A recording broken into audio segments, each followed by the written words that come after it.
me hammo papa. No, Obi. Asama Yura Mahama Babakan.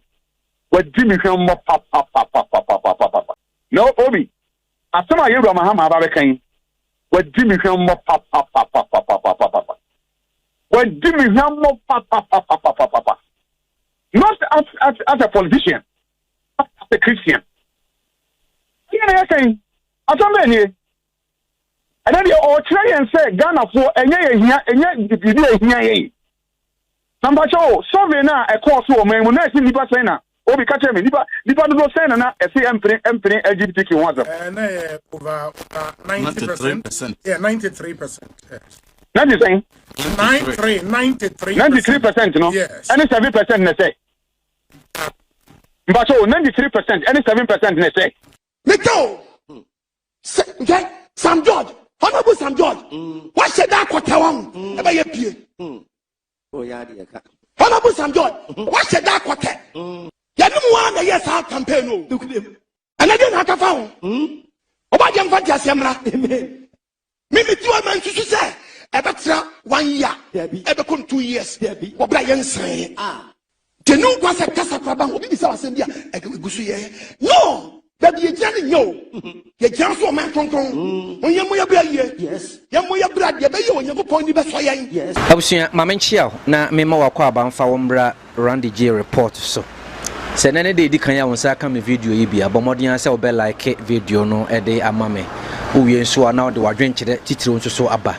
Na aboa ma mesoso who said ye ndwumadia hodo aye de na esi ekro na afenso wa hye amana koto afoforo so na ene asofo binom ya wonom edi animu ekon okoden ede ma NDC ene His Excellency John Dramani Mahama wo titiri nsem a ebre ya na wo bontoa e wo man ye ntwa so wo de to Ghana fo animu nti wo mu gina so enya no ho ba e bontoa ne bi ma wo mpo eto aba ne de ma NDC ye na musa nsem a yede eto mani mo so ntine ne ensem no se twa ne ho aba behwe wo mo a na eyare ho sempa na eno na Reverend Charles Owusu ye nyina ye ni mo so fo pani ya na wotako obi program so oko UTV oko Peace FM ne other stations ahodo no wo kire se wono de ensem a NDC fo kan ye ntia mane gina so eto aba de ma NDC obode wuro mpo de ma NDC fi se ne wo warehemu se ensem a His Excellency John Dramani Mahama kan nko ade se wo ba o de be ye adwuma amana boa mo man no so atimi akọ nanim ne so ne nani ewu ne ho a wonam ba bia no wasi ne tirase one ni nuanom asofo hia asofo a otu o mo fo ka kire o mo so o mo mento ma NDC na NDC ba obesa kire na imem no ohu o ma no wasi ne tirase na wonu ne ho na obi busa ne se na da ebra ya na se bi NDC fo bonto ana na ogidi o mo kan nyina adi se o mo ba o betimi aya na se senti na akoto abade ma wo mo na ensem a Reverend Charles Owusu aka ne ne de mesere se obeje bre na wankasa watie bi na ye de atu ye hufo se turo bi ya MPP fo kasa NDC fo kasa wo mu nsem wo mo kan obusa ho se nti asem we pa metime agina so akasa meto aba ena asofo ne kokko busa His Excellency John Dramani Mahama fa LGBT ho a anu ye ode ama wo mo no eno kura na ate wo mo nsuru mo kura na wono ma to bi ama ne John Dramani Mahama papa yenko na yenko tie Reverend Charles Owusu woni nsem a wode etu dwa efa sa LGBT ho nsensem yi ho ade a yesi yam pe no wo se enye hia de o ma we mu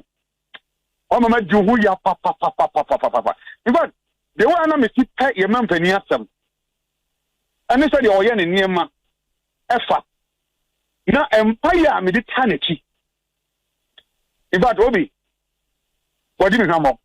Regarding LGBTQ plus issues, it remains a highly emotive and sensitive issue, even in the most advanced liberal democracies.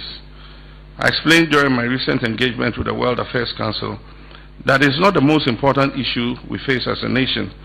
We're still grappling with the provisions of basic needs of education, healthcare, jobs, food, clothing, and shelter. Nevertheless, the private members' bill introduced in Parliament has sparked a complex and sensitive national conversation. Our position is guided by our Constitution, respect for human rights and dignity of all persons, and the need to preserve social cohesion. While there are strong and differing views within our society, we believe that these issues must be addressed through democratic processes, our core values, dialogue, and the rule of law.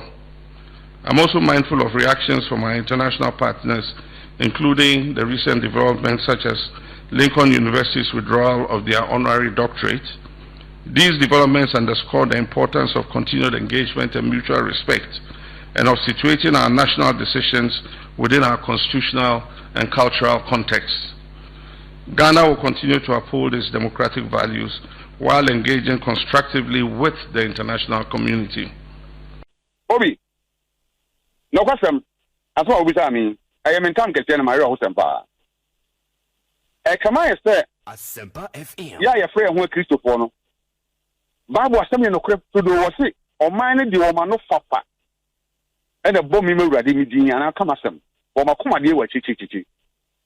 And that is a typical example of the Yura, John Dramani Mahama, or Mampeni. Aye. Knew some. Na ayahosem na ayebibia egu Kristo som ehofin egu Kristo som hofin. Look, I mean one example back. Yenyanom Mozambique a yeni mo yon. When it comes to their faith about mo Quran any asema kramoni begina ho aka o the Bible be di Quran be di nsia aka ho asema obi make town nine ti be twa ni tikwa be dojira na ojira. When it comes to Christianity, I am shocked. Now, many people say, "I'm very important." Every say, "Obi, me to my mama, you John Dramani Mahama." I say about to be a do so. Asempa FM. Obia wo botanti o de to aba. Obi wo a sabi o na ho ofe. Obi wo ne kasa de. Obi wo kra manifesto a ya chiro. Enema timupon sama ya chesa de agu krata mu. Ana o kenkan bi a sabi o de pe ai o mampani no a wo ba na sem ana party ho asem. Obi wo so ka ba bi o firi ene kata a wo ka ho asem. Ba me a me kasa so otofo me kasa so manyoni. Botanti pa me gina so to aba ma ye wa John Dramani Mahama. Eye LGBTQ+. Na me sam say e di ntia. In fact, I can't believe that I'm ya to aba o maimu. Ana yewura o mampani John Dramani Mahama. Oye Kristo ni nti woto no safo Kristo fo asofo nyina. So opese obeka ni team for sem kire asofo. Na ya bompa ye ma no. Na obi minya kwan kobi. Na me kobi ni nanu wasemunye. Abra na okasafa kalamse ho. Ni o mi nupa potin pa obekasa onzoda miensa. Okasafa keta se po ene kankan ho. Okasafa galamse ho. Ana obekasa fa LGBTQ+. Ni ma we nyina ka ho nti na me to obama no na mmom tutu pa na LGBTQ+. Na tie bi okan e. O si o Ghana ni. Ana o saye Assemblies of God ni. Not just Assemblies of God ni, o saye Kristo ni company. Also, when you're Christian, we are sons of God near, when you're Christian, to me, as sons of God. Now, Tanyama, Oakley, and our side be beneath Yamamre, and Yamani, yes, son, and my hope fine, and in a tray and say, you are Barney Bema, and to no Oba, overshot any pain so, and Rana, you bet Sisha towards Emma Pine, Emma, Tabio, anytime you know. Omoye mema ana omoye ma enfrom ho awarefo no mu ntiri nya tane ma monten so no boa ma tamra ne den sabe adimu obetane tamra no mejini diye ebi so meni so asama to God ni ebi te yewra kufo do shebo ekobi akire no yewra Mahama ya ne party form eti ase o mra ne pa ye de ko ye so onsan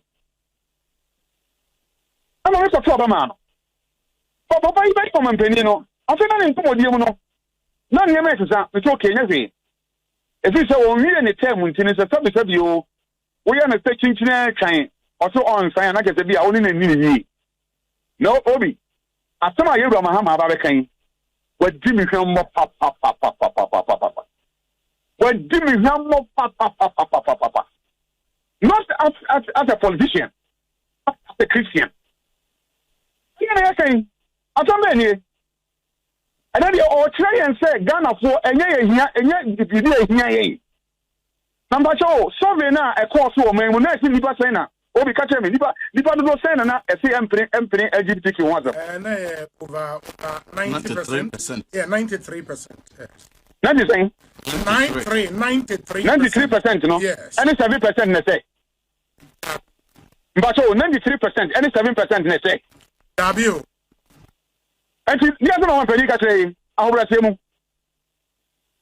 O mo kwan so ye ndigem ani asa no man pani do Mahama e ka kire yi hey o man pani ena de afidie no asa no afu wa ya asa no wa homa enti de obetima ka kire nyina no but 93% of population now who would so as president no ade a yesi yam pen o se enye hia de o ma we mu o ma ju hu ya pa in fact the one na me ti pay ye man pani asem ene se de oye ne niema efa na empire me de tanaki in fact obi what do me hamo papa me ka wata ko me wu me fere mbo e bi se sabi o me ka se me to ba ma ye Rajab Mahama madofo obi kro ba be matamfo Idan ko fo bebre plan hu me no mbofu an yeso yanka so yan dis me nya dis me Ghana ni demo me paniama papa ama o man Ghana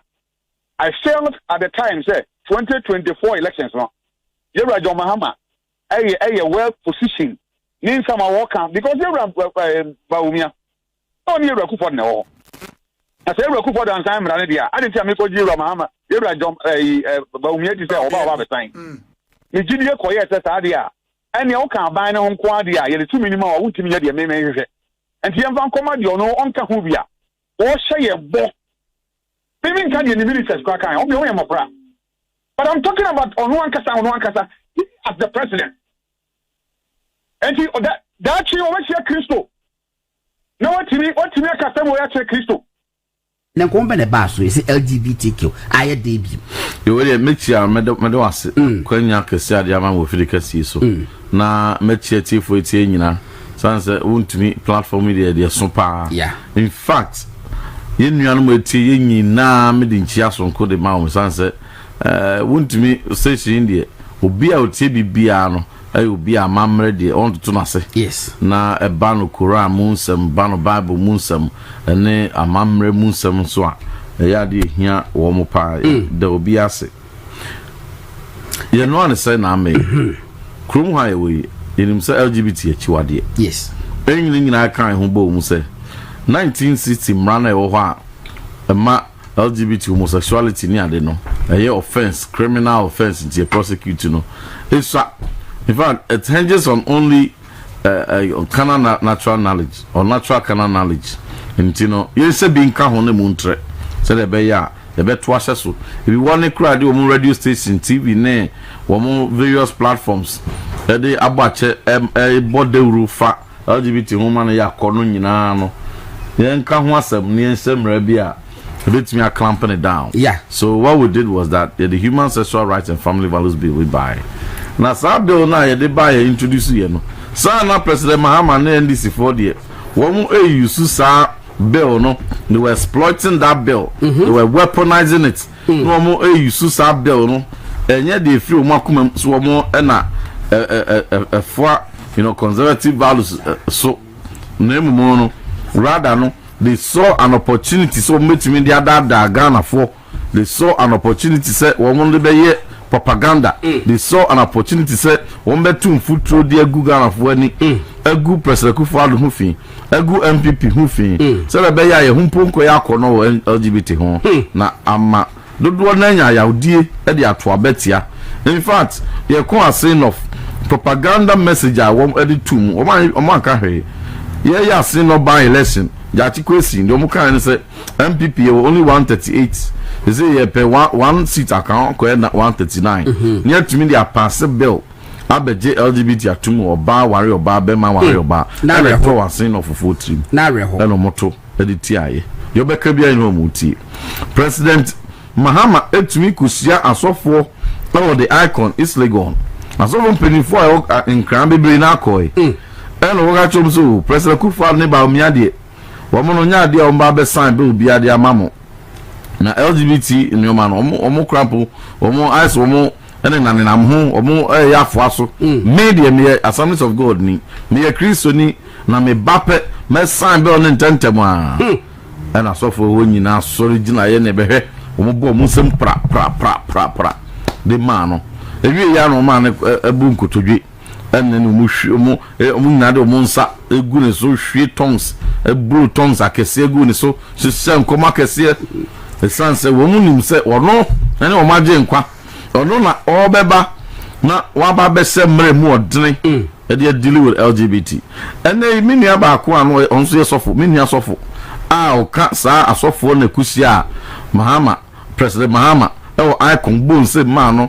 e bom pai ma no ankasa na numu asemo ekosi san o se oto abade ma President Mahama to abade ma NDC because NDC for that down Charles Owusu Reverend Charles Owusu Reverend Charles Owusu Reverend Charles Owusu Madam for pa Miss Minyano o se no ka sa asofo ne ho na omu nyina koye no President Mahama da omu nyina se onu de o ba be sise mra bi mu odene deal with LGBT ene ma fa omu nyina bia nso buy into that deception no mo to abana de ma ne wieye ene nsam kan bia no hu se sa why mistake pa na de na nsanya President Mahama be kan yese afempo de enye ne priority mpo de etwa ne nsunu mu kra amana ye highly disappointed so we gidi mpo a politician why highly disappointed sana so for be now so disappointed but the can say you should come out so the Reverend Charles Owusu ababonten abeka say President Mahama dadan to futrogu nani na fempo de we hunu kra no we hu se sana ni na kuma the entro no betwa e de vote won so babonten because what they will pulpits the gina hold the agenda what they will mosque the gina hold the agenda what do him fear the gina hold the agenda so your hine so your imam so your sofo na ni nyina no emma Ghana fu nya ya odi tuti aye no obi mpo ho a na nko kwa akoto ama MPP na so enam sa ya dirinti ni wan kompo no kwa akoto Reverend Fachemi se mo gina pulpit na nim wa so de na mo preach a eya na bibi ba madwemu se aha mi gina mi preach ebia me class 1 teacher bi 8 ye mi eya madwe ba se ne bia wo headmaster wo mui bati bi no wata so de mo ma wo tie mo ana say ye ni asori de mo a ya e preaching if you want asori de mo on the crown you are likely to have some members a watch what they paying yes or you doctor or professor or lawyer supervisor or lawyer yes. You know, it happens in many instances. Okay. I mean, chairman about Sheila. Na remember salvation. Too much. Lawyer papa. Na nim se na minia kumamba konsoha bafo Clinton. Or no, in fact, what from Ochinakro, Manemra studio, na be hu nsem oba be hu. And obabi a met na me na nche. What is go to me ya. So je ha asamba to me. Ai. Na nim Gordon.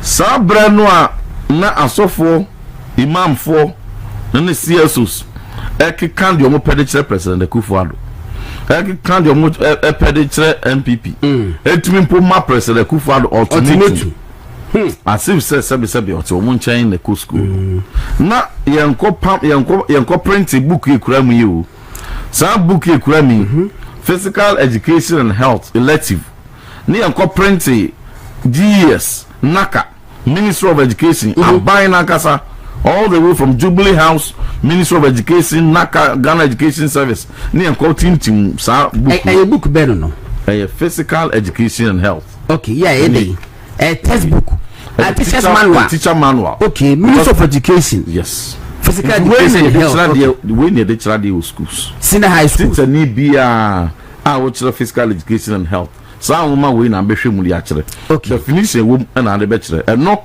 enso na ebreso na outro exams sa definition na be reproduce okay ye mbie krata fan to so miensa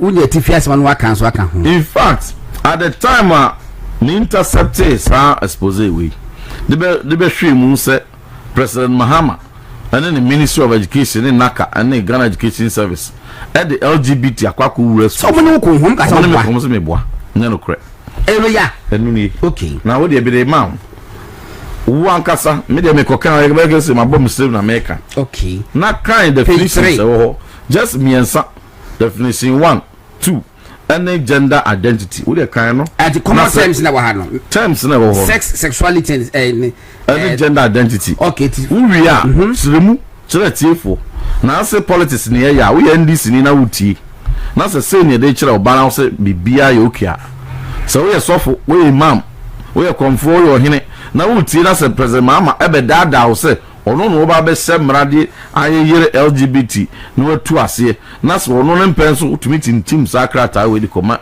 a teacher for the chere nkola na wi na say tim fojo kasa can who say any politics? Okay, was it sex?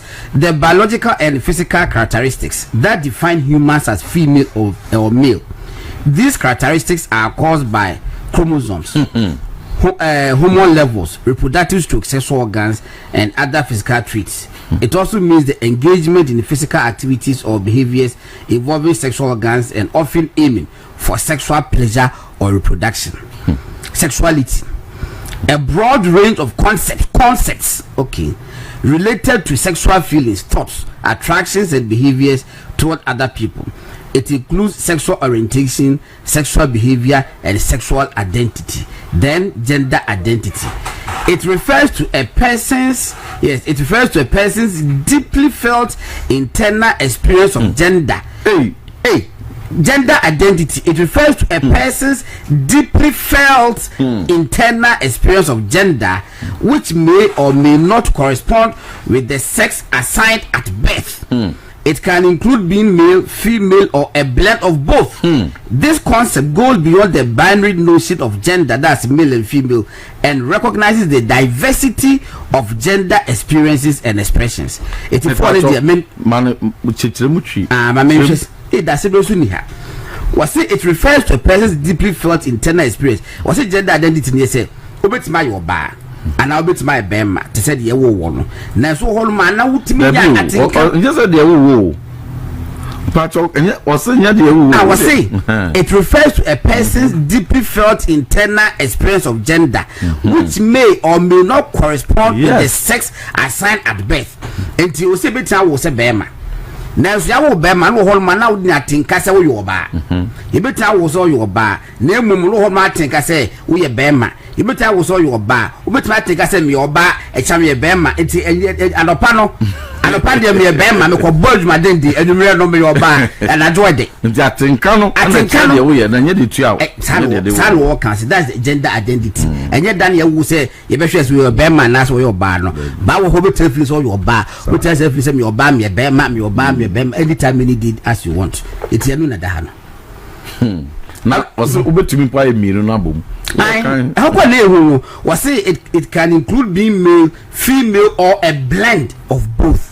It's nipa back, which I want your bar as I say, Bema about Janaho. Okay, to the unisex. And you know, Gordon, so wow, Nana Wafa say, Unia Kuma, school. Nasa President Mahama, let me share when him. We copyright 2025. 2025. Or money be That's the President Mahama. It me show when him co-prenty way at the command me at the channel. Nasa was it we are missing into the account. Young fire and some pound cordwa. Yeah, the foul body no mumu we are.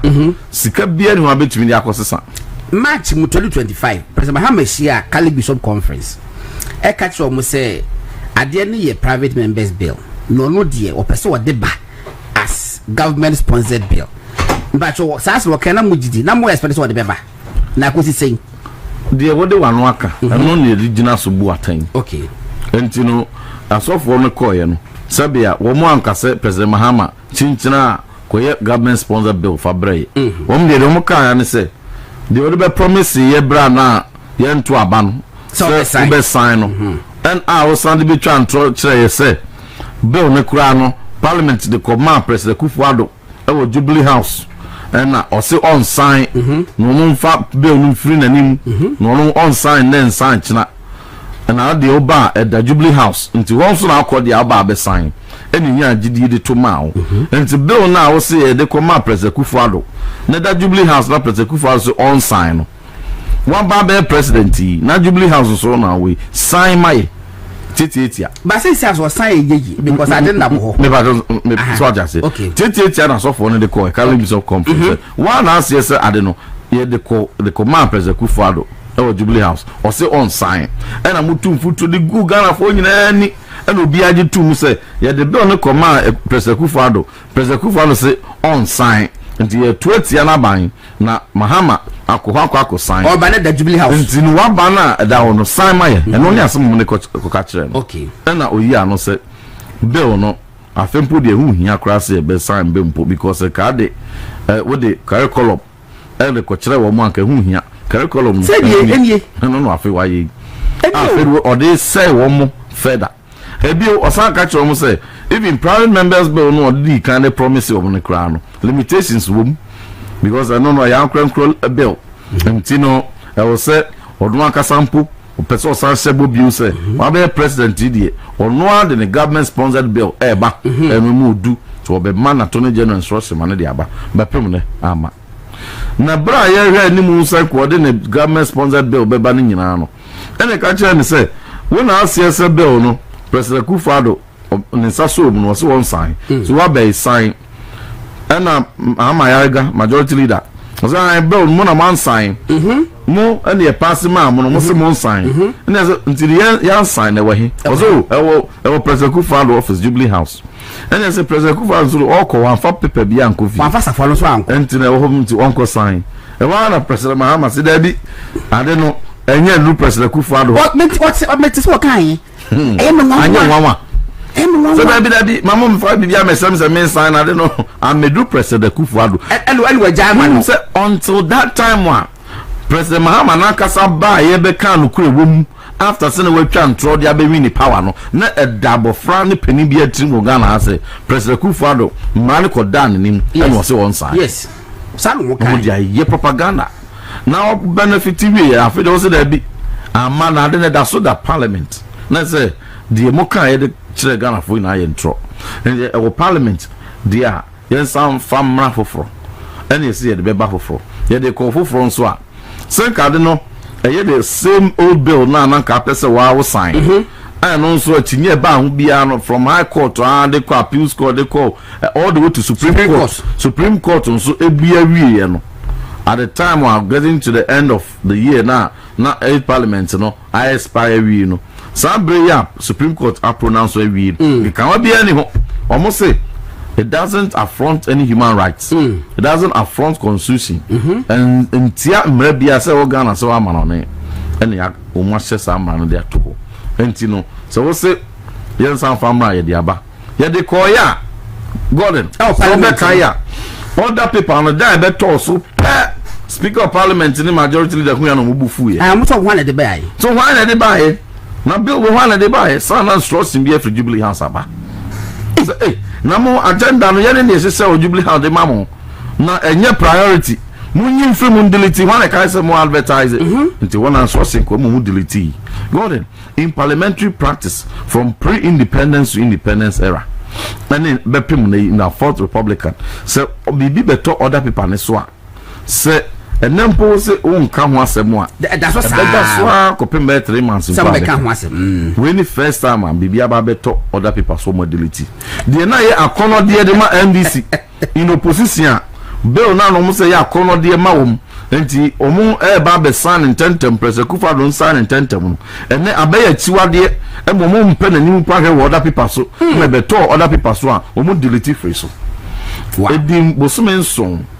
Twa kwani abasa ne ye maho pressure ne ye maho pressure ne ye ho press conference answer omo makwan e dia ma beto other people ne so e beto other people ne so wie ya e mo refer the ma constitutional legal committee a so ne e no mo ba be meeting afrese team for you oni unu anu ma mo sponsor bill no mo mra ni hu abobo a afi na me sabe e ba be kan it is I was like stage bay internet still our first reading now more refer the man committee yente ho asem biu se ne NDC for say we mo ba betro letter of invitation their main team for you ne other sponsors no say momra emesiaye na yenye consideration of the bill I feel na means about okay it's no buy no government at the bills biaba ama ma pass or parliament now if a good board bill by one day now up to 2 a.m. and pass it there are many bills, security and intelligence agencies bill and so many bills within a short time they pass the amount and you know see I buy no one on the priority yes on the agenda Mahama he's been truthful with that no be on the LGBT teacher manual mu I say no o try trust I recall statement for settings keke and media statement busy I recall for a teacher for physical education and health. And that's all say back 1 page in one be year film and that's what I'm saying and that's what I want to charge say a mistake say come pam director general of naka say I don't want you not now on one approve one put explanation basa bi ba oh say I didn't instruction on the man and you know there's no way a mistake enka naka yen sakino gs yen sakino but a deliberate you know instruction if you through and is a was sakid and also be you to Lincoln University for a Castle Man Award or Colombia no Castle Man Award Becca Bay 2 days almost you and now say sa semono at that parliament in Tino or my or moon far award and when we let there be a Lincoln for cancer Gordon when we let there be a Lincoln University actual say Mampeni Mahama LGBT bill at the parliament in T yeah mount yeah no can say na South Korea for man doctors no na bill na parliament I no can say when we let there be can be that me who write up a Lincoln University for natural the write up was based on headline the Ghana embassy in America and headline I dare them to produce any letter from Lincoln University a communicator say President Mahama ako pass LGBT bill be into no yeah farmer no President Mahama no LGBT bill be no pass but now so funny be so bill be no introduce almost here born about say why ya there that's a hypocrisy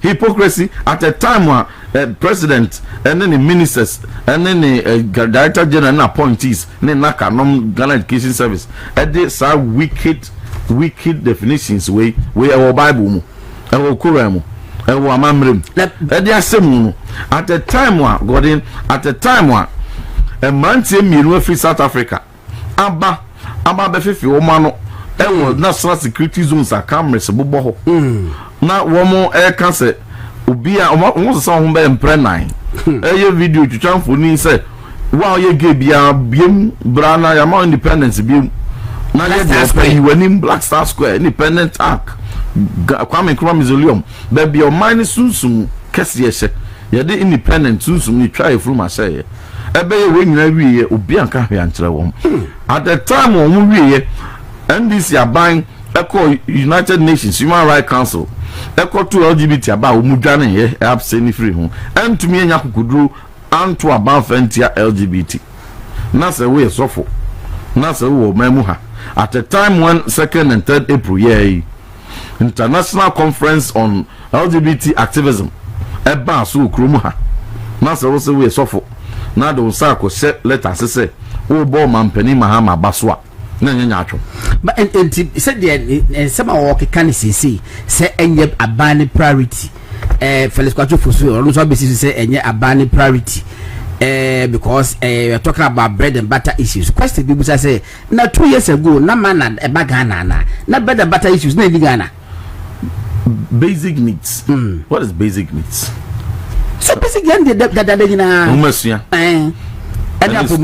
apomudin adwumasem ani ade at the time when COVID-19 atwase oman bia so ama oman bia sikasem nkokoma woso na Ghana ye pe kwan betumi asa asori agina brane amanfo bi be 6 months 8 months omuntumi nkwa adwuma enso President Kufado etua omuka 6 months be 8 months at the time na ahokyere aba because of COVID-19 President Akufo-Addo pre kwan obefa so pu atua free water bill and free electricity bill otua in several months they magana for say the beya omukum bedwedwe wom several people in the private sector elusu omadwuma no sabre no na bread and butter issues no na anye priority sabre ni basic needs anye sabre no na nisi President Mahama say LGBT must be the biggest priority.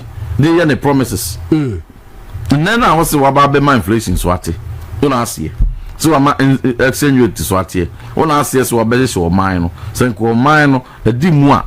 And Kasabri, will you still be talking about say basic needs and your priority? Didn't we have basic needs in 2024 when you said that LGBT must be the priority?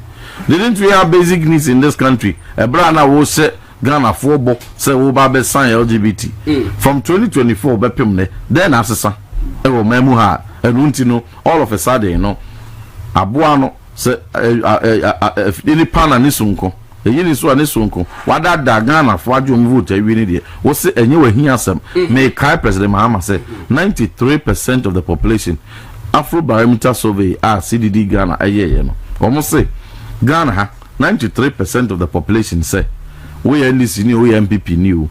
Chiwade, we are Kremoni, we are Christo new, we are traditionalist, so LGBT, Chiwade Kessie, Amodi Kessie. Now, say, Amodi and Ra, and Amodi, it will never change. The Esrom and Penini said, he should realign his priorities. All setting the priorities here. Now, map me trying to find you vote. Now, we don't have to say, oh, Baby, find a trust and your jow. Yet, you will be your best said, you can't.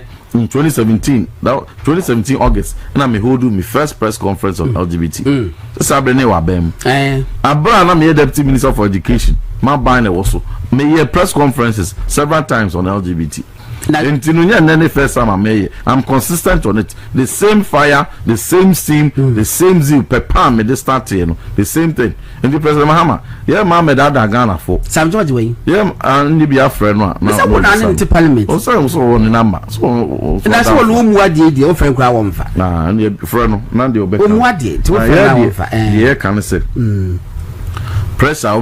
President Mahama, be my pressure. Yeah, here's something. So you end this in now so be my president Mahama pressure never him. We are suffer now the preach the TI and Dr. Baumia ye Kremoni ye ma Kremoni media so ye ma Christoni na eba be say LGBT mra the preach the indoctrinate the ye bibia agenda na the mo set here na mawi ma ukọ Senegal Dr. President Dasiru Faye or Kremoni.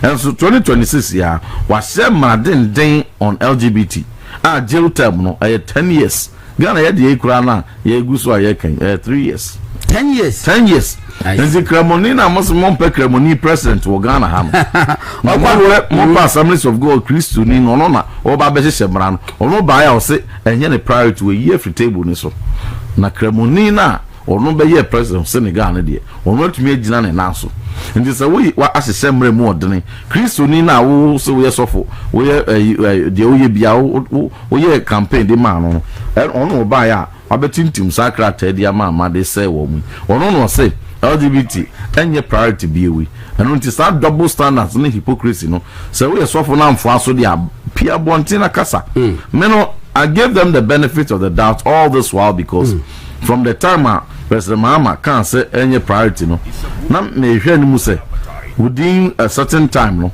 come be ba become bibi na twan me some more the benefit of the doubt somebody ya press conference e bi nsem bebre mu de agu ho obi anso e won the benefit so video no hu ya wa gbachira hu ba it is somebody Christian Council of Ghana GPCC and all the ecumenical bodies and the chief imam office and the imams and the coalition and the all the stakeholders and they are himful and will be sorry it can be the chair MPP will be sorry the year demonstration the tia MPP no sabre nipa no mo campaign man no and they mo promise no in the as recent as last week here mo throw letters miensa from Christian Council of Ghana, from Assemblies of God and from Catholic Bishop Conference mo throw the board na basom or say and here bill then na mo can dey akire no sanse mo esi o President Kufuor mpenso a enka oye na besi ha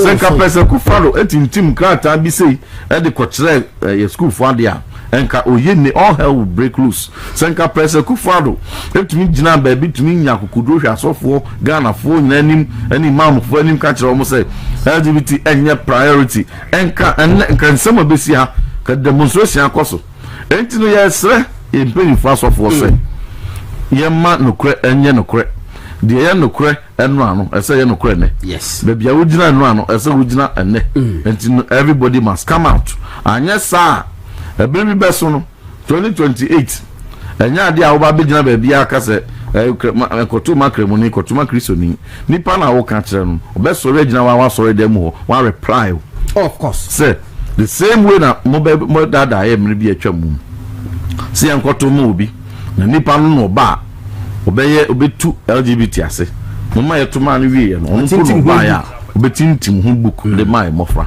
ono no ba ya okọ UN ko dwane free vote ho ono no ba ya South Africa manche be fefe wo mo ano ono no ba ya international conference a baso under President Kufuor saki wo mo ntumi anye under President Atamos saki wo mo ntumi anye no under President Mahama watumi am wo aye ma bibia ntumi ankoso enti no untumi sa ma meka me bibiu enkyere wo afofo mpenifo please speak out imam for please speak out traditional rulers please speak out enu bibia officer de ekoso no enye no this is the time we have to speak out yem preserve ya anya ne sa ne ka se politics ni interest and we nya appointment and we pay we na we nya contract na we pay we and bibi ne other things intino ye ba be jane sa a bedroom pempenso bi no Ghana ha that's the just like other countries over 20-30 years obe ko unya indigenous people said you because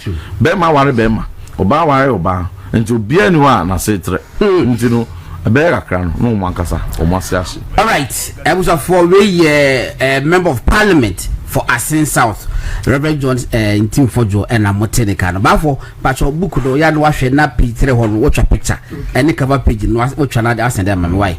Yeah, hwe Easter yedi. Asofo ni bi etimi ye bold e kan kre e de kire Ghana mampani. Na ebi so entimi anka. And now we are not expecting them say ombeka because yenim say asofo ni bi ho no mo a omo a compromise because ebi a government appointees omo de da ban board so ebi e komampani enchen e pe nani manunyam mampani e tran ni nuan private jet ni mo a oni ebi na tenam and some of them we are not expecting them say ombeka e ho asem. And I'm pay my co-puli Professor Mate a video no ediaba just for you to know say and your first time NDC for aba ben moi omo compromise asofo eni they are stock in trade some bar omo target two sectors omo target ahemfo na omo target asofo so that omo no hear the conscience of the nation na omo ka omo anu atum so ahemfo ntimi nkasa na asofo entimi nkasa.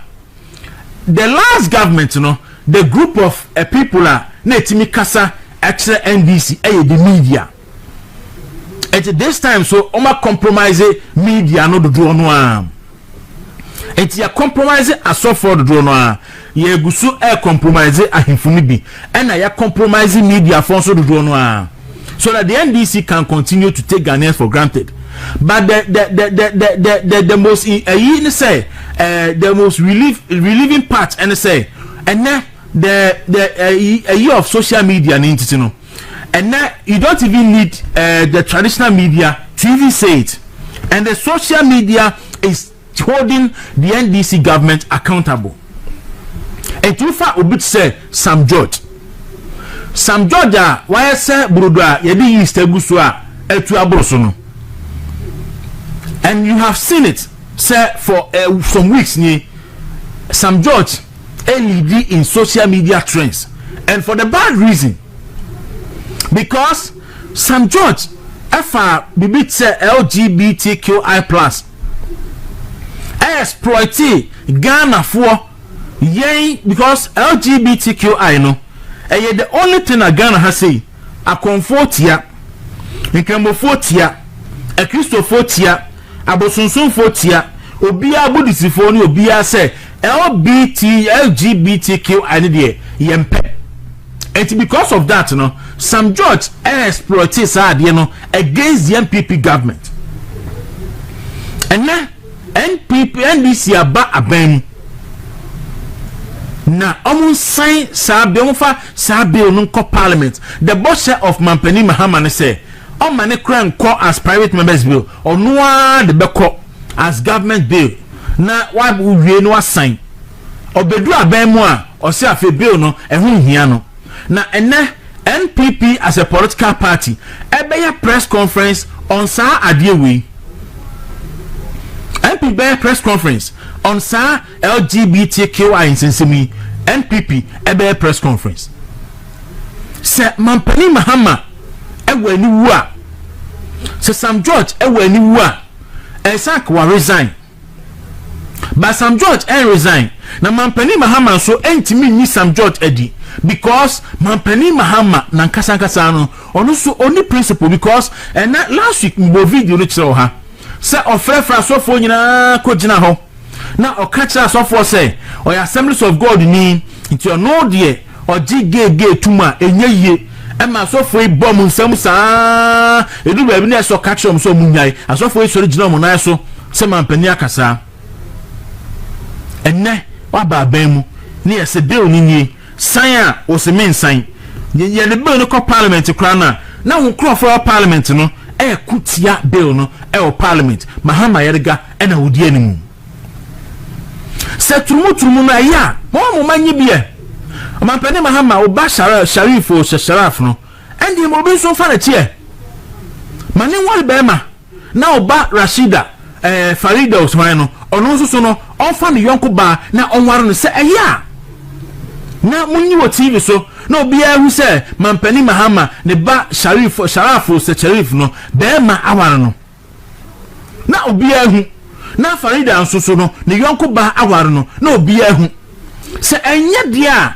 ende Ghana for se saa dia no yempe ene yen ya mamre ene ya sumbia ebo ebra eno pe ni the only thing Ghana ha o pa de ba ko pa Ghana fo nyina unanimously ese yitia eye LGBTQI+ entu ko kremosumu a omuchi okko kristosumu a omuchi abosunsunfo echi nananom echi budisifo echi ayi obi echi enti adeti na Mampani Mahama e find it difficult say boss of say Ghana fo no odi be adwuma na enne Sam George fufufuru no so onam eno kanse mu e kan de ope sai oyesa e de ne party e ba power enye onwa no we ni yeso oye elder we ni yeso elder because elder no ayefo enti ne elder no ayefo na we are grateful to God say enye Ghana sofo nyina na NDC aba betimi akoma no atum enti osofo apostle kwajiman ano pay ni video no mebo kakra bi mebo wia na da sebe no maba na efe atoa ensem no so and apostle kwajiman e kan nyame asem e de kire Mampani Mahama o kan nyame adwene e de kire Mampani Mahama se Mampani enye nia oni ye kan ni enye bossa wo de share Ghana fo eni o se gase wan na nwini humpo da se ankebedi afe na Mampani Mahama ensahe mommy go video nimra pardon me for the quality of the video I mean for social media so to say the tibia asem na wo mu no eni hia because ye beto aba Mampani Mahama me hu say obesan it Mampani Muma yinkuni so obesan ti na ototo nsa fra asofo ko hiehyia asofo ko hie nyina yankwadwene bibia ho umma yinkuni se won support LGBTQ me boa ye wo video no ho umma yinkuni se mwani nye ho eti asofo dodo ne domura ye dai because asofo ne prekonkon ya ma o man eti enye obi obeba besan ama ye nya eni ti na ma asofo bebredi omura ye hye eti se sa tumi na ba na se sabre yentimi nsa LGBTQ na yenkase enkokum nipa wo yenkase yenkokum nipa yekase hu so man ne demre bia ba na yen support ye preachers no ni yen se tumi preaching we say o man ne yetimu no etu preacher no preacher say oni adofo se mpomi kase so so ni Yesu ni a o man ne wo mra ho woni na kota bam na koye ne kyewa obedam ni ye ne so aka ye preaching ho no am to be ni you do yes ni obi ni tan ntia oba dia fa ne sanka ho amen Meto. Okay, Sam George. Honorable Sam George. What said that Quatawang? Ever ye? Oh, yeah, dear. Honorable Sam George. What said that Quatet? Yadum one, yes, our campaign. Look at him. And I didn't have to found. About young Fantasia, amen. Maybe 2 months to say, ever 1 year, ever come 2 years, what Brian say. Ah. The new was a Casa Crabang will be our India. No, that ye jelly yo. Ye Janso man tonton. When you moya be yes. Yamoya brad, ye bay when you go point the best way. Yes. Okay. No man be say ye deep on Singapore resources man or the Mayan. It is 20 missions in Singapore. At the get me who now. Go the great man, what's a religion. You should be to Singapore domino. Ah. What do you about? Amen. Ah. One time some 37. Verse 21. Psalm 37. Psalm George. Verse 21. Honorable Psalm George. Oh, but you have a me patch out over family for you. No, Pia. Then so, yes, betia, LGBTQ. Also, Untia, me catch you. Essentially, me catch you. Mahama, what do you got? And see, I saw for no, and I shall say, you were at least, you were so for say, or so for quite my name. I'll bet me a dime, Ghana, ye come. It was a man penny, or fraying. Only a shire, soft only a shire. What catch there, sir? We are assemblies of God name. And would be a gay, some dear, and your idea would you too. And to know, young wow, na bra. Yes, so no more catch there, sir, Kufuado. Me see a qua send off. Campaign this if Okoye and say, a Kufuado air pesiti bacon, Edia Canada, Huna, or the gay, some atum. And Intina. O chin jachi kwesinsa ni wa in the free parliament in as send off for eto aba match asopoku say ya pa ekufa the LGBTQ aba and the campaign this for ekoye and we saw the video last week. You show video no ha Sam George gina ho or say a vote for Mahmoud Bawumia and a vote for Napo is a vote for gay nti ede na asesa amenne NDC aba na my say gay bill no mon sign mo be sign ye nya ho asem kan ne ye nya ho asem kan ochina and I am de say NPP as a political party say ene on be press conference on that issue ye nya kan ne we are demanding we a promise look anya we nko mo say ndra ene na ansama pani ma call kwawu for business forum no abrante bi kita say placard to say den e de kire na man pani ma say freedom of speech e Ghana God and bar or back the freedom of speech aspect. But I see Osha Prakas is one. Idea was no. A branch and say ADB Bank. And then the commitment to be now ADB Bank for a failure to honor their commitment. And Mampeni should intervene. Nobody say ADB Bank, Eddie will be car now, no be commitment now intervene. I didn't know will be air Mampeni chain because Mampeni Mahama, as dishonest as he is in opposition, or se men's gold for you now. Se Major Mahama, me ba bemwa, men's gold for musika, na appear mensa afanyinano, meji madiamamo. Or say banking sector cleaner for bo or more machine juma and then you know say can say even banks are revoke your license no or bar or the license be ma homo or beside your munuma mamo or beside the musika momo be sinne or monsanka musika men's gold customers ATM and pay mumu do sign and a man penny Mahama buy no washa me etua musika dia mamo enti ayenada aye entrekese and no be dia be dada Ghana for afro babam na Ghana for a demande gay law no a usama for a set agenda de tiaw agenda ben ya enti no all Ghanaians go on the social media obi en trobi obi en demand say we are demanding it as we are demanding it as a Mampeni Mahama the commitment to Ghanaians or ma Ghana for to abama no we are demanding it and this for a nipa bia omo tenase dura ba so a no matenase adia ne de to MPP for so a ebe ma mo aye Ghana for ahi no mato abama ye omo de no NDC antenase emeye ya de say o ye be petumi na dia be ye bibia MPP for antini anye ama Ghana koso da bi na embom de omba here amade adwenbone be se Ghana for tim amagana fo ato abama wo mo ene wo mo beye to mutena se plan ya mu se David se de we odi ka kan no asum bi enu ma we mu a omo so LGBT no so tumutumu so ebi amoa mpo ewo Ghana ha kro mu chiri sa ade no enti ene mo mu yanko famra se yan shamra na ye se wa obeye sa ade no aba no ana omano no dede enti yemfa asem no nkoto omo so sa omo san ya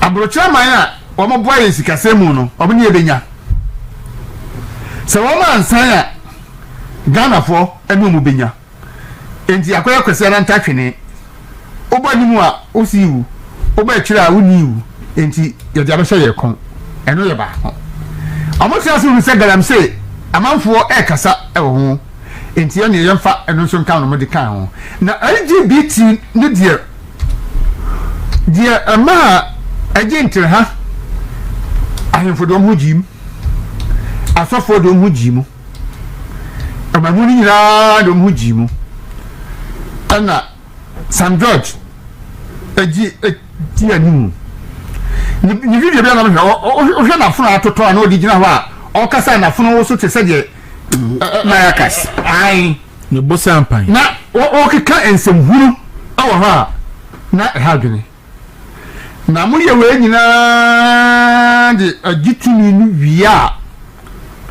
na John Mahama nya kokodro aka kire afafo se ani Ghana fo se enya de ehia sesei eni LGBTQ+. Dabi ya tena fidie we so nya kasa John Mahama we common na e bi si ye di natem me se John Mahama minim esua woni mu akoma adane yem ani de we o si ye nipa boni saa no a me diri ho ana me ho yem nwanwa we nipa boni ankasa because obia wotumi eda nipa agiti waka se be do ba to so a no kra yanka to da nipa aye nanim kama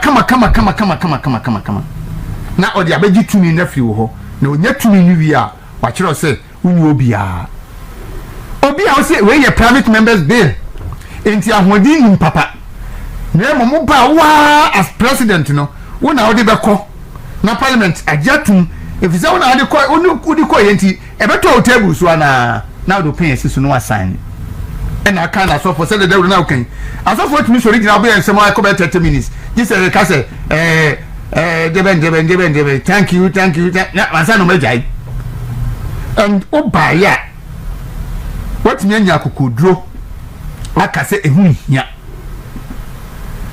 na ye was of pennies me de hwan wengam me bo na ba so say okoje doctorate degree ya farmer because yes we tia LGBT osofo we nyame sofo a kanokre so your reverence or your pastor so your apostle wengamo kanokre na nasa na nyame chi o say di sofo Assemblies of God ya sori a when you tie no e de akoma pa na tie e no abaye so pani a woda no a e be sa sori no politics inti e be sa Assemblies of God enko emfa me John Mahama sem e me din sem hunu bia e wo ho no asofo a mo bo John Mahama baso no mo nsimu trase mo gumo ho ni mo ase agunyame ani mo ase sam bo John Mahama baso se o kwaje award ya farmer no because wono na agina mu se obako LGBTQ da be na John Mahama agina mu so obako LGBTQ obi a wase hu hia emfa dia ni si table so but na do fa do wo de na ede ane tofri so ebe si ye table so ye dia ye nkwa bontin ko peduane ni na we nyina no o kaka obi nyum ye nia ne ko fa baaye because me John Mahama no be ba no ebisa se ne die no na aka e o Jubilee House a obepe de no obepe e no man minerals na obepe ama na busuafo de na aka no enti obaaye o man japade e na ofum wodi ni nyan ma ye conduit enti na ni nyan goto plane enye oni ni bia me da bia meka private jet na John Mahama de nam no no ani dia se do ka se Kufuado nyan wie skama no ono ani nyan ono o ma wi dia man no mo dia toto so ani wodi nam se ni nyan private jet e John Mahama private jet ani wodi nam enti Ghana haba ye koto ye to ma John Mahama se on fa me ye ni hu yiye oni ni nuanom na busuafo ne namfonom ne ma omunye yie na oma ne ebesiu se ebedew se ebeyedin ani de enye nasem na LGBTQ+ de MPP fo nkoso na enyansafo ho ma we mu no ensore asofo a nyame ohunmu omumu ti se okwagima no omo nsore na bonsima asofo no de omo nkrokro de Mahama na nyame ti soro hwi nyina. Alright, that's where here yamana go on. Mami Tiwe on the LGBTQI+ issues. Waku asuma e wo Ghana nyina etia. Yeah. Apart from asuma no Ghana your culture is etia.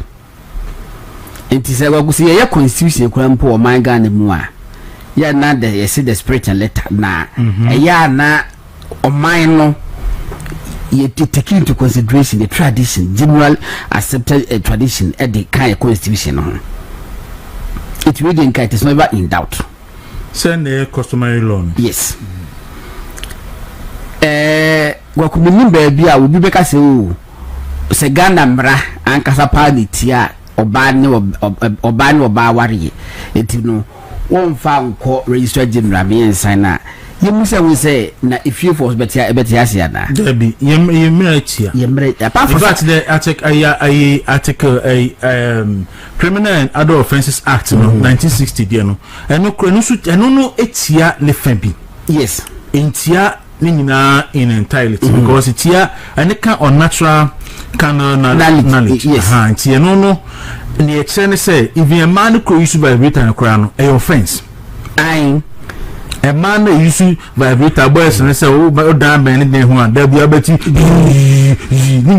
offense against a Ghana offense against the law of Ghana. In fact, according to the okay, Bema or Fanny Nigeria or Langas, I create Chikra.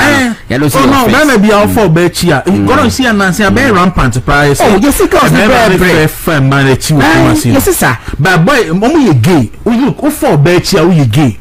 Because go down and soon sebe obey to crew and so be to crew. Nina ya the crow and to a bear man alpha obey chia we gay. Mon can't you man?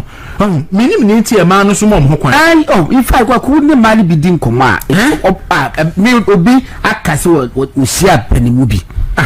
Penny catching straight away say. Or me Kolongo Fanity, or man discussing. I guess it wasn't quite down. What kind of straight away so Kolongo Fanity? Officers man, no bad. So the Gomorrah, or bad to offer. Your constitutional eka or natural canon knowledge. Yes, I did be in your Bema. Edene Bema Eshe Obahu Biano, a Yamrano Etia, and what that? 18 Sabi Bema would one a cobase, it's Yamra. Yes, and then you know, for you with them. And it's okay, but you them no be a one. A woman young point to massam. Yes. Now, a malbon team, but what they will say. Yama Ubianibi. A honey, you see, a honey asamono. And yet the way no done the air can once a moon. And I said, the previous will born was all that would die. It will be a pen warrior. I wanted them. No, Momono. And may not one thing and may your posters and may fly and say ye promote office. Could be officer will be promote to bear money or bar bear money bear ma and the moon or ban or bar and the moon. You're not dear Ghana and this a damo. Last week Senegal for president. Yes, before so your campaign 22 no. Now Emre was Senegal ebra. Now we are a double coefficient 5 years. Or she boss or buy man or Beshimukina. Last week, a man was Simukina. Amo ya pass or parliament. Amo was signed. Says, see, are we gay? Oh, Senegal near Chua. Over 10 years prison. Say, who promote to gay? Say, what advocacy? And also, Chua. Who bet me a code jail 10 years and also bet you 10 million safer. And another president here or cast somebody then. What do you do? Na wakubusa wo say na antikap enipa emema ware ma ana ene ma musa ware emema efficacy si office ekere pepe be bi pada Debbie ekere si office wa wo ba bia say di promote sa ade na ekere pepe na ba bi pada ekere ni ho na wakuni nyina nkamfua no NDC war opposition Pastor Mahama kopo bo Sam George Abaso say video no ho Obona baso. Eki kan samuwa je se wono de wo ya Assemblies of God ni no gidi se eyi aware semo ne enemu asem de ebema ne oba ene bema enye bema to bema nye oba to oba in fact wo say Jagopon na acheche saa de ntino woni right kwa so ka se me de be feel say me oba ntim me ko dana me ho oba me wa sasa wo kawe na few years earlier wakoda gay practitioner, gay advocate, gay activist, gay promoter, gay bibia and solo wakoda nempaso baby omuja mu practice sa de no wakoda so ahwe se empa no imodin anase imombre wakoda so apija na ya hwewim eje hwi obedi president in fact before obedi president no omoka che Ghana fo nyina se na na akufo ado ansan ne ade no a President Mahama ba ya obesan Oman ka say President Mahama ba ula de besa ko parliament o the news say parliament expire parliament ni egu so mo time so mo nkofi a bill bia yen sign ni bia no enti me ye act enti bill no it expires with the term of the parliament under a hormone omuni mo manka almost President Mahama ba ya obesan na wan sign dia enye omuni obika Sam George ka say o ma President Mahama enada enna wasumdwe mu kwaku omo ba yen so with the majority leader of parliament Mahama Yarga of parliament say I didn't expire some make a parliament or say parliament pass the and what they can say president and it's a sana Yarga kind of parliament on pass will be true. You see, because a controversy man. Na adini endile sa because when you emrano and I'm go back and forth from the bad next expire. Last year match I saw for Catholic Bishop Conference I saw from Penifo Echo President Mahama ho Jubilee House. As one President Mahama can name you know. What's the Olympo die enka who ya say about them baby parliament bi na nka de hia ne say yini na Ghana fo nyina say yempe no ye fan school adetire no curriculum ye fan shim na ye ncheche nkrade sa de bi ni say uye bi na me busa mo say 2025 March anu waka sa asem no what happened to him 2024 Adam one propose and say oh ada Sam George mo ye munyai ehu nya mo mema na kufado mo fa school curriculum num ne fa church ade wan kan no the second year the by say was say gidi say ade no kra no eni say eye private members bill 1 year ni e was say Ghana ban led by him and na ede ko parliament na ma emu yedu o kan match omuye ye first kwacho fosu esa be kasa che media no was repeating say no am making when this buy o ma sign bills more than 10 about 10 cry yes. In fact majority of the bills cry private members under certificate of agency e bi mo hono mo a omo de call under certificate of agency omo maka minority ni hwemu no e be kona mistakes room and so no say san back of the house for amendment 2 hours one of them a gold board bill now gold board bill no and am kwan so a san back to parliament for amendment because omo rashi de ko lacuna ewum any bills ahodo be miensa now need value for money of it daily a total waste yeti ya samu be pass omo the cost of agency one pass omo we no ba ku bi wo ho oh bills bebre ho ma omo dey call under certificate of agency it is a gold ball gay bill no some be pass ya omo wo numbers na ene yi on betimi dey call na 30 minutes time omo pass and omo betimi yi every parliament say enye private members bill bi there enti omo we draw ya normal say na eyina generally na attorney general no wa lay ho no o lay ya first reading na ko second reading by 30 minutes time no wi normal pass here we enti person Mahama pese enne egosi fiada wo pass LGBT bill now in his name or in the name of the state obeye but one support of the private members bill no so kra pass ni ya obeye e betimi pass me omu nyina no nipa ba ko nso ade him nwanwa speaker me say a class in your friends say Daddy Manche Babu no allow him uni Daddy Manche kura that's why dear pa o no na dey any odin agibe no because now this four push say e must speak an kura e admit bill no and Daddy Manche say omo boa for beje and na waje no waje am fa wie no na dia go to dem because say ja party twi no obasa na ono so no aka say obetimi akunipa gra obasa ye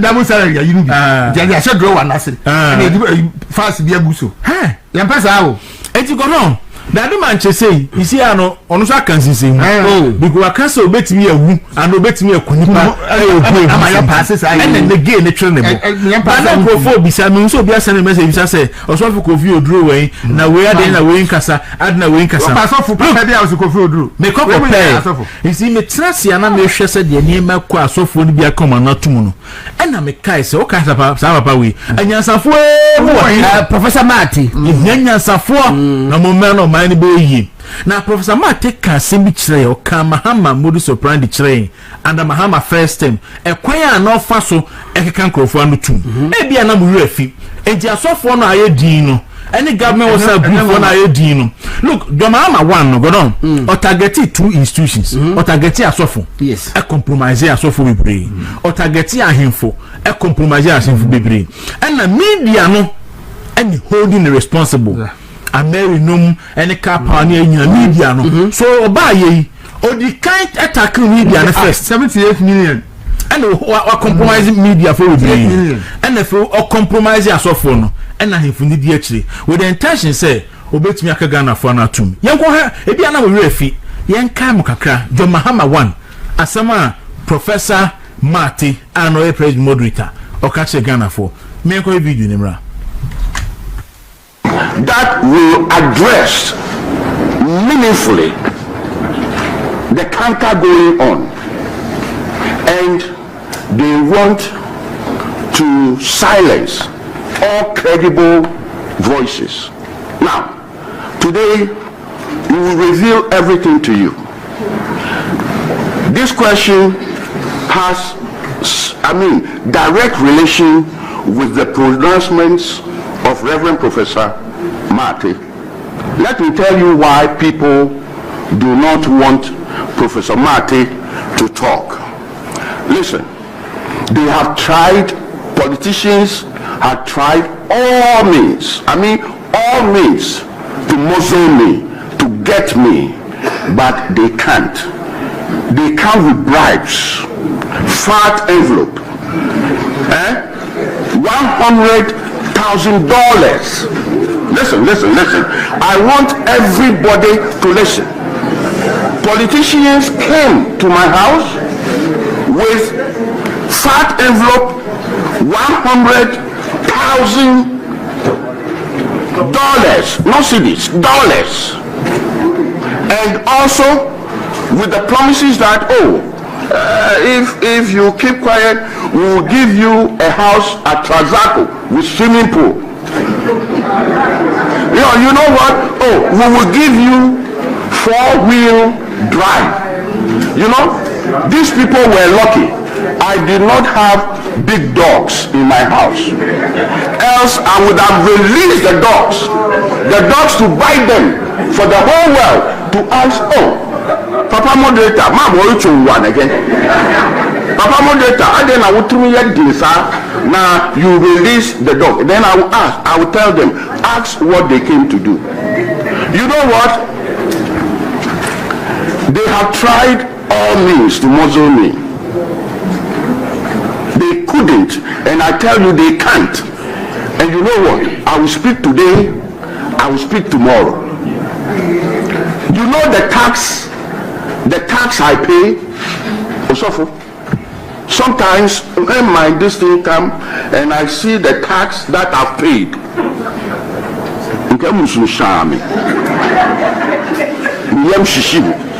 but at the same time I say praise be to the Lord we serve, because it's going to build our nation. Then when my tax goes, You babies with sharp teeth. You are stealing the money and you don't want us to talk. We will talk today. We will talk tomorrow. All right, go on. And that's it. Enti se mo bisa se adentina sofo ni bia jai kasa. Right Reverend Professor Marty. Extra ye Mahama 1. Ninti ana sofo ni bi entimi nkasa no. Enna enne ntino I'm just trying to let you know say enne so sofo ni bi entimi nkasa go on. Ebi aye government appointees. Ebi a board member, board chairman and the board members. Ebi so no honuma enne Mahama if you kwa brucho mo na te jatani and to be sipana jatani sia no mercy ana na Professor Marty ken so aye adwuma fat envelopes enom ne ade ene Trasako house swimming pool ene four-wheel drive na ni nyina so Mahama bi oba eye ni nyina ye adwuma so wonim Morino yeah baby our teams wa coach mu bia na no be any strategies what I use so the same what is so packing the year or the how be packing any time be or ban so what pay midfielders bia so we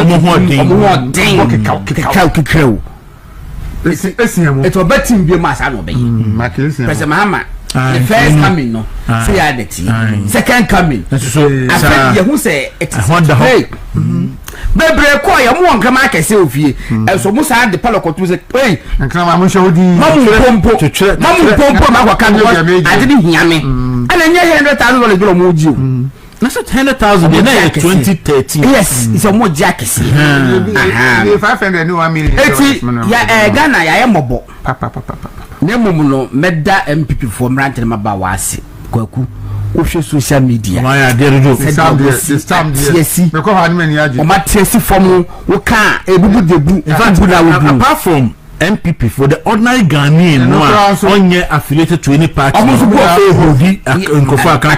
Sam George for some time Sam George has never known peace and never known peace why so unpopular Sam George why so when you say no matter VIP for strong face I bet take effect of chana ukwada oh say okay and your father ka break from performance on permit chia 120 dey na put 150 fatu so dey una ko kuma say na yes 120 120 100 ya so ko be last week okay so see ano na abedasu so betimi abiem kakra nti mo amoshe ne so nti see the minimum one akra kumase na ne bo for pa 120 eko 150 na ne akata sunya ye 200 Techima 200 Sampa 230 no ne ade adoma kosa tumu de anu na men kohwe bumpugu akra tutumu 440 akra tutumu na Kolungungu 460 yes and Boko 430 nti ne didi so a ede eko nti Boko yeah mama obo asefo betua 180 na omonko wa wo okay wa ha why 240 390 Kumasi wa okay na mu Kumasi wa akra wa 390 okay Kumasi wa 240 yes and akra to be quite asante be quite 170 wow kwa kumaya di when we said name so emeno ka say na ka say kai for take effect to sachet water so far they no akra dey mean obi ko moto so ma tutum kran da but abaya se o ba say ye fi so abandom lika ba minister no e say won pele mo muntum enti no o amatumu da sahu ho me say amatumu da amatumu da won so nyom beti nya adwuma on say o mo ba e saving o mo kai sachet water o mo say sachet water di obi a tobi enti amanfo de how beto mo sunti ene ye nya bibi no mu say ye bibi masa munya hwe enti obako Kumasi a hene wan kokon station GPRT for so aka say this week on betum to first nyinam go on call forum no and also send me video bi yes na minim be angle na wo hwe ba mimi angle na me hwe ne say abrante na okọ no wo hwe ne placards so a o see AD before any commitment be o ma say on commitment yes into my penny should intervene So the question will be that I didn't know Mampeni intervening because Mampeni share bought in opposition say Oba men's go before Kajina Obitia. I'm saying for refi. Mampeni Mahama in opposition. I share boss say Oba men's go before men's go do Kajina Obejo Musica Yomadia Mom. Banks near Gunina Obejo Musica Nomadia Eddie Amom. Obesa restore licenses of the Collins Bank Nina aside the Amom back. And no wonder say branch any ADB bank for issue or come and penny was a man penny intervene before ADB so ya bind yeah what I see bind and so catch a bind yeah because I bind appointed managing director of bind yeah it's your right place for the coin na person Mahama who just what can was say what can never be was when you will be with beef what to beef I say so you will be with beef now Ghana so yeah but the never you know was what you will be with beef for you back on enquaka you back on be any beef and you beef for sebo to share the can was and the second one or can say yes like of some heka brand no it was so Ghana is a free country obwa Ghana be a free country oba Ghana a free country kwaku ababa wabi yes omo be movie bi say abba was say yes omo be movie bi as a president bi wo mu and wakotwem plan na ne yerezo so the yerezo akotwem plan na ne buafu osi ache no and no ye movie enti obi e promote movie na kekewu and walker president wa more president Mohammed was a president wo ye wi okeka wi ne concluding statement and was say movie no YouTube na mo movie say nipa semesi page yeah no production movie ya mo say was the president ni akotwem plan na president ya akotwem exactly ya akotwem free country ni free speech Bosman from member of parliament you heard say answer for J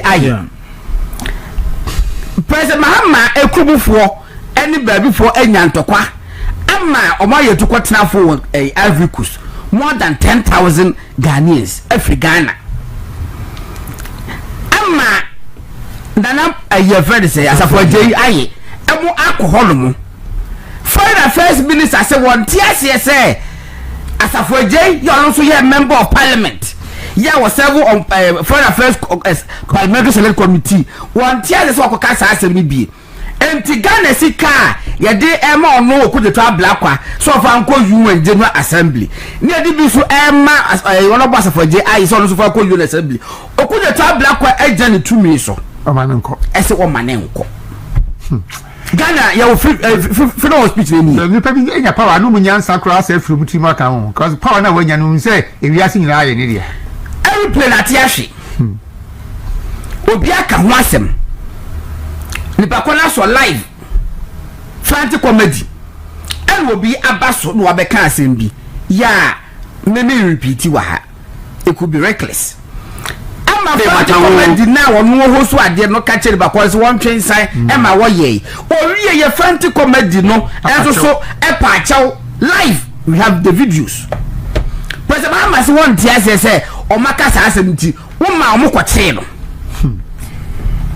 Kofi for some cancer. I say scholarship. What is your tongue?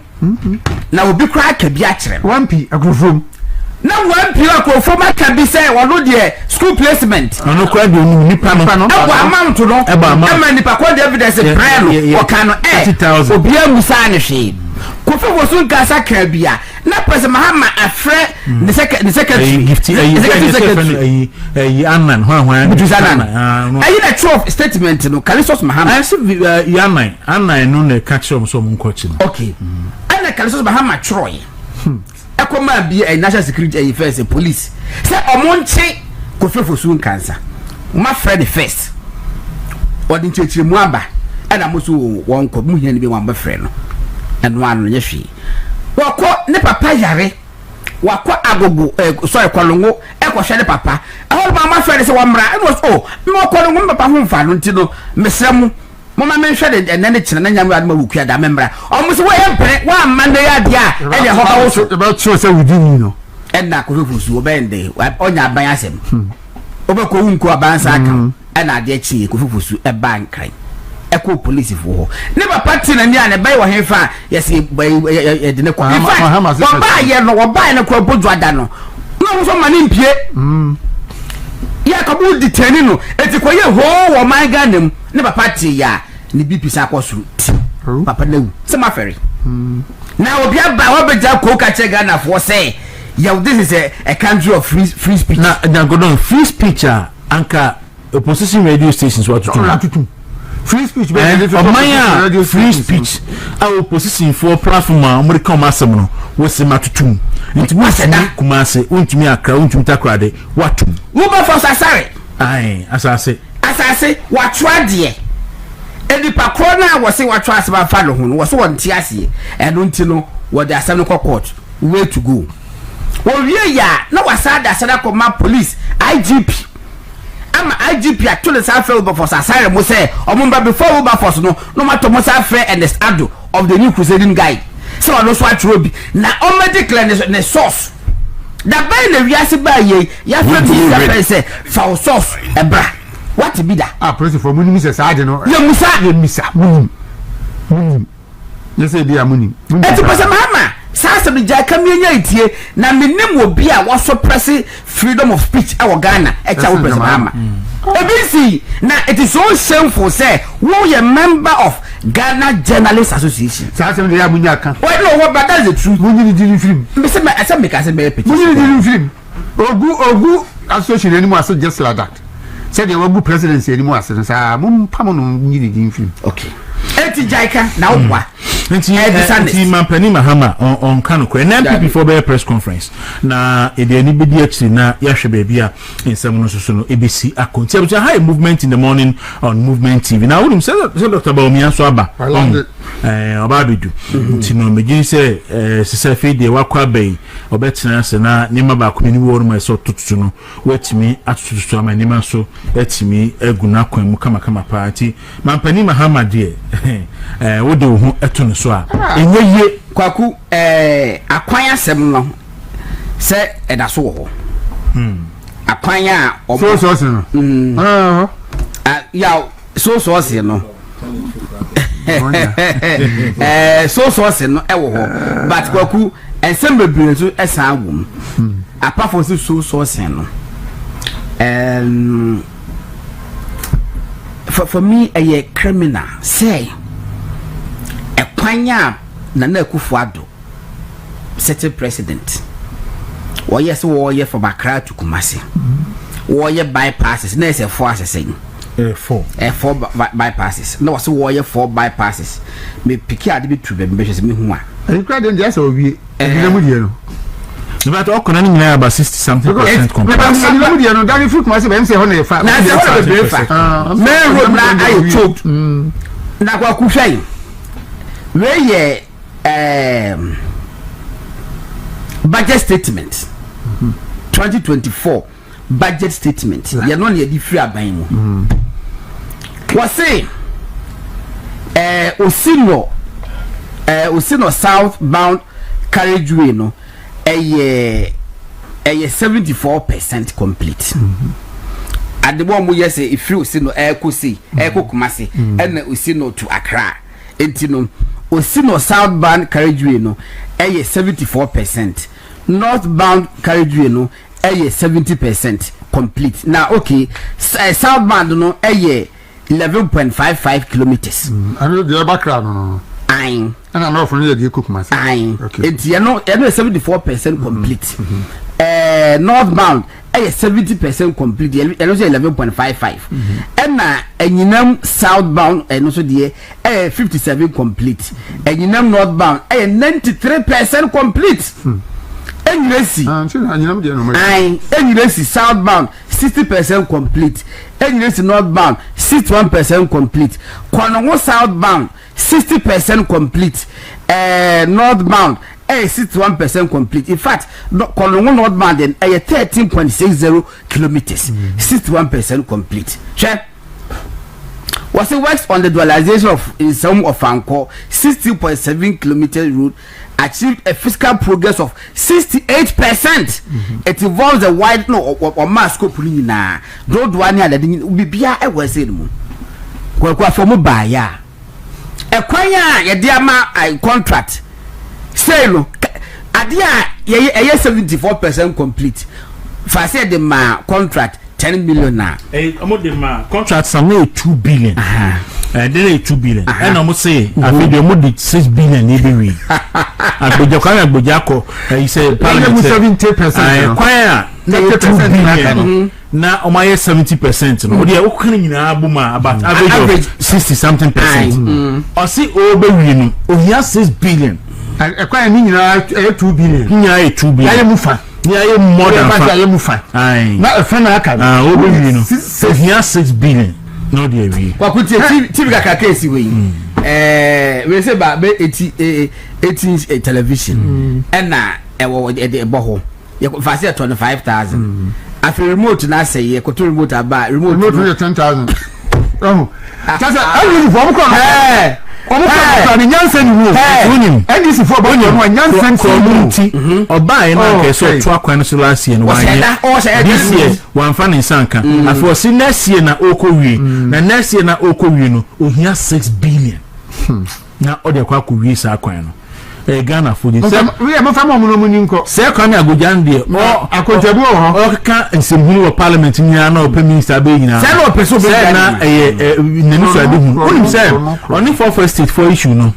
On say Mahama can say for state for report ma. Onim say contract your website on ma pull it down. O pull it down. O ma ko delete ni nya de free. E chere mo sa de buy ba mo de ba no. Na omo tinyi fi omo akoye de ba won nim say microphone screenshot egu ho oh ni na ka so ni page me I see but obi anim say NPP tradition no a center right party okọ wiase ba bia no a sa center right party for no omo nso gege sem so the center left for to NDC for socialist for no mo na mo so gege for so obi anim obi aso nim say Ghana ha omampani Mahama pe ena gay penny wo wiase nyina na danfo Akufo-Addo watena bruchire watena France watena UK Akufo-Addo kabrofo ka France French hanoma ase bruni Akufo-Addo kabrofo a ase bruni watena bruchire wayese o human rights lawyer but Akufo-Addo any gay adanfo bia wo Ghana wo wiase ba bia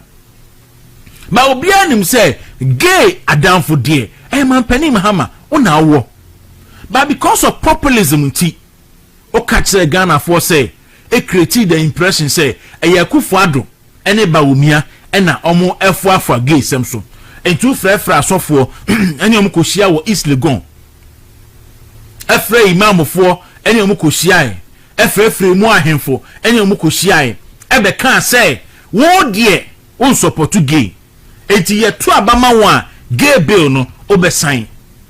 Ema asofo ebonsem edemao emenuti asofo bi kra eye one man demonstration ema asofo bi eko mobilize nipa e ma sori dem mu e kasetia NPP sene NPP eye bonsam ku wa be di mampani wa ba ban mu Ghana for say gay ni de yempe gay no yempe e wo yemamu tumu no yempe e wo yemai Ghana mu enti emra no ana wo se wo be sign no ye nya na hwe aye the same emra na ya sign the parliament parliament no mama ayi Mahama yarega a o ye government business friend saying committee chairman no mama ni yi free other paper ne so mo delete ye every other paper ne so it took the minority consistent effort for about 7 months and so no sign a restore ayi sa gay ensemi e wo other paper no so eno kra mo restore ye mo yi mani atunche se pani a wo yi from abone e wa abonten mo nka ho hwe ye okaka wa sama pe na Mahama yarega so mini enne dafia makpa oye one of the friends and members are omodi sam private members bill ikoi enne dafia makpo ochibill no enne speaker of parliament o catch say obetimi awu no obetimi akunipa because of sa gay 70 no enne speaker of parliament wakana no atum ena bill no ekonkon ho asofo no aye disappointed dodo na disappointed ebinom a ene wo mu didie no a mo party na aba aban mu no asofo ni bi ho no a omo ye NDC fo omo party aba aban mu ebinom so won so a omo nya NDC fo per se ba o madam for the Mampani Mahama ba ye one more appointment into omo so ya appointees of John Dramani Mahama ebi ye board members ebi ye board chairman etiane omo ntimi kasa entia de appointor because omo ye appointees enti omo ntimi kasa ebi nso so agigi contract e de ama omo ma ema me kasa yi omo ma so ye contract e wan DC aban mu so they can't talk because right honorable speaker of parliament Abrano health minister no or say it's a bad practice said duane se wanum a obesan akasa enti asofo no biene se na kenken nyina no enye Ghana ntia o enye Ghana fo ma eda achintia o na mum eya omo ne omo ma ene omafu enti na omo yesa eye very sad very very sad and very unfortunate asofo no bia ye kaseti akufo ado no ene they are quiet na nu Mampani kwa abruchiri say oko shop for honorary doctor degree and a Lincoln for a bounce no say ye mfa maw na private members bi obi at the parliament e wo mem nti ye mfa maw oh na Kali Bishop conference for issue statement na osofo Wingam of Assemblies of God no ma true statement aba and I think Methodist Church of Ghana ye bo Mampani abaso in fact particularly so for Wingam oh ye bo Mampani abaso Mampani Mahama why ade kura no enfa ma no kire say o stance on gay and e bisa say what is John Dramani Mahama's stance on gayism? John Dramani Mahama doesn't have any stance on gayism. And if you are Bekano, in fact, Adianche na Mampani Mahama a granted interview ewa America memu na or say I be na dia parliament in the minimum way. I have nothing to do with it. And media private members there. And no crown the bar. Me on the back crab sign. And I say me sign that come on say be no there by the many no natural reason. And I say me measure that my council of state for etumi for na they are rejected bill. He said those words. Na I expect to say anka so for no e ba be call Mampani out. O man kasa e be kan ho asem ha. Ni Mampani free ho ba ye no am say sada no na de chie e no so ohia civil society for e wo eye Ghana ha sei. Okoshiam ne ebisa no LGBTQ plus wasma o se afedie LGBTQI plus no enye ne priority chi se ehu hia no emfaso ni so ne emfaso wo so no se Ghana for pa aduane adi Ghana for me se ei mo de bibia ya didie afedie na de Ira Mahama wa pem aka ni pen se LGBTQI plus no ehu hia no. In fact we were expecting some Mampani cancer pe Akebehu statement from Kali Bishop conference. Method disasafo na no mutual statement ebeba Mampani aba say wakwa broche me adina no a degree no. Anka ne expect statement from you. We were expecting statement from Kali Bishop conference. We were expecting statement from Osofo Wingam to come and call Mampani out. But Osofo Wingam ayedi any Osofo Mampani bi ayedi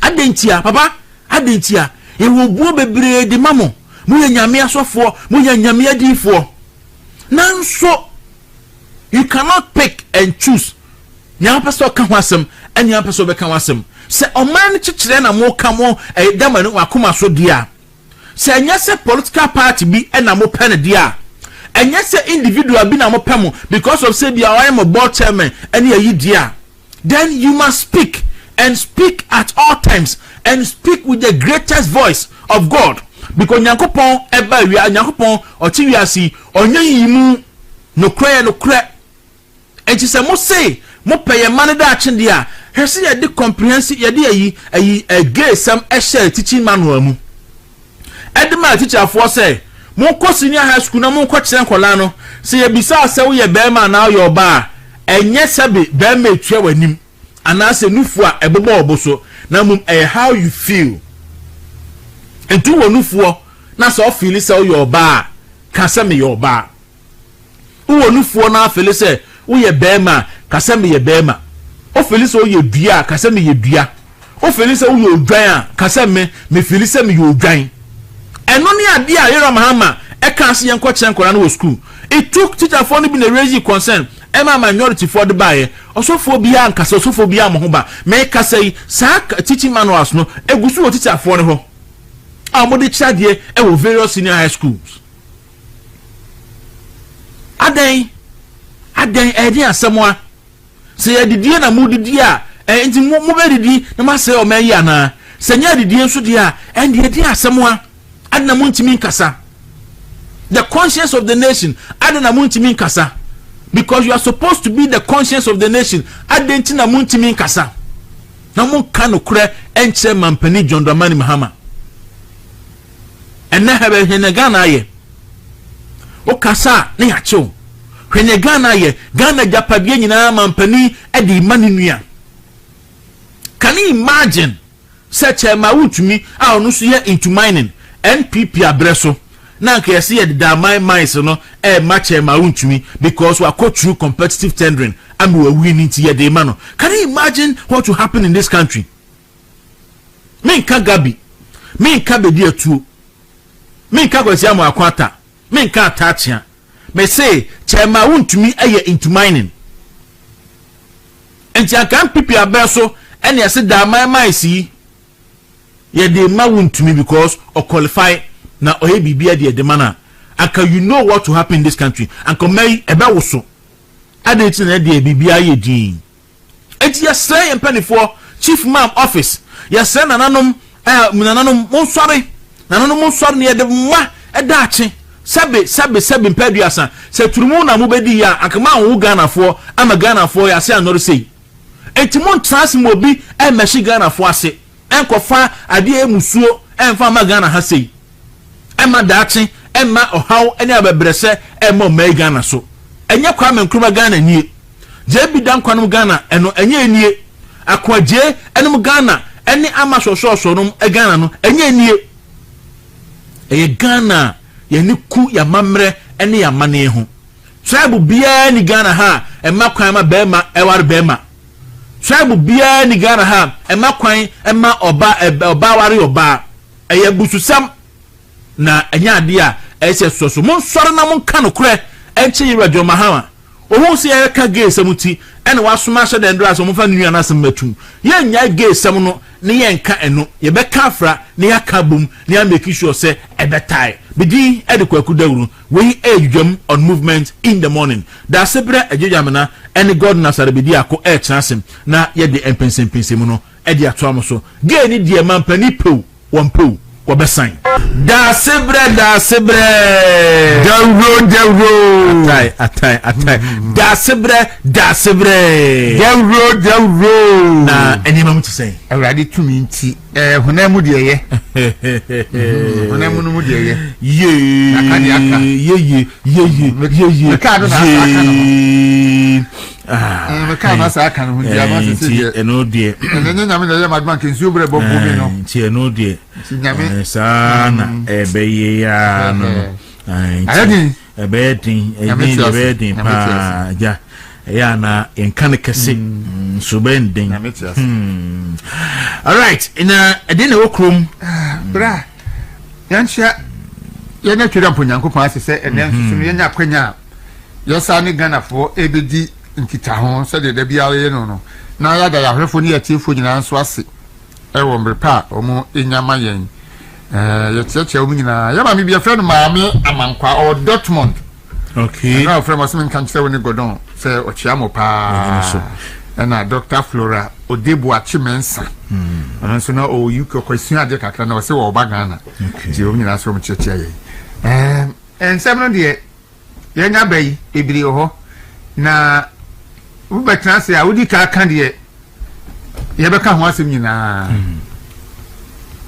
Intergesi ya John Mahama ene na ban peso mo ye Ghanafo nyema ekoso ewo ma yi mu nyina no ye hu na bibi nsikwa ewo wiase bibi eni ho esikwa ade a esi ye wo LGBTQ+ hwan nyina no nyame ne man si sa Lincoln University yeah okoyomo ese yemfa award no ma no nyame ne ma ni siye said the be a odi be expose Mahama hypocrisy dedi kan ni nya atwuma oye ne nokra onkan dedi kan na odi be expose Ghana asofo fake pastors na mo Ghana han so onya ma mienu ene nyame gina so nyame me nyi nyame adwini mu but ohwadi ya asie kiri na sanete nyame ma ewiase nyina ehunu se LGBTQ+ no dwoma ama no a wogina no so de ba power no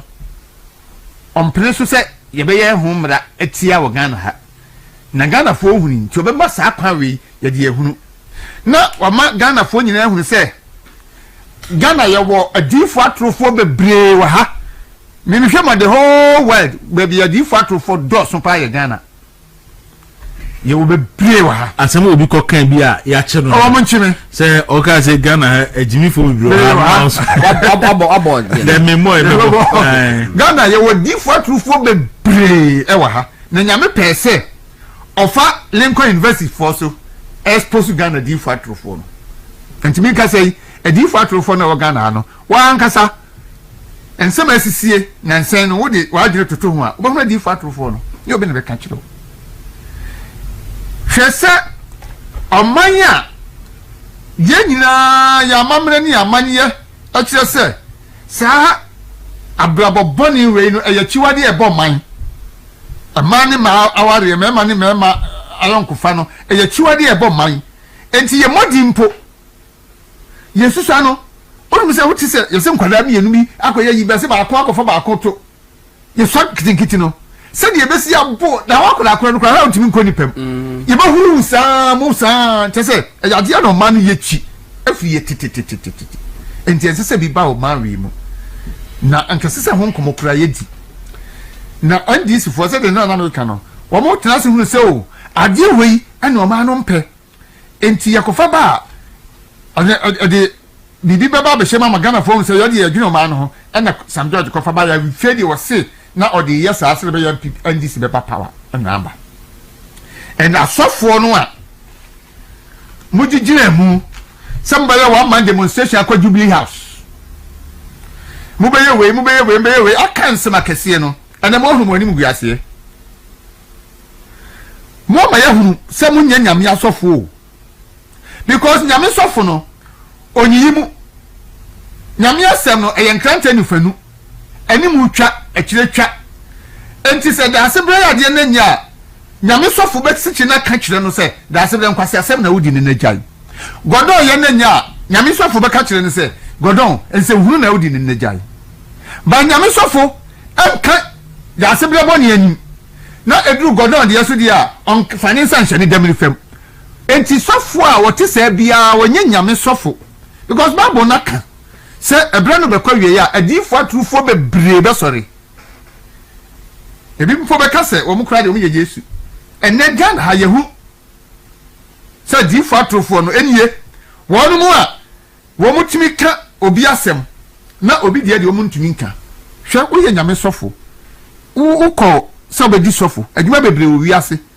na aso obedi sofo na politics wo ho wo se onye politician obedi wo sofo and I said na so pani e kan TV su wase onye nyame sofo utimi fa envelope kakaka mre no e me ma no for wheel drive e me si fie ma no trasako ni ne keka ho no ono opesa ni ma na nkoye politics on penti so be di nyame sofo di obenye bi obefa ba mo de mo so be nyame asofo but they say more than ho politicians and ma ko je appointment e wa ban mu asofo a mo sa oje appointment wa ba mu nyame dwuma na mu yo nyam nko na mu ni nyansanti a se mu ni ho aga na entimi mu man but mo do furu pe adufuru penti mo so ya sofo ma sa ko je appointment wa ba mu abanu na wo yebone ya mu ntimi nka ana ma akoma no atum but en mo nyam ka nyame se Bible kan ba bi se nipa mpo anyi mara obema boba ayi na ye sa sofo no mo nka asema sesa mo kan ye mu bi ye beka amama ba chia kotum anoma kuyen mo sofo no a o se onipa ba de wasi Israel fie so wemfo na tiemanu asem na fa bo won kokko a mo se mu ntie nyame anu asem fa modjon Mahama de Mahama ne NDC for kokko no enipa bi ti say ye beka na mo ntena wiase amfa nyame din eni bone saa nyame no onya say bosuma wo ya de na wo ta pampem ho ni ntino mo afa ho na mo di edidie na Ghana fo na sofa but ni nyina ye ama yehunu say de musitie yom Ibrahim Mahama ne Daman good you na ba Ibrahim Mahama put them there me friend nke hiam ya you ya just say ya hammer LGBTQ+ and never say ya say onim say ya be kan asentina no say MP before press conference na pe e no osuma mo so nkosum wontum na mo fa enye deflection na enye and the LGBTQ no and never say ya ba enye Daman ma me ko godon homra godon kwaku na bokode nyame adum ahode ewo ho nyame adum enye izo boys abre na enemi bapa na nsuo no ahomachi nsuo to ewo me kwan so no enya asem ketwa na nipa diamia ewo kwan so no ebe nde kakaka o say the so called pastors have been consumed with worldly things and the same thing they preach against, but because they are consumed with it and have become slaves to money, they can't talk. God will punish all of them. Irene, God will punish them. Queen Irene, a message and no Katamanso, incoming communication officer, and then incoming communication officer. So say, we are self-effed here. Quite be on any girl called Akramoa. Get no air fab a Bailey snad no or bonanza. A cop baby avaro no one or swinging a we are self-effed. Find your way. And we are self-effed. And that's all for to be can correct. Go on. Kwaku na we put ye Nyakopon kwan bi ofa so ya wo se okase ye mani nyina mumunyi yeah aha nti ye mani nyina mumunyi de so ye sofo de so ye sofo was start ye suffocate sofo panyi waji bishop abolobo aji archbishop abolobo aji chief moderator abolobo abo je se ni nyina no kwaku chabrand de se put the edu Nyakopon twabre na wo nanim ye nsu dipa momuzu ye wo twabre no sudu kwaku twabre no zia edu okay ama sese no twabre na edu no ye ka asofo o man Ghana mu a o my consistent ewo anti LGBTQ ne me hu a mejirisi ye godin a ye bebo ayi osofo okwajima kwaku eno wa mo the voice ena me bo ha twabre na edu yeah no justify the ho say asimo ka na nura no ene sa lo beka no ndi twa brede drama no twa brede di se de ye ne ye kwa asore no ye na tie kire no ena ye hwe ye na yisi Yakopon de marking scheme na man yi e de guta pen ye marking asofo no wo mo akoma direction no o mo ma akwanyi se ye nko benku na se nko lifa ko kuta bledu twa brede na du ama bebre no mu guase no time no kwaku aso o mo few days to redeem themselves. And no who suffer back could be. They were threatened that na kufuado. Say obeye wa obe march towards Jubilee House no. And we team who the video be what TV so back. Why am bread se kuntu medi so si aguso. What ku ti say the casa no emma. Well yeah classic case of somebody losing his or her voice. Well lose voice. Well lose voice. So say na wo time me ye YPG president no na wo nwubi eto. O say maweni so hwe wiem no wan. Obehu se nyebanyina wa.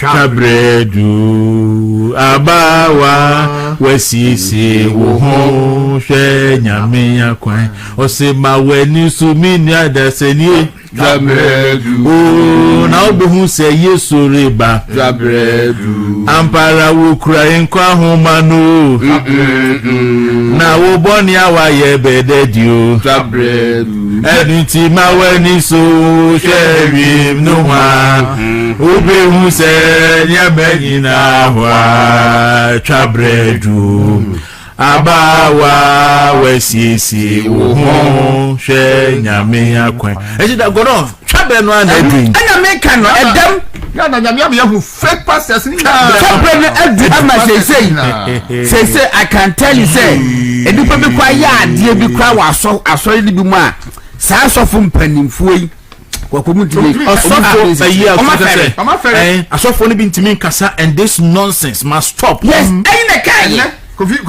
Lawrence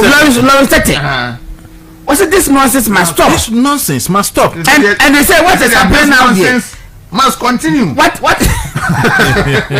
kwaku dia kon sese no sa nonsense we dia esuche ni nyina sa nonsense we kwaku esuche ni nyina ba Yakobon na aye isi edruba bi na enipa bi omo eye asofo ehura chaye kon so na Yakobon no se we Yakobon nkunfo onu obi enche na nimunyam Debi ena enipa ni bi omo se omo na Yesu kon cheche odo mo atiaro ena nti omo na omo sadaye so Yakobon afa kwan bi so kokopa ba hwe starting free MPP presidential primaries omo de kan wasi yankase obedi president wadi awie when yankase obebe win flag bearer no boy flag bearer dada waso wa verify wa bo akira afa wie ye watomurem and also this of padimu be ko chabra na duama no ama mu kwase se tam ehwa woso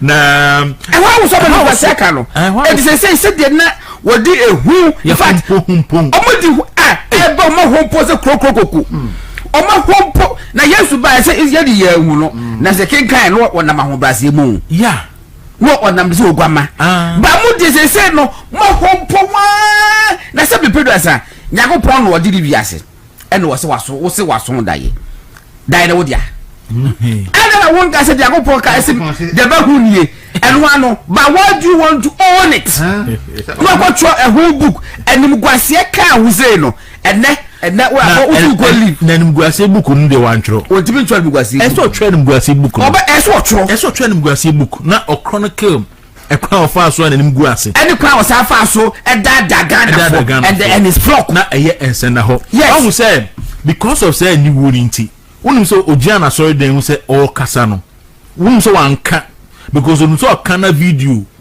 video beto ha forever into onu amie na no anka into otroy e Facebook no beto you be read yama no well me na no na esan ko so like no ka say madada Ghana for magia to me pacho say onum say okape yes e ku sa wo say sa enei Dr. Lawrence Tete kwaku national issue be na Dr. Lawrence Tete bi cha be gina bon ontimi nka okakro bi afan serious ondeni maguase oka obi en fan serious any asofo e kan ho no me say nansen ya mapani call Lincoln by Reverend Lincoln na waya mana anko no Reverend Steve Wingham extra krata Emma graphic e publishing the front page mapani Mahama e kan say gay na fe nya na priority no Prophet Osofo Wingham on my graphic front page me see one no I didn't know my graphic one President Mahama our personal relationship say President Mahama be your president bia na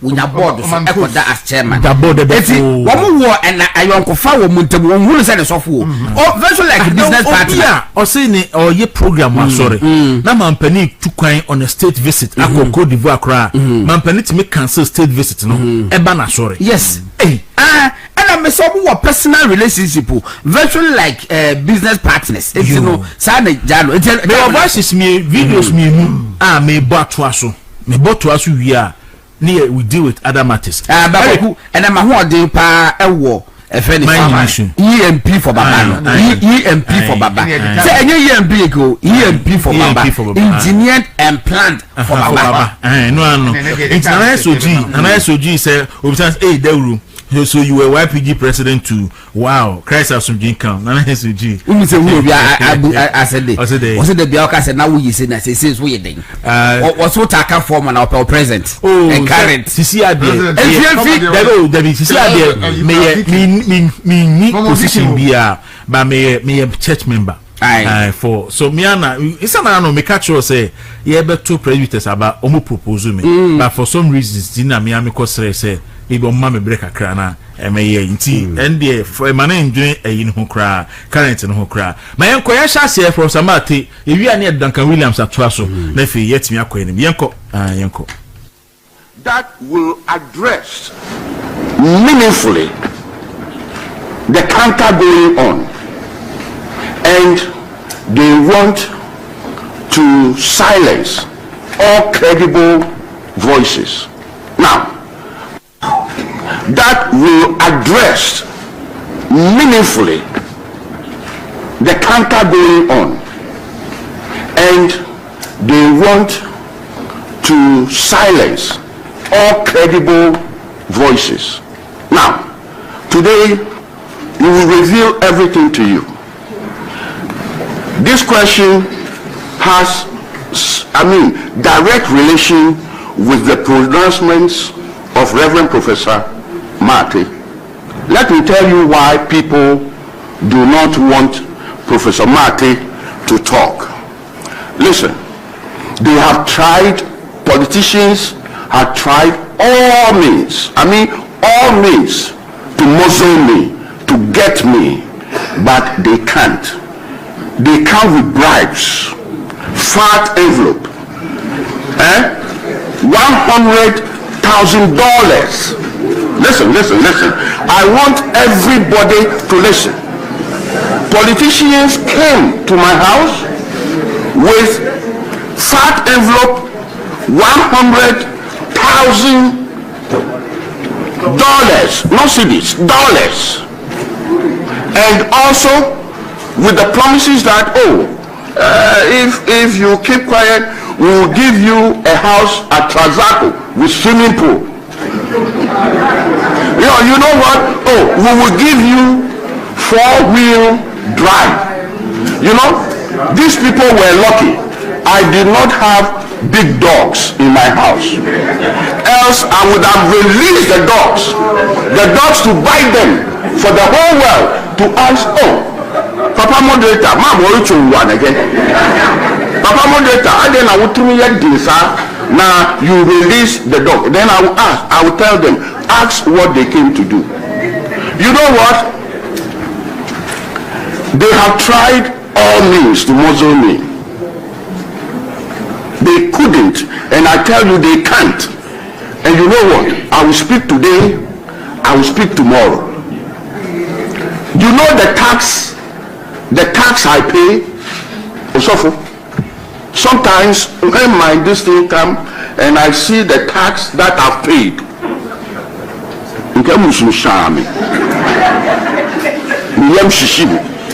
but at the same time I say, praise be to the Lord we serve, because it's going to build our nation.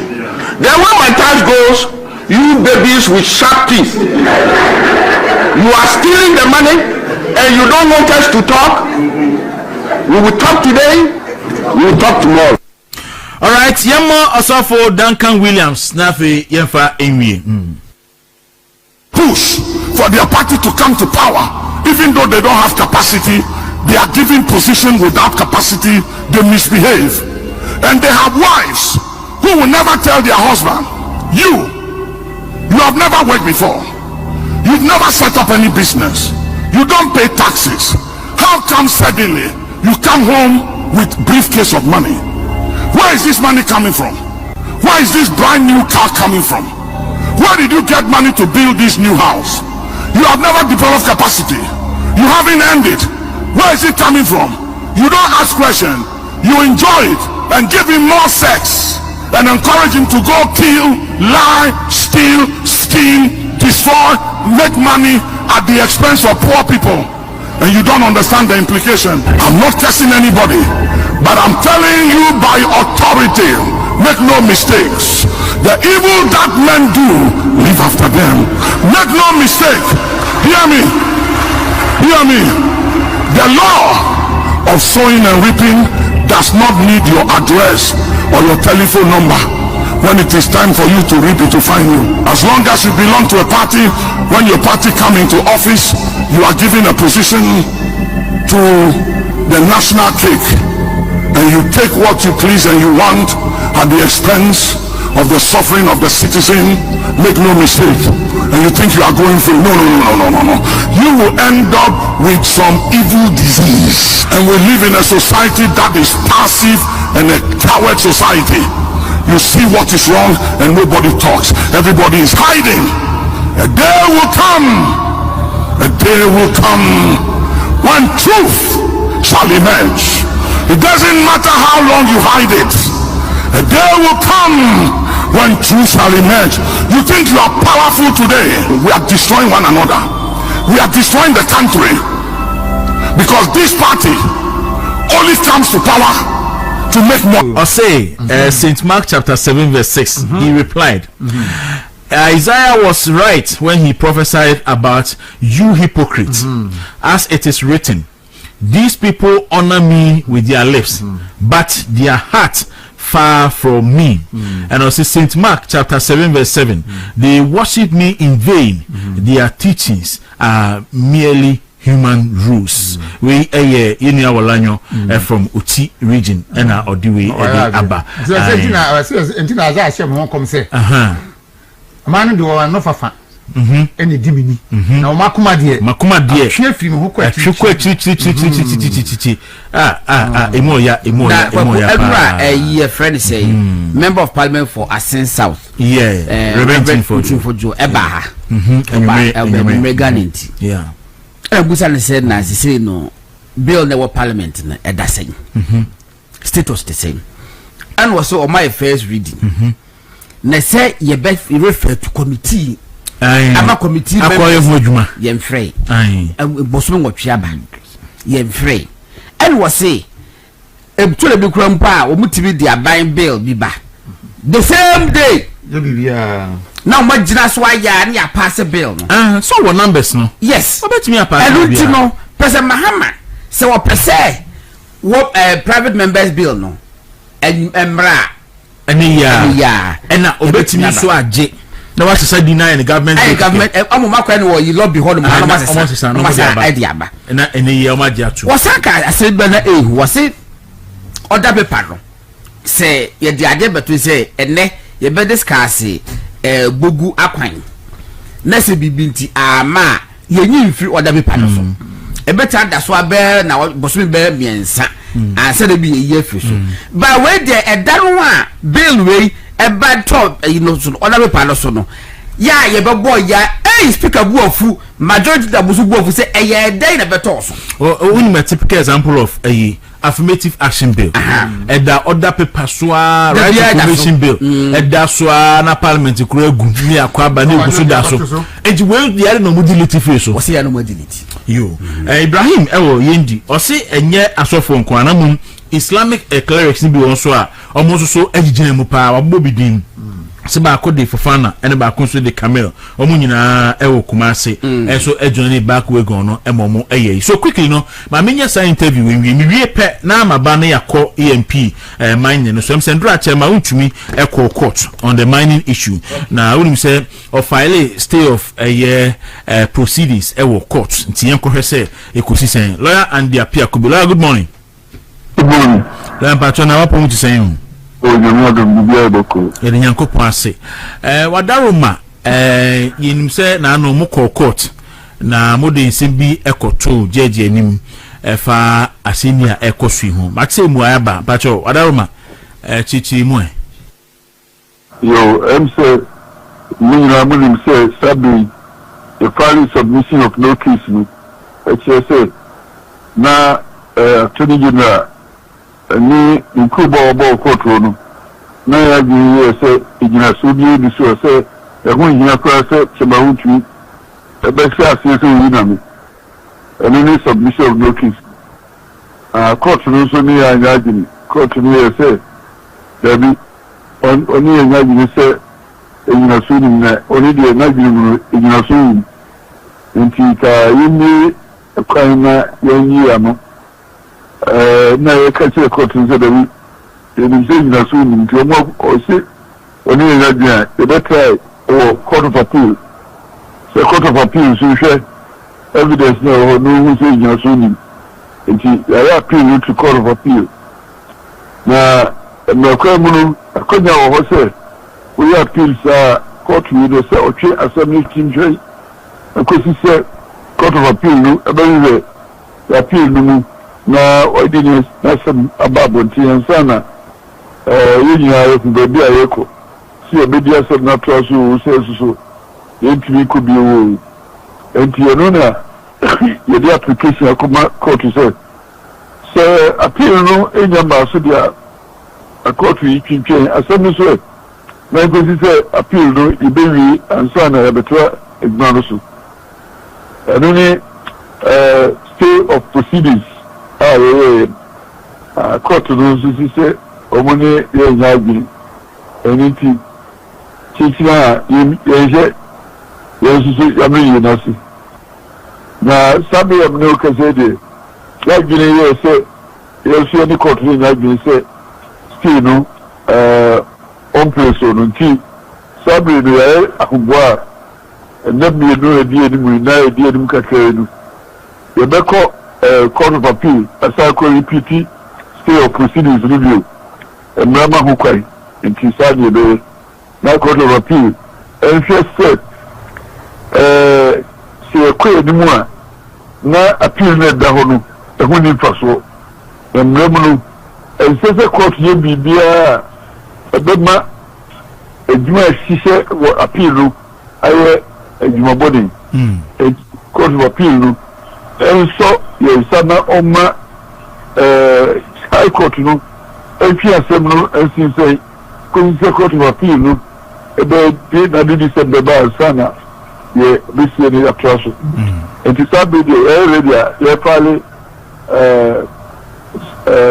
stay of proceedings no ɛbio ɛwɔ court of appeal sɛdeɛ bɛ a court of appeal no ɛbɛka ɛnho asɛm ansa na ka appeal no ankasa bɛda hɔ no ho asɛm mmerɛ no sɛ ba ne sei a na yɛsɛwo instant court no ɛyɛ high court no a na ɛsɛ sɛ ɔmotwa yi ɛma court of appeal ɛka yɛ stay no mu asɛm yɛ ansa na yɛhu anama yɛbitu ɔna ɔma na ɛntra asɛm bɛn mmuaeɛ bɛn na ɔmode maa mu nti a ɔmokyerɛ sɛ mu nyi mu mu stay no ntomu yi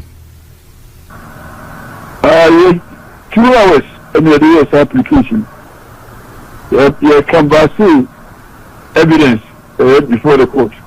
You can see law, both statute law and the case law from superior courts. It's just a same command here.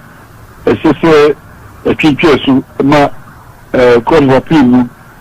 And son. High court no aye na the one we even say 2 hours of legal submission you come and say one sentence say disagree with you and dismiss the application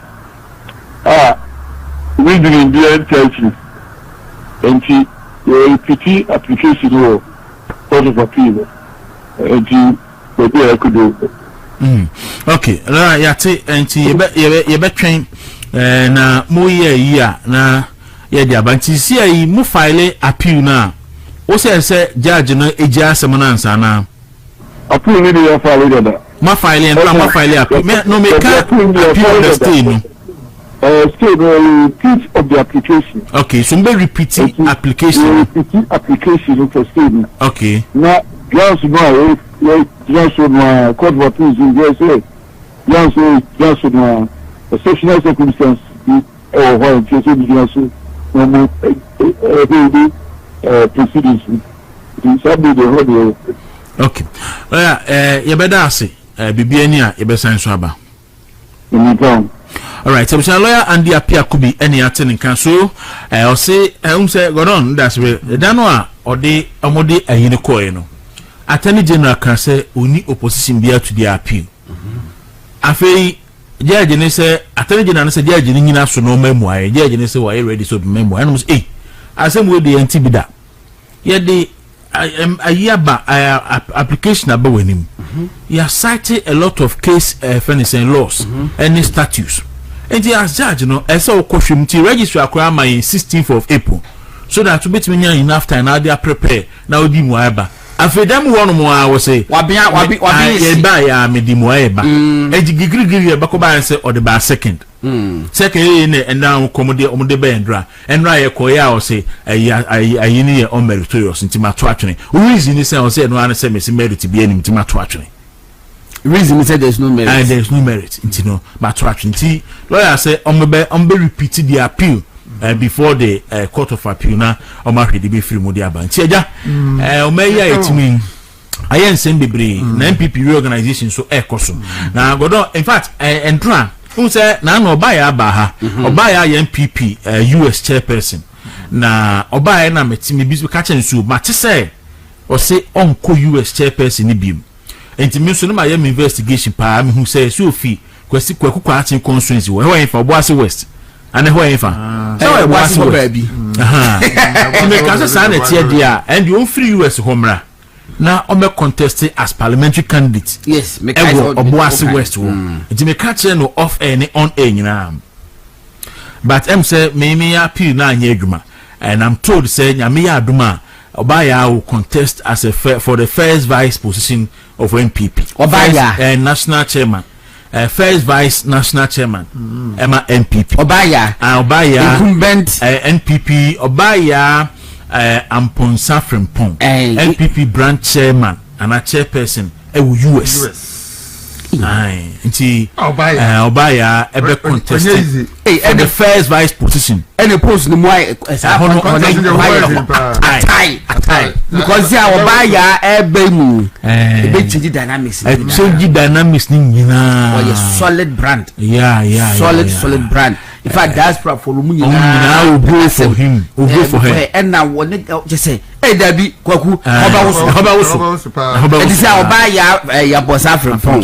Ejinem Henry na Boachi na bi Dr. Mustafa Hamid say no ya tese so one Sampine of Kumasi Abattoir formerly and Kumasi Mayor one also jinem and Richard Ahiagba and what declaration aba Matter say so beko it know the first 5 years so far I'm say we need edin ababon I think say e big wo ho pese me kai omo pese mo san and so far there hona atai first vice no and hot type baby I'm general secretary ho yeah general secretary also general secretary ho yeah it's good say competition beba na omachimi enya a solid team na yeah bompa they say it should be healthy competition no healthy competition and I say bench na current bench ni there as you know papa that bench current bench ni there say we were forewarned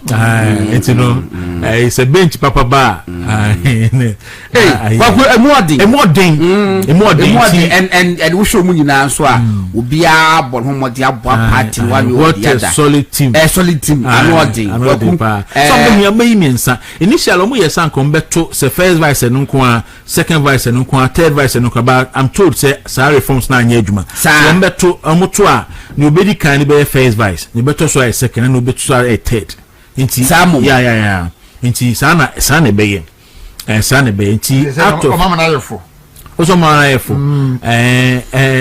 it's on back to the once it's what would be first vice numbers kese no first vice second and then third vice I will be chama bugaso eda so ginem chama bugaso beko chama buga eda so ginem ntino ekwakumu odin chama bugaso beko chama bugaso beko yes okay I feel fancy baby na ayi tarata so by ron ko bi won minyante ni die no so abre it's not around for long and wayebi onko hume wayebi I think say no in fact Obaya ba oba no ama oni Dr. Abdul Mustafa Hamid omama dynamics no asesa omama hwasa bebre nti goron ase ba bi a mention there hu said the host your organizer position no in fact name say ba no nyina no goron me wo nipa bi a aka I wish say omo contest organizer position no yeah me woni pa bi a me feel say anka minyaya anka mo me contest sa position no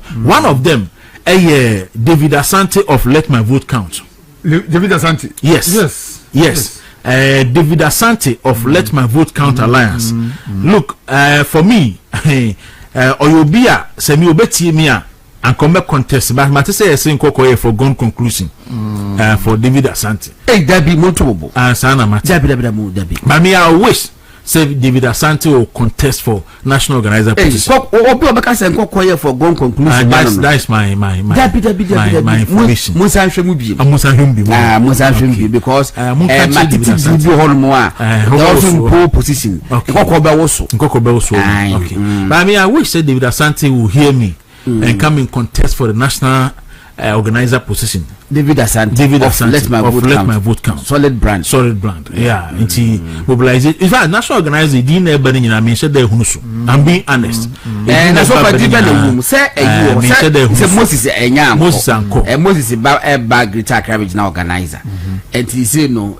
One more. Hey, national organizer no nipa hopa. I say you were political asafuache. And Kosibuja voter regional organizer. I want to know any idea. Ni quartet to Global and Nana K Suho. National organizer. And Kwam Prempe. Ali Maiga, former MP. It's one on that for Musa. But you see, now for so call us Abronye and Cabronye Mraho. Godonka, and yet bad choices. I was wonko. I didn't know so uncle. Any choice. You choice the same. And that's it. Judge Crown was ruling by based on a sound argument, you know. Was it all what the ruler and they say? I don't know. What can't you come Abronye say? How many we go on? Oh, you see, what's wrong? Quite so. Oh, so you record your show, uncle. By party news of how bet me as Abronia as national organizer. I don't think Sanke Bebadu. Well, it be Uda. Say politics, no say dynamic. It should be a or calculation of I be or year Juma Reggie Holmuko, and I say a bimpa or best special operations be award national elections. I be a mean, penny Francis and don't pray. On the yes or a national security liaison officer or Eastern region. That was saying, I said you Frank and don't pray. I will say. Ozide rumi ni obi koya de o baby aba enti obi kuni baby kuni adokodom ho ede one kanda good morning enti go on enti positions no eguso ehhye ne ho na ye hwese DC etie obi say na ye camp for the me nka me die na me de say me na say so far o call no post so bi ama o call national communication director and o call eduma no betimi aye na you see media any MPP election elusu ye no me maka wo ha say eye nipa bi a ye di media relations ne show mu nsam and the party in co-position because among media for antina yi any say antina yi nti du baby no media for na MPP for kra no mo de abufu ebotia party no yen ni pe betimi media na antina yi na media no woni mugidie na mo so media no mugidie na media no betimi akọ mo nchen no mo so betimi akọ media no nchen enya no ano no kwakwa no ano no enya no ano no nti wusa wo so for obi antimi nya agudro enka se wo kọ ana obi abeka. What is Obianya who could cancel? So far, you don't know post candidate. So far, Obianya could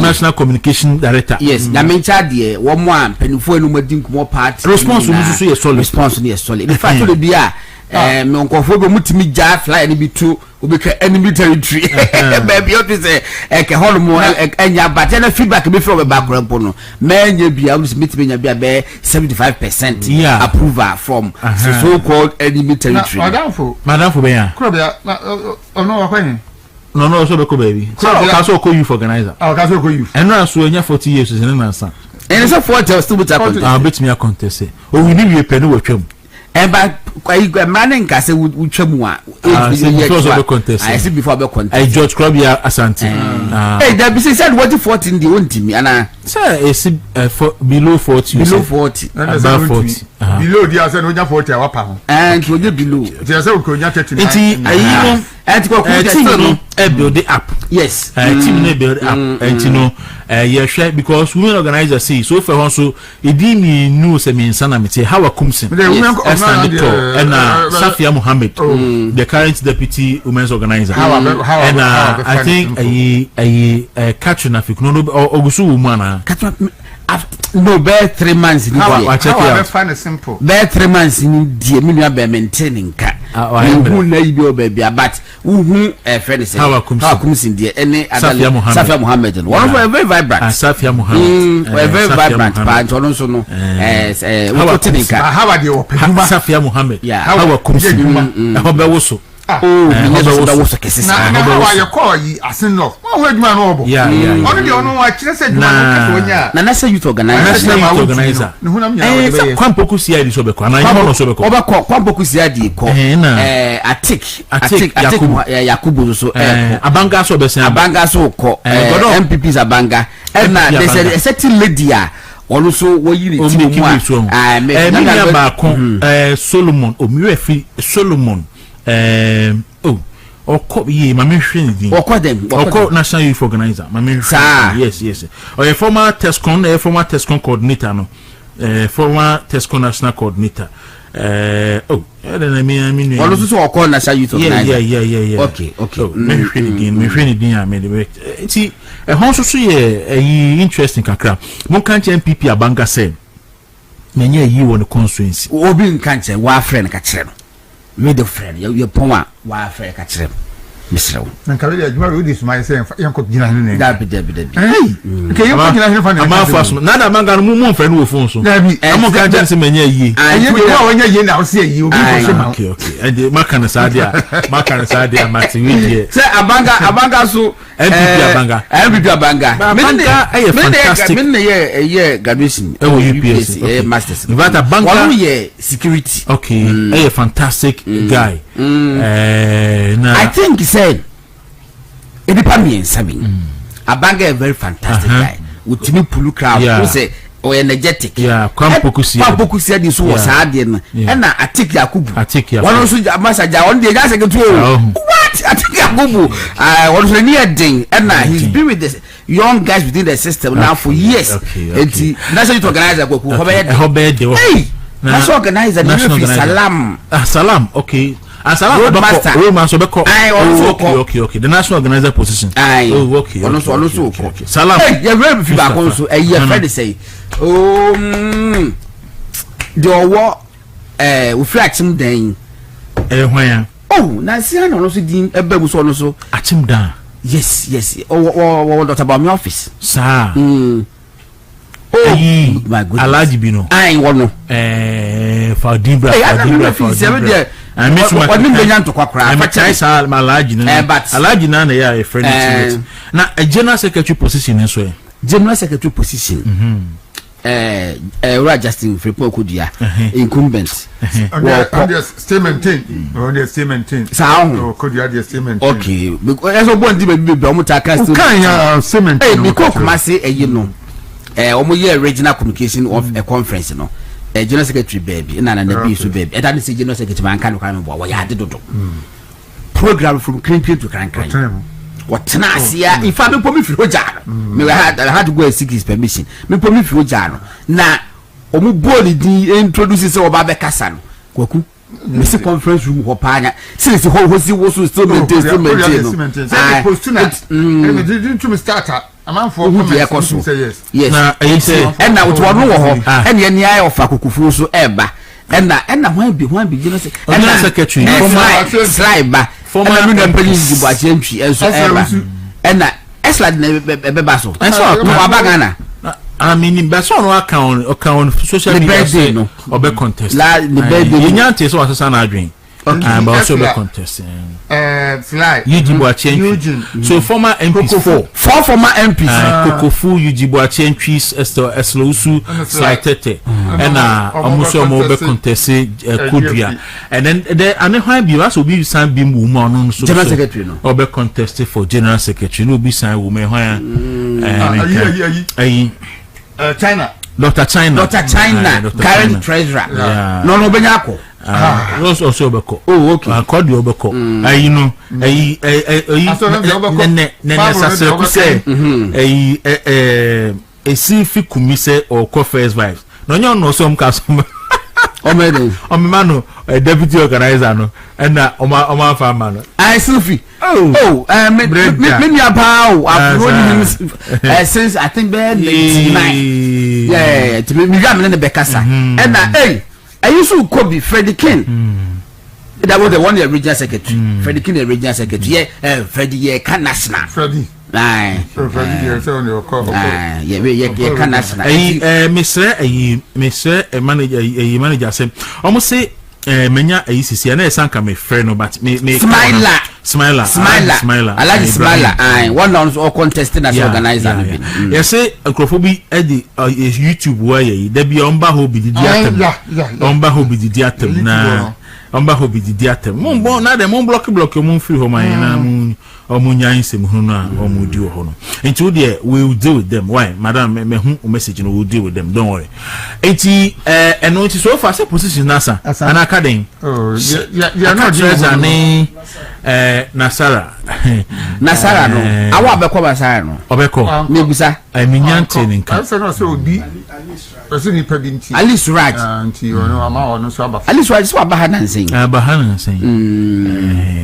okay wa you so na can we na sa ko fa ba adenta kumi so ampa na edena mu fi adenta kumi anane de no oba late ninti no okay nti adenta kumi na say youth organizer no youthful holma o nyina ni edin hoba hutu se hoba woso Jesu wa ko treasurer Jesu wa ko na sa treasurer we send me adenta kumi okay so for edin e baba ni binu no na national chairmanship ni there so for say nipa minsa chairman untumi raba cheja akone Rajab Boadu yes national chairman amu na be ko mate say Paul Afoko so be ko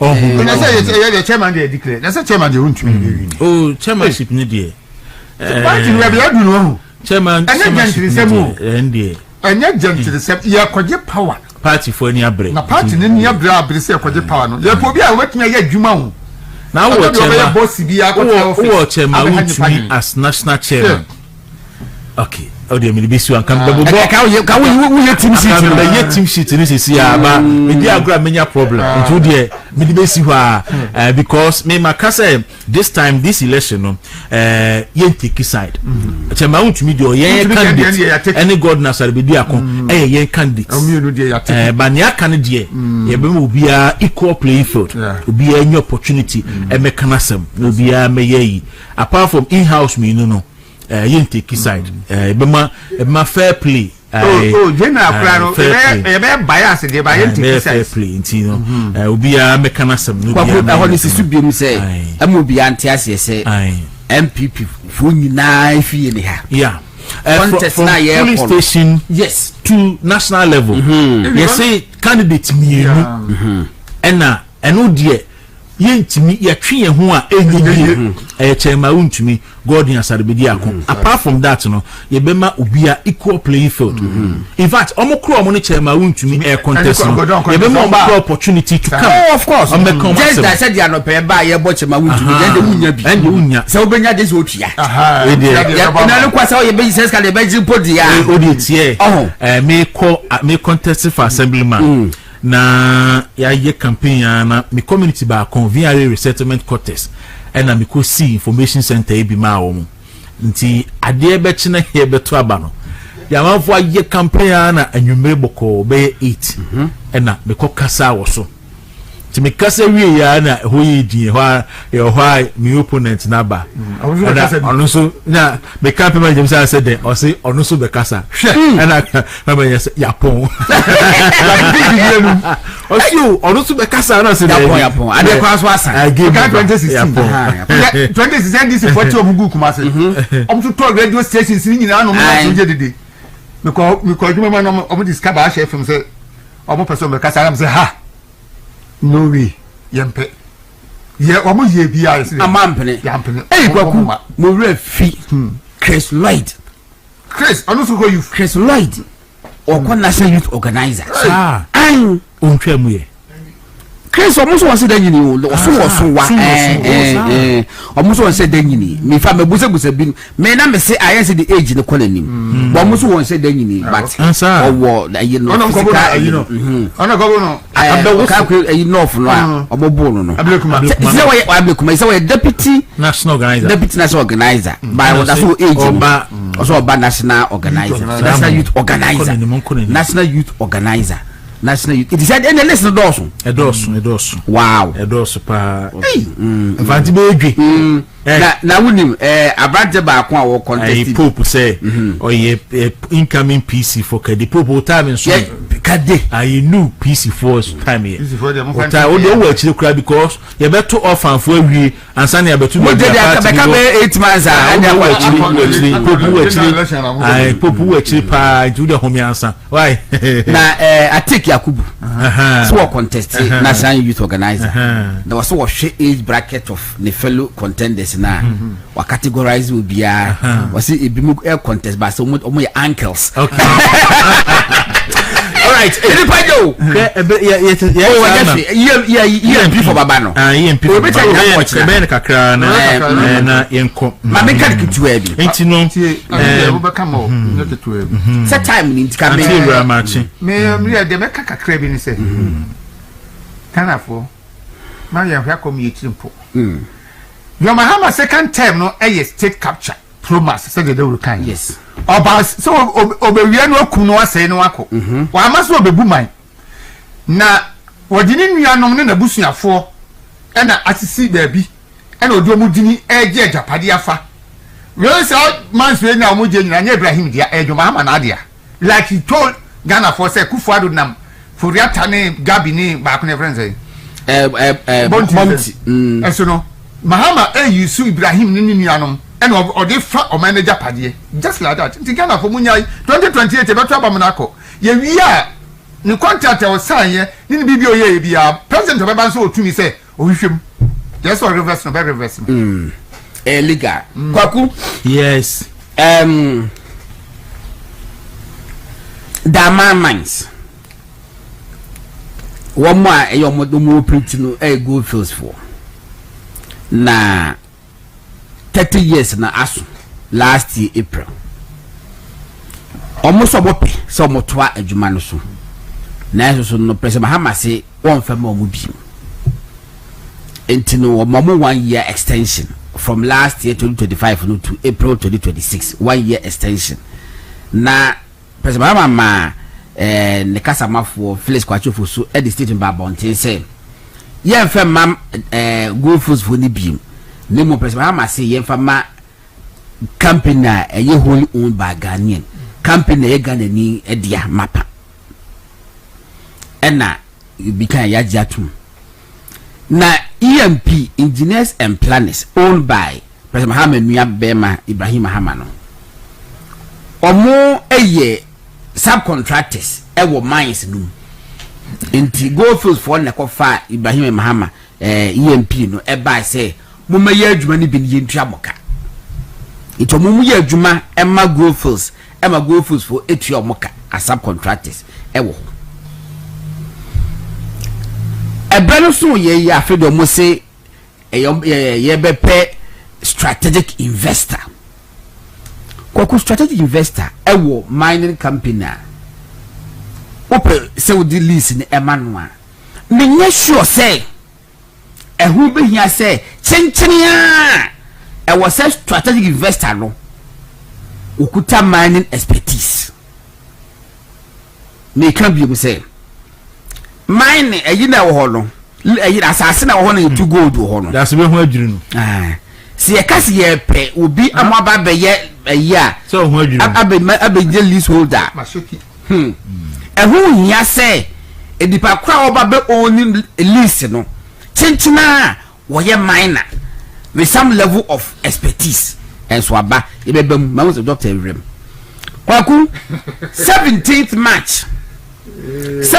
March who's a international news outlet be friend Reuters and the Reuters for a publishing wo omo website say Ghana ban ebe pe strategic investor na wabie tender no ama 3 companies ede omo yakwam ya shortlist wo mo ama aban no ehwehwe omo nkrata mu 17th March Reuters ene de buy Eric but you better that so we just 2 minutes kwaku 17th March na no buy after ekodu 24th March mo hwe difference no 17th March Reuters a report say Ghana buy abie tender ama 3 mining companies and 3 mining firms edo mo tender bid nyina eko ama Minerals Commission agene meni nyina nkrata nyina ehwehwem ekodu 24th March afena Minister of Natural Resources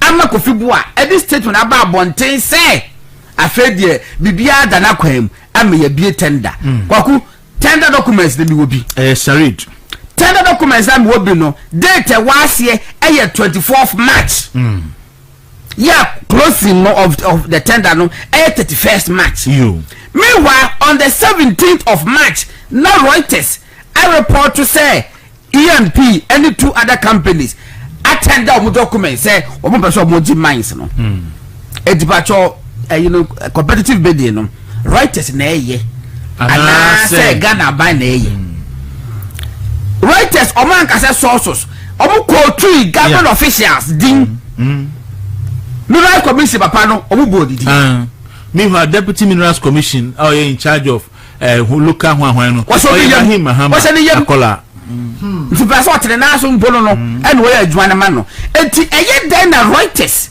ekasi ya bie tender ama 3 companies attender omo documents 17th March then 24th March afei na tender documents no minister ne jaba bontin ya tender documents date also 24th March godo obi say otewo na onim say Ibrahim Mahama company ne dey da man be mana say na o ya say nipa no na dwi mu esi adu na America no President Mahama na efa da man Goldman like he said onu na efa to OPBB dia kataso okay let's just say eno kwaku etimese ye nim dia ekoso mesre we die me pese menya bre na makenkan krata de kakra nti yenya ne but we teaser de am nyamra do machina Reuters na story mo to the 17th March no be read ni na ama ko fibo aso krata any tender documents na date no also said 24th March 2026 with closing a date of 31st March 2026 nyamra do machina pa kwaku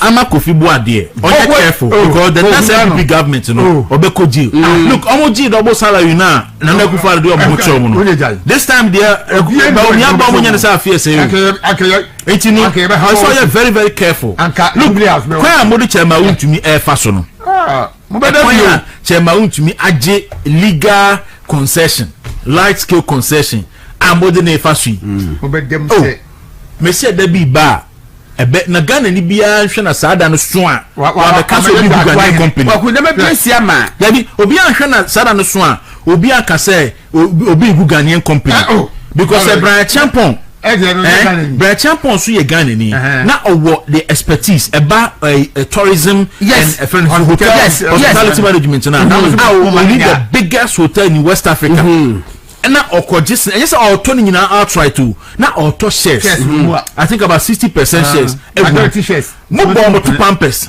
e can say a state capture e mo kuje to e ko fan crofo mo mburu nua e ne ayi e memo yi na man pani ne ti akonwa so e di mine e ma ni nua wa brea otini nua ni play mu e di atrantwie e wa brochi se na enkolati si so na play ni nua no di ade oti tio wutim unia play wo ka kire sa kufu ado han a ohan no $14,000 per hour and calculate sikarodo a sa play free now say Ibrahim Mahama de ma aban no calculate ne dodo na say so ka so per miles no a aban betimi aka say da bi anasa aban betimi aka say ane kwa kumile first no say me twem no so obi kwa ka so obebu obi dua regardless of asem no mintie po ma pakase ba ko se mesre no ya bodie muyai ba wo hwe enema amakofi bua ene President Mahama ede echema wuntumi na wo hwe enema omodi ye Dr. Brian Champon e wo snake ade no ho dia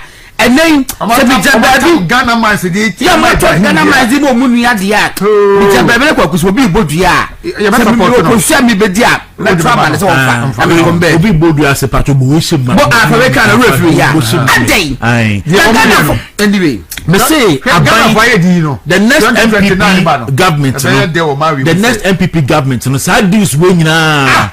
Emu beba from na wa wo ye MPP ni a obe so besi kwan no ka wo no abeti ha mama engineer Jonas Adjuman the Gambia man engineer the machine no pay engineer pa some me ko Gambia na nzi ya me wo fiwe ibia runs bese me e wo Gambia ho me ko na nzi asa I think so you too made any via you try be because Senegal e bi ko yi Kenya ko sia skaba e also go do the communication director na ye do ko no so be yo ho say o be kokko Gambia ni ade abule hunu dia be jawo so be shi o c'est ni bri abule catch ba se ko project no couple so agents na beti so couple ai couple na beti eh masa girls boys ma duro kura ye di ye kura na ti me ye for so couple kwa no e so ba no ni me de beti ka wo duro ti me di bai enye duro na sem masa o nyo ba ye no ye ka che di wa ye bida me da me fa duro no je susu dia ma ni pa bi wo man no mu a se wo hia no a hwe no mienu say asem o kan ne ade tia obadan na no wa kan asem foforo e say oba o man gena ko aba fonten tane so a abantia ba ko wa gye ne wo se kire me na what demonstrate kire wiase nyina se oye trufo ya on kan kure Sam Data George aye se on frano nigo pram Fat Joe you say okwa aba fonten tane so a ediya odi ama no aye ningo pram Fat Joe na yenti ama me kase oye tro na amfa no kura na enye na dwuma ya empo se ka menenu a ka me di madwuma mpo as minister ebeto wo no ene Sam George eda so minister of communications because somebody di akaka no niam bia wa ya ama o man Ghana for this year bia jatom say Sam George enye nipa oye no kwafo because at the time when Esla also akofo aye minister of communication Sam George aye press conference upon press conferences e Ghana ha adefa maame Esla also to the stand say o say Esla also wa bon onim nia oye but na mo po ya dom ama owura Sam George enya Mampani John Dramani Mahama ni madom ama wa the minister of communication dia mano 1.5 years ni yemi say e wo say data na uto adigu phone so no e ho asem te say data ya na uto adigu phone so no say e ho asem ete say eswe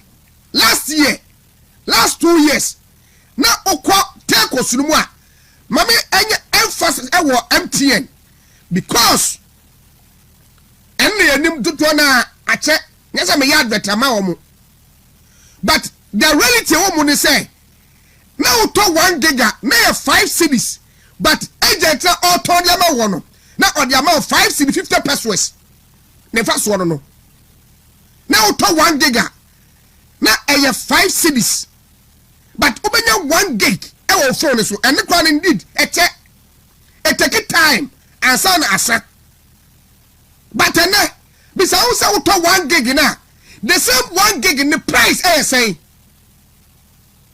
the same 1 gig the price say Sam George a demonstrate chere ewiase ne Ghana nyina say wasa wa bon onim ne oye because at the time wa Sam George taking over as Minister of Communication the first priority was DSTV which indeed Sam George say enye dia betimi asi but maybe say DSTV ne boy say oto say Sam George a demonstrated chere wiase nyina say only capacity of better hold the ministry or no because not the more mre not the more ha not the abafom to the say until me hold this position now hold no as minister of communication na go ba honorary na can one resign from the position you know someone ultimately working on his talk na some of bekano ultimately nya so adwuma and now 1 gig every 11 Ghana cedis the same 1 gig every 9 Ghana cedis 10 Ghana cedis but I know quite say we same boat at say Gaza St. Louis ni abayano na sa network na gasa kwa ni enyina so network na gasa no enyina so ye etibisa ho enra network no obi gya kwa no frewa enko because Sam George na adwuma no ontimi nye ene DSTV boy thing data boy thing na onye sika kwa to data ne de aguso no na say o chat the person nipa message enko but na data no na siasa that's any part ya won wo man Ghana mu but production yanko ne yanko tie o de mama yetete Sam George ne bi o yeye nsem bi abanda dan kai in 2024 prior to elections no wakai sem bebre na meni ameya ene se ne eja meni apanyi ohire ba kwamna siedu ehya se so ye na no wukuada so ne ye wada ana me nda me ba to so de fa LGBT ne ho so for kofi oduro one person demonstrate ama me Matias ya jedi say ne the capacity so for na meka na mom no oyi nipadua nyame hohoma se ono na ode ama no ode adwuma se sofo no oyi si eto nchen no obani party biam e wa so de ma be preach na fu no obedi na ne yire ni ma bedie asofo ni binom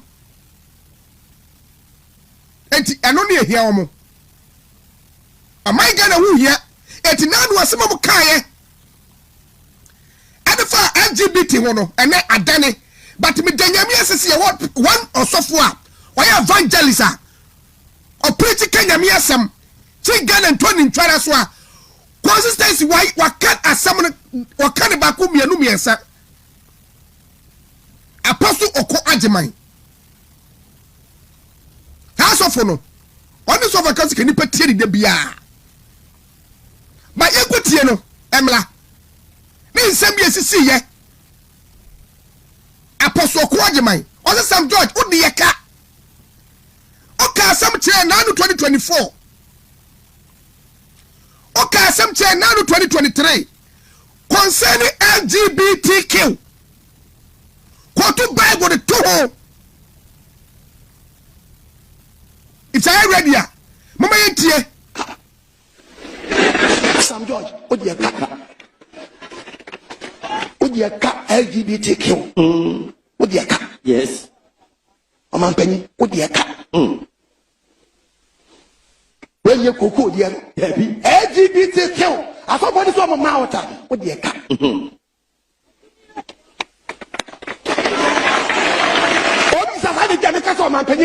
the book of Ecclesiastes chapter 5 verse number 5 Fenyam say one sabo one beka so ba baby obesan since one sabo since o ka so ba pe obesan no one farm no one person obesan odieka ofem ontia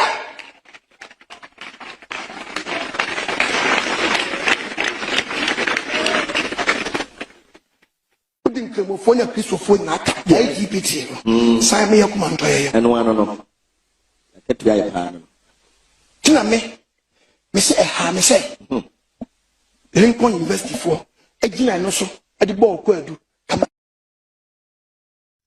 when apostle oko agima boss me ma me the video be ma de pa janye grebe 1 or 2 minutes yentie san komo na ko so no 2024 wo de yentie tie na yesika na omawia na yesika na omayua ediagu omon pass no. John Mahama has a message for them. He is coming with Operation Recover All the Loot. Choboy. And you know one of the people who will lead Operation Recover All the Loot, give it up to the Basin Taliban. Basin Taliban. The Basin Taliban. Boy. Boy. The Basin Taliban. Yesika. Baako de free omo. Ya de be ya hospitals. Ya de be sisuku adan. Ya de be ya kwan papa. Ya de be ya nsuo nwadwuma. Ya de be ya Women's Development Bank. Ya de be ya nsanudwuma. Ya de be ya 24-hour economy. So don't give up.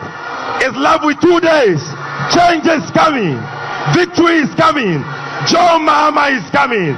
Joe boy. Anywhere you hear Alhaji Bawumia mentioning a policy, it means that anywhere you hear Alhaji Bawumia mentioning a policy, it means that there's an avenue to siphon money. There's an avenue to dupe the state, and they would always implement things that will become non-status. Yet they will dole out monies and pay for those particular projects. Those who have gone and gotten influenced by persons who have interest in the LGBTQ should return whatever influence they have collected, because we will fight. And the next time we address the media, I will mention names. I've been impressed upon today by my co-sponsors not to mention names, and it's out of respect for them that I'm not mentioning names. But if they continue this behavior of frustrating the bill, how can this bill spend almost 3 years within the 24-hour economy? You be share juma set from 6 o'clock into Obibeko 6. Ebebo be set 2 no na wapon. The second set ebeko from sa 2 no.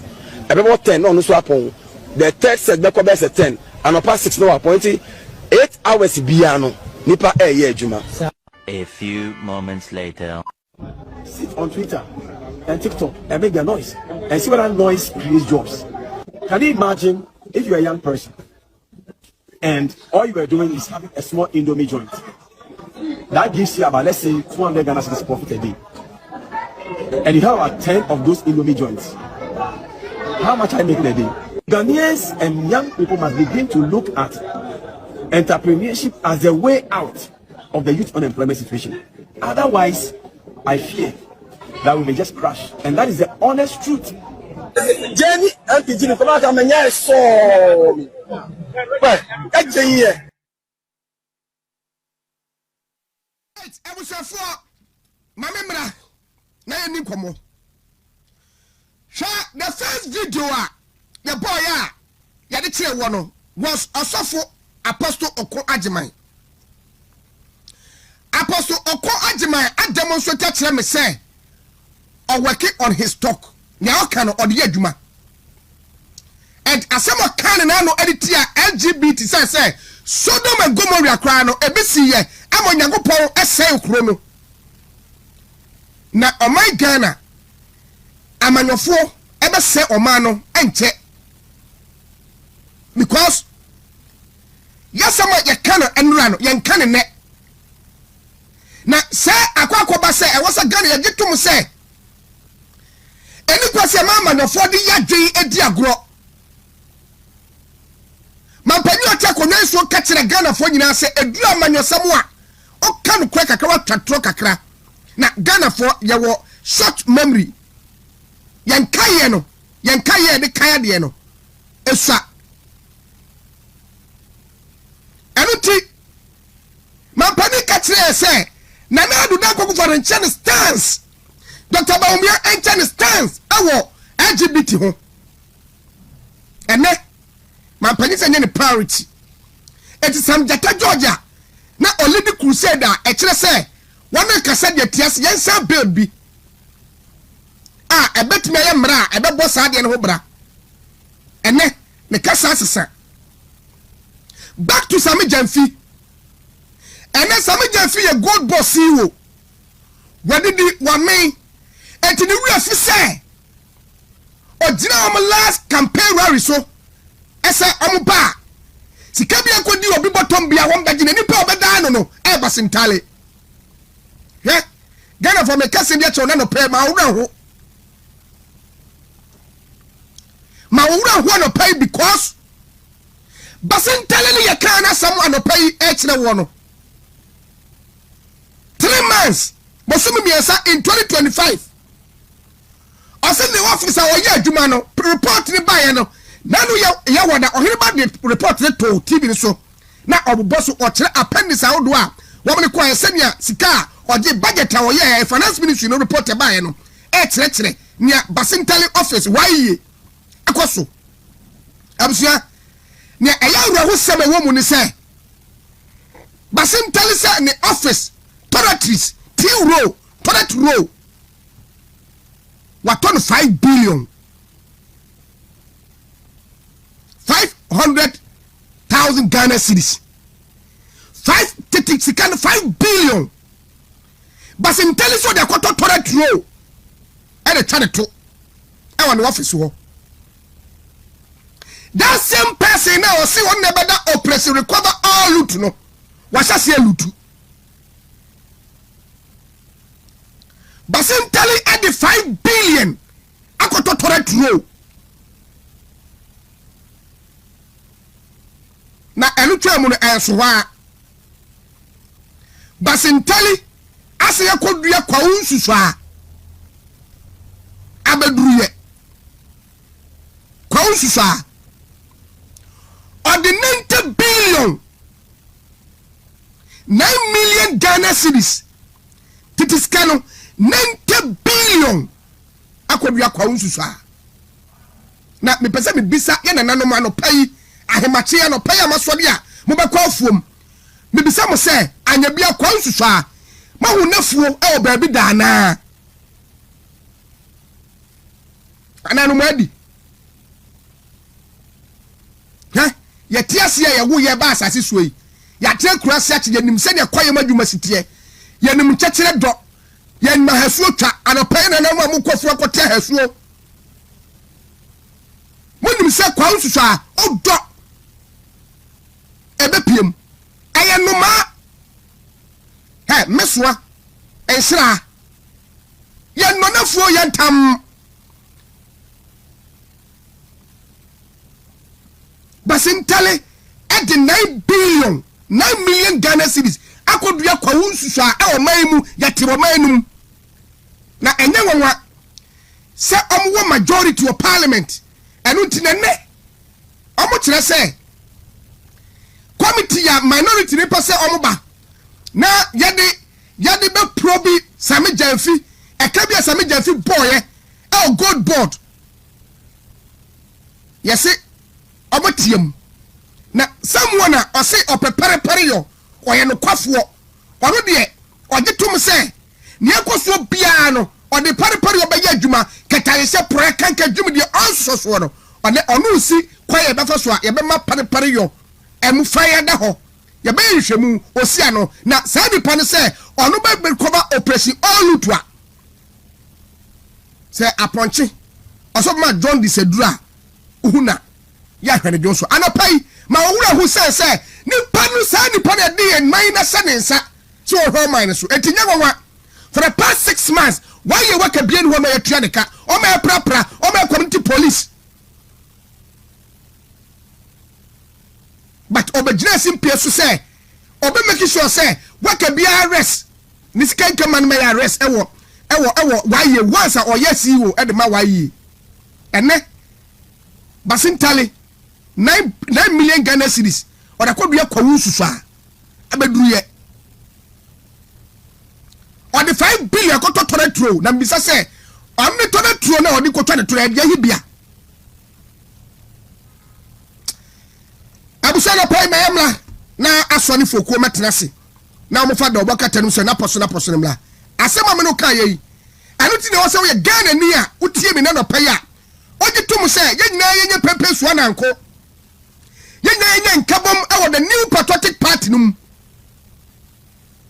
enfa ho ni nipa na wudi na ti na no ene we need omwa obetia ka o ma a party na bom te chama wuntumi nom nano me nam me te se abrante be fe no jam se wa beto aba ma chema otu wadwe wo fom na sometimes yana nipa ni bi won ma metie omo a yana etoda na ma mene me nsem ni bi because why here na say why so be respond to nipa ne nsem a woka ahwe ya ebe ye nsem bebre but my mema o jam sa benefit of the doubt no say wan kasa mfiri na dwenem na mmom kasa firi ne yam at that moment no na me de say Elizato a oyemi nua me na edwu ofie ba kum da me mpese ebe na mo jam so na me ne nyina be ko gata no mari ehu fi no o yini firim ka chen say say no be keka dia o ma ne kasa se mo ni show so na o jam me tiase me jetom say na no yale na ba ye ne nkoye eti sila na be hurehura nkola ne wom eti ba kasa saa keke saa da ma te bie ma kerema no kasa firi ne to wan kasa firi na dwenem so fam fa chame chama utumi aye constituency chairman for 2 times bosomtwe where regional chairman ni time ono kwa ni regional chairman kwa 3 times Ashanti region ebin sida chama utumi demonstrate kire say adwuma no betimi aye because 16 regions are Ghana nyina ono yom kwakwas leader ono na da o ma no onim adwuma no omuso nim no betimi ayo baby a party just see ya no adru bra e wo say ye ma no kware eje adwuma na me video bi be kire wo ye asorum transia onim ade ba ko ade bo chama utumi ni Ashanti former Ashanti leader minister ti wo firi bosontwe onya ni kuro mu kwan watenya bosontwe kwan watimi anyesei ha abusia anapo yenye tum se yema ye ni nso ne yewo ye de ne yema ye ni nso because saafo na keka sansem no ko hom backyard ko check on backyard this weekend me ko ala mansa na mansa ansa no mkakuru no e o 10 asedu nkatia national chairman de ma NDC amanyokuo no or you a member of parliament I was some potemo for 3 times 12 years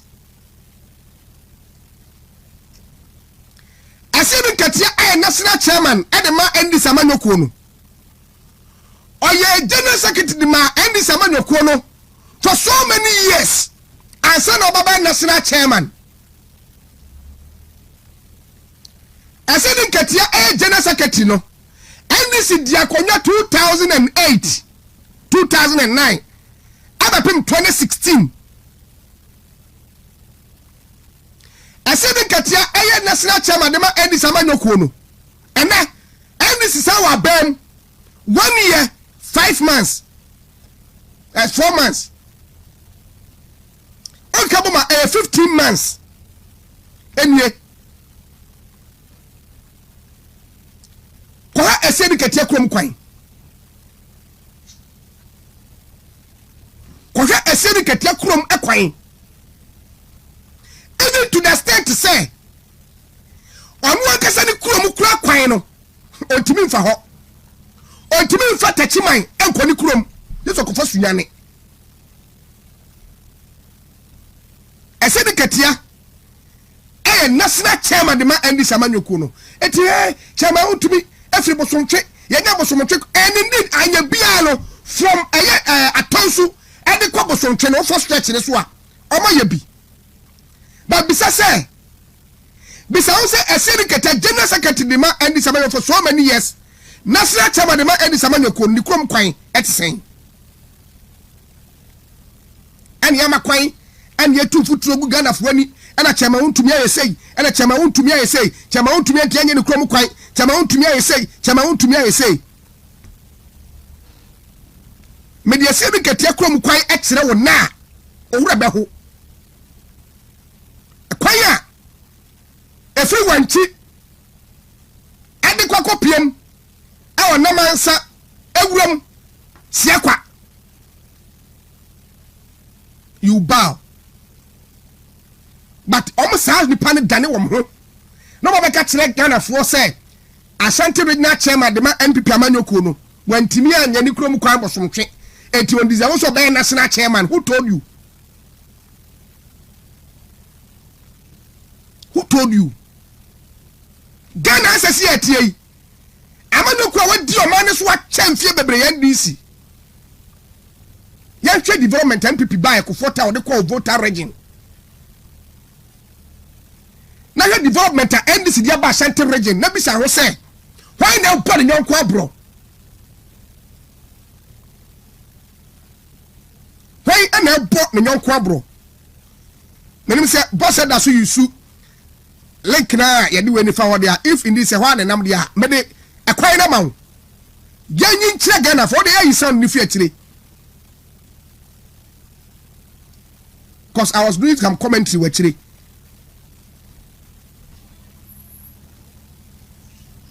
I'm sorry for comment Nancy. Okay. It's him say boss na I take you over intino. Yanko hon musa. Asaba. What does this stand on? Okay. Messi, sa and some na binum keka. Ana chama untumi wanyani krom kwan. Ana chama untumi watianya bosomtwe kwan. Na chama untumi watianya say boss kwame no chat so. Yen hwe kwan a ehye ni ketia nam so de koni krom. E kwan a the national chairman the man this amani ko nam so de koni krom.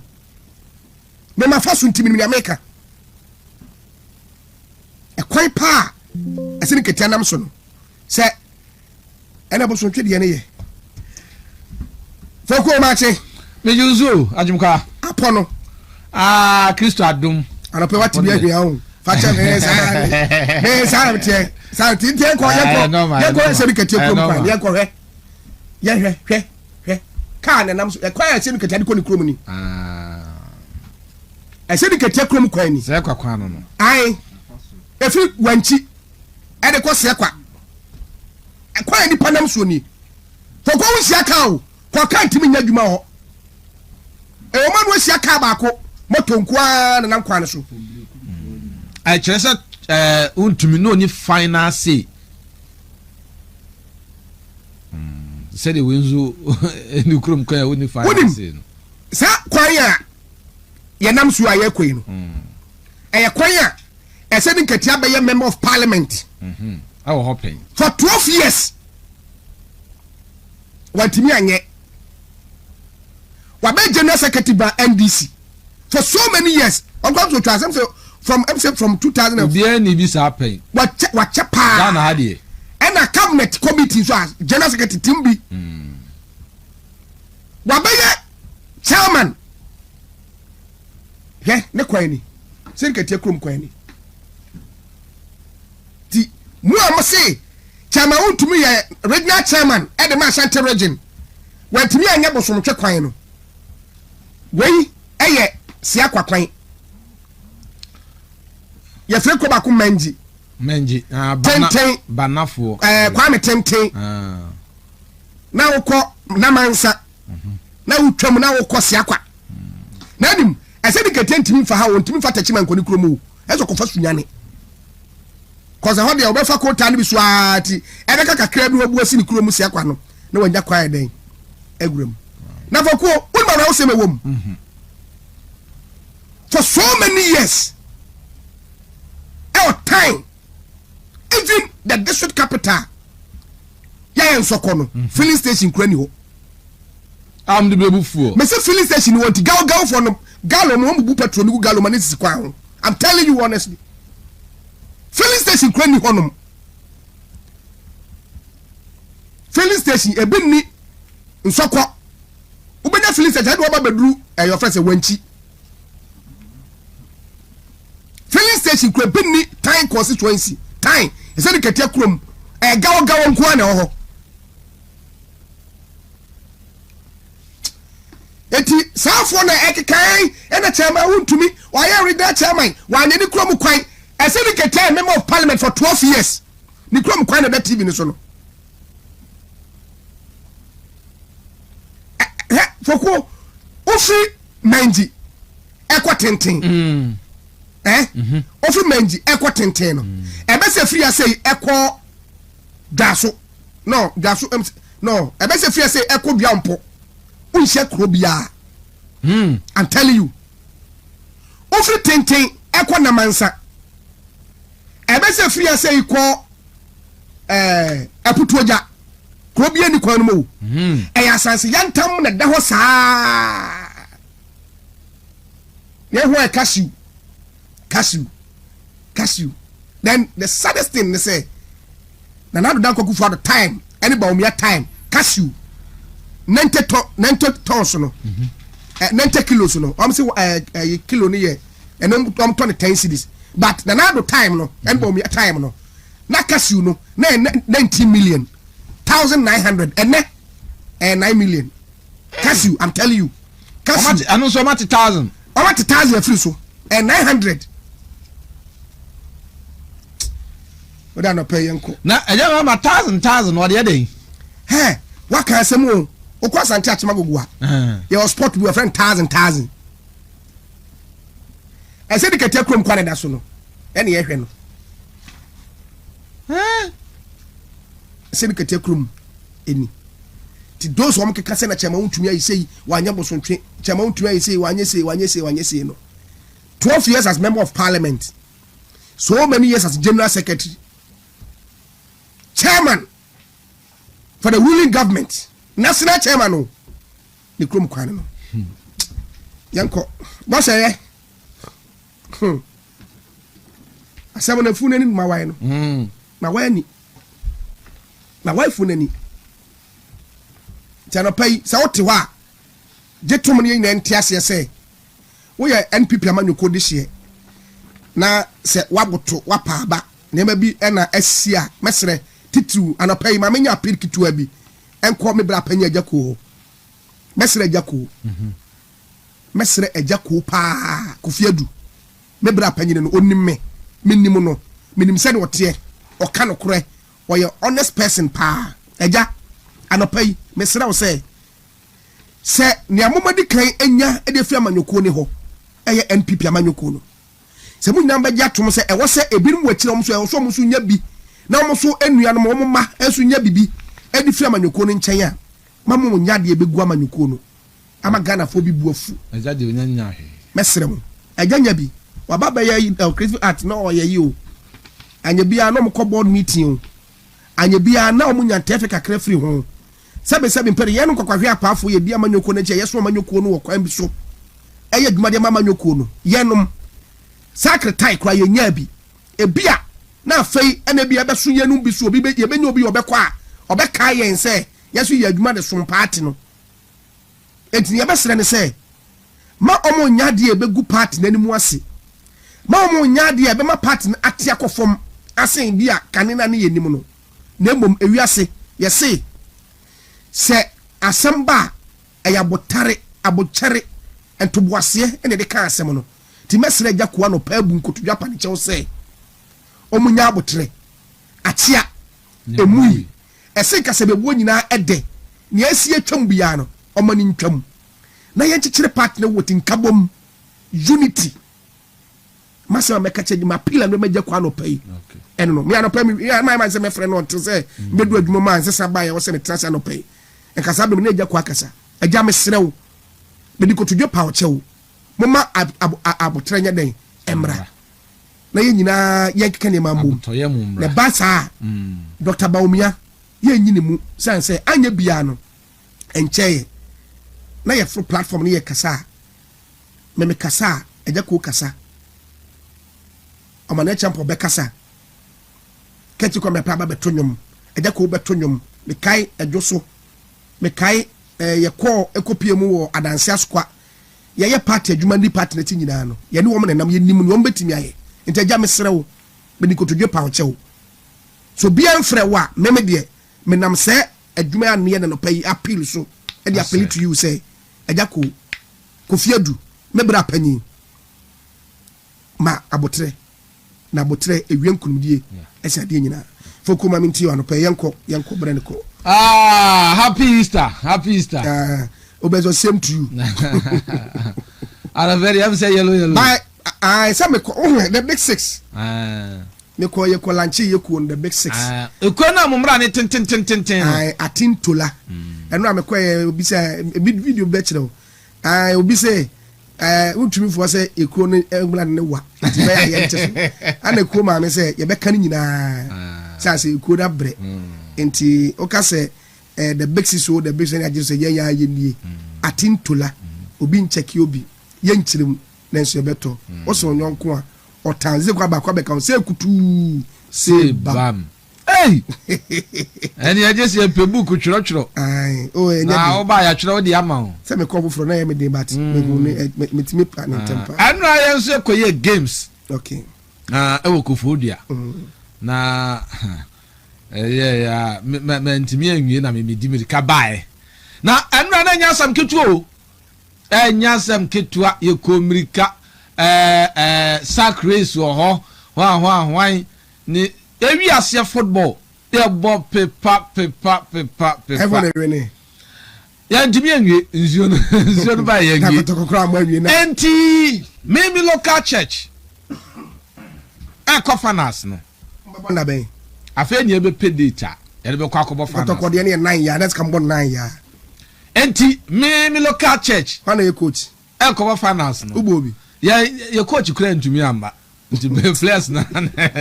Players na training na yediama players na eno omuko ye koko grow ya de call finals enti finals ne ya jedia ba. Okay.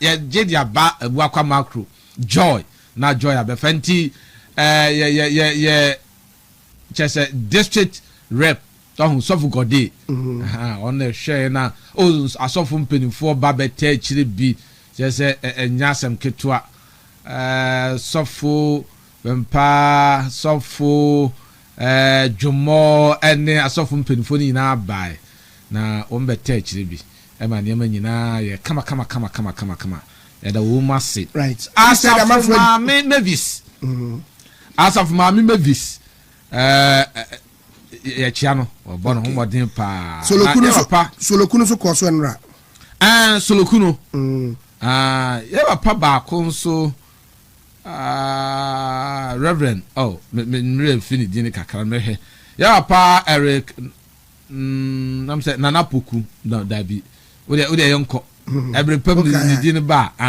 mati brand ko yonko NTC for na say so we ana gwa hom koko no hododo no aso nyale so no weekends no nimni oye This weekends on the air. The holiday in 2 months are na tintin. Ajenebre. Sa. Njo gubre. Ayo. Una oko. Some in them say Bomoji Fiso catches bench me when you net. I was actually was aka ho. And Ukraine American. Ayo. Dentina so my friend and partner so ntimi mfako. Wan tumi amfa. Wenti amfako no. Time be na afre. To kwana na me ne wo kono. Na kam de chase every ne ho. Na o friend the time be. I'm a friend of before 6. No, my friend after 6. We news na my friend. I friend no order. Anything me bisa me bisa. Mr. Right, good morning. Say I friend na order na. Any say bisa no we are no friend bisa. And as on yes be as friend nchirim. Me say you be friend ka chine kusi be friend ka chine sisi. Je papa arekobe mensa. Papa ma chipa na me nka ho aseda nyame dia. Wa cha me books bi. Bible na.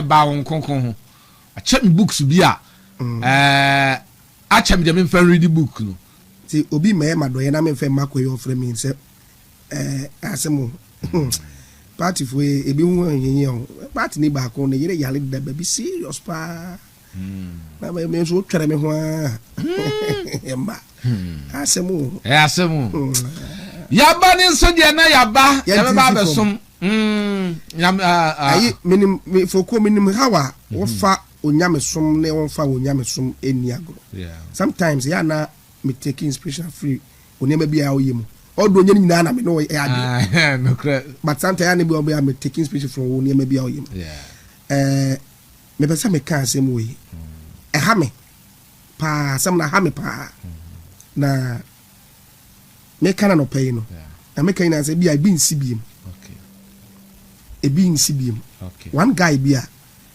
o person ko contest na me ko wasante achim no fo me money din but say obetu ne hofu na also ye party adwuma NPP adwuma na all ya me say me communication was anti-action no. Oh, your party ni, and whatever happens to me last year, and this year no. Foku, ayadea me hamio. Krobi ena ato o man ke eso montam abusunya bi a eso montam. Yes. Yeah. E say wo be contest. Na be use ni ato me no. E dey your campaigner. Onya ebe ham go me so me tisi for mo a. Me minim kasa sen. Me bia me kɔ no bia wontimi nkɔ. Me be medi me nkɔ mako bia wontimi ndi nkɔduro. It is also be campaign now. Your campaign say wo ye NPP ni. Na indi say wo ye NPP ni ma papa. Whatever happens to me no on campaign. Yeah. Jama o aka no. Yes. Now can you be to na wo ye NPP na ka wo ka be trap for defend me on whatever happens to me no. Now would nam na the campaign to the extent say we be can point blank e dey kire me o platform so. Onye NPP ni papa. O say oni me no betumi aye. Di obetumi aye. Yes. Me mo bi adin. E ha me mentam. Me di bia o ana nemu. Me di bia na nemu. And having spoken, me can one word after me chire na e che me no. Me ma no kan one word. Me kan ho ma che. Me chire ma se mu chire obi a cause asem no court. Se wo na wo no ye MPP ni a wo tro ye MPP nti ye ma kwa na be communication officer e de ma amanyoko no constituency bi no. Wo na ka be defend the issue na aba no waka ho ase na waka ne a e koso no. Wo mo de be campaign dia. A time will come. You be ban the level. You ni na de ye ho a. Me gidi se se no ansesa na adwen kra wate. Obetena se adwen ho ahunu se ehun be hia so obe amende ne niam bi. Like oni me see me mo bi adin. Yeah. Kwa so fa nya nipa ba ko pe na unity so obekọ communication. Yeah. So far me kan wa ye 3. Okay. Eti nya me kan asem onim ne ho. Okay. Into no one be tu ne ho fu. Yeah. But say o makwan say enko ne saa. Wan hwe yi a. Na ye so be kan ye nim. Yeah. Ene ne ma akoso because say tani tua oto a ye huri treasure. Ko twa so. Yan hwe the effect on other nations. Ebisi be mfie bi atwam ko. We had leaders a di political parties bi animu a comment make ye no. Na e clear say the niema na ekoso no that external source no affect ye my woman no as man mismanagement. So then I call wrong. Amen na de. Ohwe mampanyi speech or command wo kwawu a. What show clearly say external source no shock na aba no e ka ho bi na ma o man no ba bia du sisi ye na akwakodo. So e wo se ne ye de ehye no na enura de ye ka se nya no ana. O ka se nti matumi botum. Na yi Abrantie we say energy minister. Jinapo. E ka de potokase. Okay. Abujinapo emra na petrol diesel e kokoso. Enu asem ba ko kan. Excuse me. Was it the rampant and unbridled increase in petroleum prices demonstrates a Akufo-Addo government is insensitive and heartless.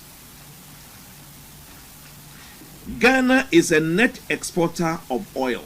Therefore, Ghana must benefit when world market price goes up. The benefit must be used to cushion Ghanaians. Akufo-Addo has run out of ideas. Then as I say, the all candidate here and say, "Chese, yet to petrol new fuel mono." It will be why. Chese Akufo-Addo will near badaye and more mine. Na Ghana ye two oil ne bi wo ha. Na ye kra na de kwama no ne no edo so chain. Ye kokofa ba. Enti se some rates world market e dwaman so ebo no kosoro a ese Ghana fo kra ni enya ho mfaso. Ye koton na wo se ye de mfaso de behwe man. Na mfaso ni momo emfa meso omanfo asene. Ena mbisa Ghana sasa. So anya saa de no dia na na jese Akufo-Addo no nya dia owo agin papa bia mo man. He's run out of ideas.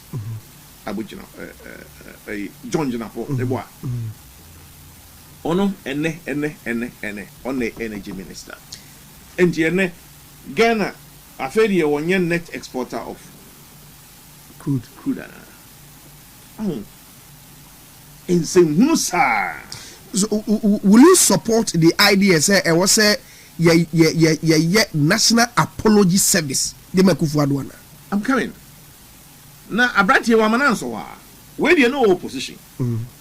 Na oba ban mu no sa time no na external conditions near calm no na a show be infra bontin elba member boy here. Ade omo eye ne say omo call parliament. No dey one city. Later bia obeto bia no or the one city eto esa akokoto so. No dey koto so dey asem kan. Say eh sa to na abeda so no still enya de a ebema petrol bo na ire. Akoso na say branch we see an economics way. So the finance na energy finance no kusuan ono kusuan wo he ebi anya ye the finance e suan e bia ono de na special Jinapo University and okoe they go to for foundation say ya eko GPA and so 1 liter bia obeto bia no 1 cedi eko into for education foundation it means say what am tambia meto say na mo say ba ko fie na ba ko so ko jo Mahama na sa 1 cedi per liter no botaye omo de si wo mo ani so ade man ye mo ka kire ye ne say omo hwese ye nkania no ebejira na so ungane eja so ya be na ko mu nkania odade ase na de I had dream cry and say omo timi dum no be improdu within 30 minutes that's if you cry ye adwuma plant na ye adwuma improdu 30 minutes within 30 minutes omo dum na improdu after the levy but you no question na no cry. Now you know it's only a smart government and now obetimi de 1 liter 1 cedi per liter. Ukoto liter bia or the 1 cedi better so. Chance aban or no nim nyansa ban or na dwene wadwen kase government with acumen. And na obetimi ISRD no eni president Eddie Kokoto abontin enra say afedi e kwan on be fa so on be cushion Ghana for say you no near train but so we want to cry for crying so dan sir that is a you know say a content what kind of videos you several times 1 cedi because they said your turn 18 say diesel we are about 17 yes sir you all 17.5 diesel about 16.5 and yes sir exactly. The auto petrol 15 we are over 14 exactly. If I say that's so crazy 90 something pesos. To because say impact there. As a matter of fact, more opposition crowd or more can said na Kufuado answer any offers a special offers petrol levy. Meanwhile, that special petrol levy no by what the 1% is at the account. So na Ghana for you.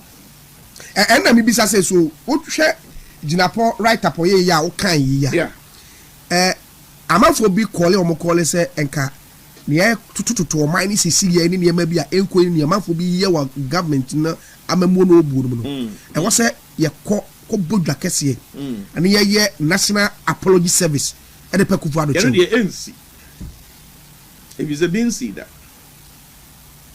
name mom no say enipa kro no Otinifia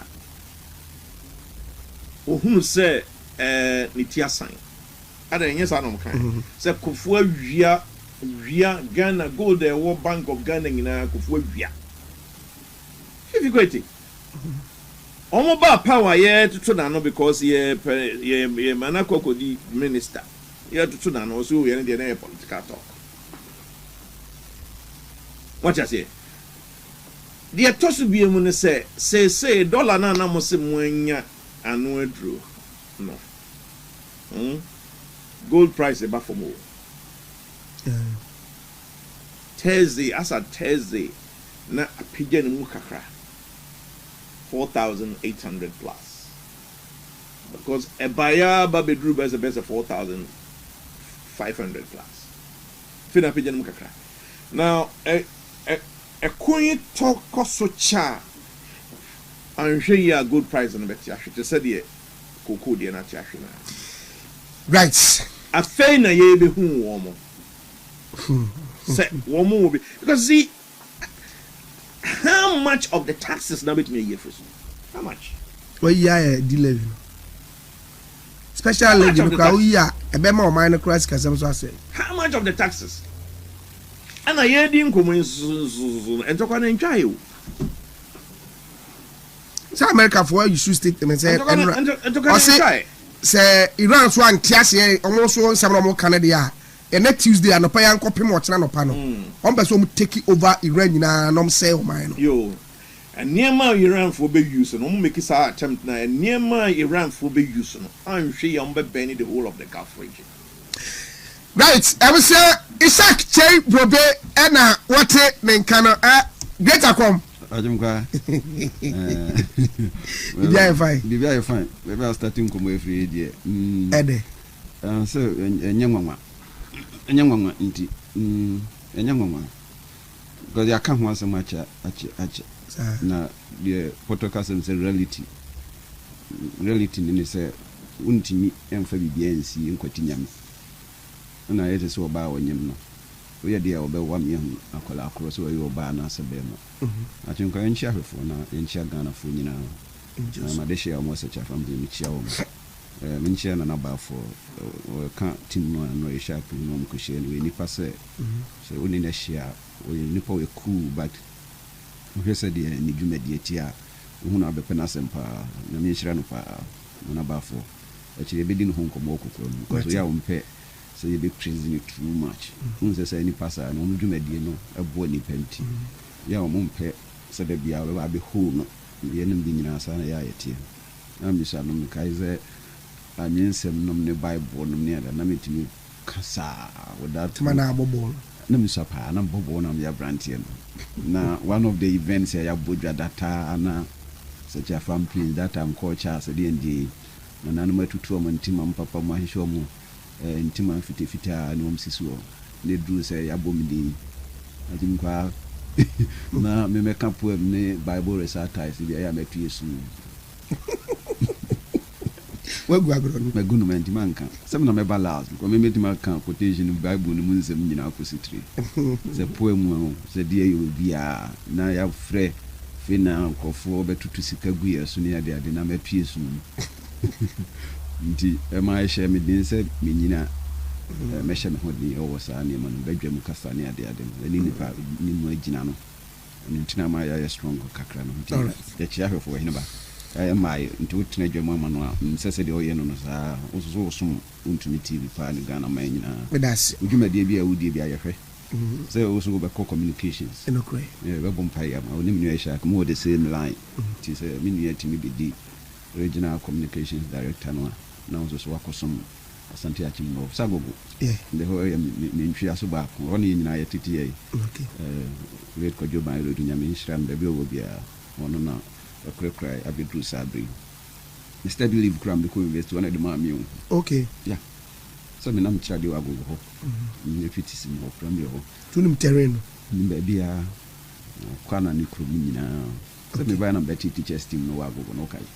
Ni eske me chia mo no pay me chia nyina. An kan ko ya ni. Ya ko ya ni. Yeah, party. Mami too in the next bare 5 minutes on issue a cost wo ma petrol boy den ne business forum e course wo kwa ni ma panyi kan eni a yero isha kan na bugina po asem kan John Ginapo nese mo kan ye no na de ye gitum say external shock no na ma ni ma ye din yana ya kan ho asem atwem but ye se tumfo ba bia obo ho pampa ne ho hia no na asem ni ba ye nya ma ne nsan kokora because you say a lie told often becomes the truth see German crofo twantra na ya nchirichiri mu na ba be yasem ya say no kre obia oni mama mu obia enim say o mai bia no sisi ya yetiho bia ne ne ho even America no kra no obi anim so so wonne ne ho because obi ada obi na ba obi asen hihye ya bibisi a esi obi kurumbate ka obi ebi se sabi o mukura ne ma o mu ya o metu raw materials no dodo no afri abibime mu na ye de ko ye de akoma wo so nti so onya man ni no be ka kire wo se ebi ase se bibisi ho a ini sunsan so bia ewo o man foforo so a se na wahu manyoni kura wo ye neno na de bia na yeta ka ho asem se o ma ya ma se amanyofo ye nsem a ye kanyina o mu ni gidi o ye mu bi o man pani o koma join online 28th March 2022 we have Gatti on na ye was president and what is and what be pen His Excellency John Dramani Mahama was it is a bloody lie to blame COVID and Russia Ukraine war for economic crisis. So be obekase bia no ye and true ni kase pa se obetimi akase COVID ne ba ye ne hu nsusan so ebeka Ghana at the same time Ukraine war. And when you akwanya no call 2025 September UN was COVID-19 erased 2 decades of poverty reduction. Just a COVID in by the hinabubro and now by a bit matter for almost 2 decades. If it's a bedroom. Yes. But Obagana there was there be need na the air yanese we ya na nanu ya 3rd March time an to kwano popo no kakra nkra na nya nu sam pempenso yi and was abe ka kire yese Middle East conflict could raise fuel prices and cost of living in Ghana.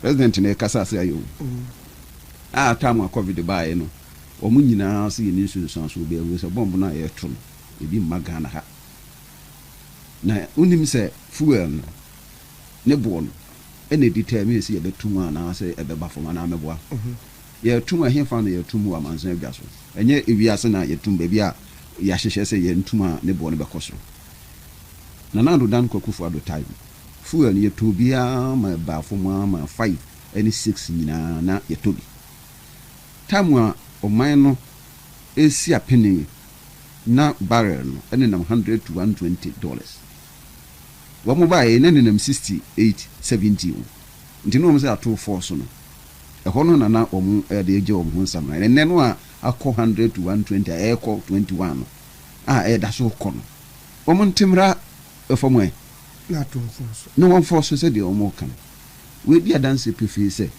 ensem a NDC ya omu be ka kire omanfo no ase nipa e wo man no omu ka intimi mfanto nseni ani ye de ni enim omu efise no omu ababan mu pa achim kwa ena ye be fa aban no efiri wo nsem na baby om dia kodura niema na agim se mu to the extent say ye ka kire wo se wo man kwa ya wiam na kadombe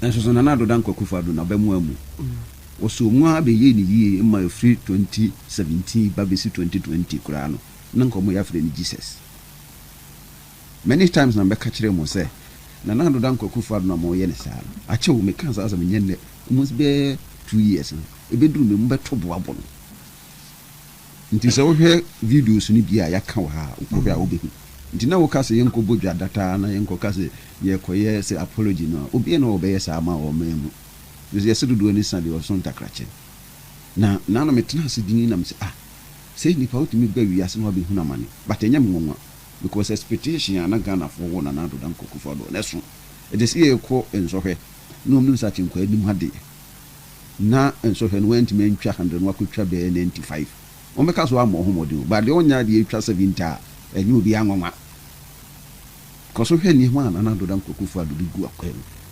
ene no nenkrofo sa so ekeka se de bi tu o mampani dada akofo no wi mu si enye mama ye nua na mi sak kan na se mi wase ye net exporter of crude wana ka kire wo wotimi be kan we se oil dodo aye de kono do so sini de ekofa wana ka kire wo what bi da na de omu ya kra ne se wo se ne bo kosoro ye benya windfall nti wo se yesika no so gina se ne de akosoro nti ade ne Yesu se ye ntimi enye sika mfa enye ne wo se ye de your life wa na be yes ade kra se ade na me koton no me hia bi e wo ne duduo mu di ama me manfo ti me nkoton na me san koton na bode fa na kra we are not net exporter, we are net importer.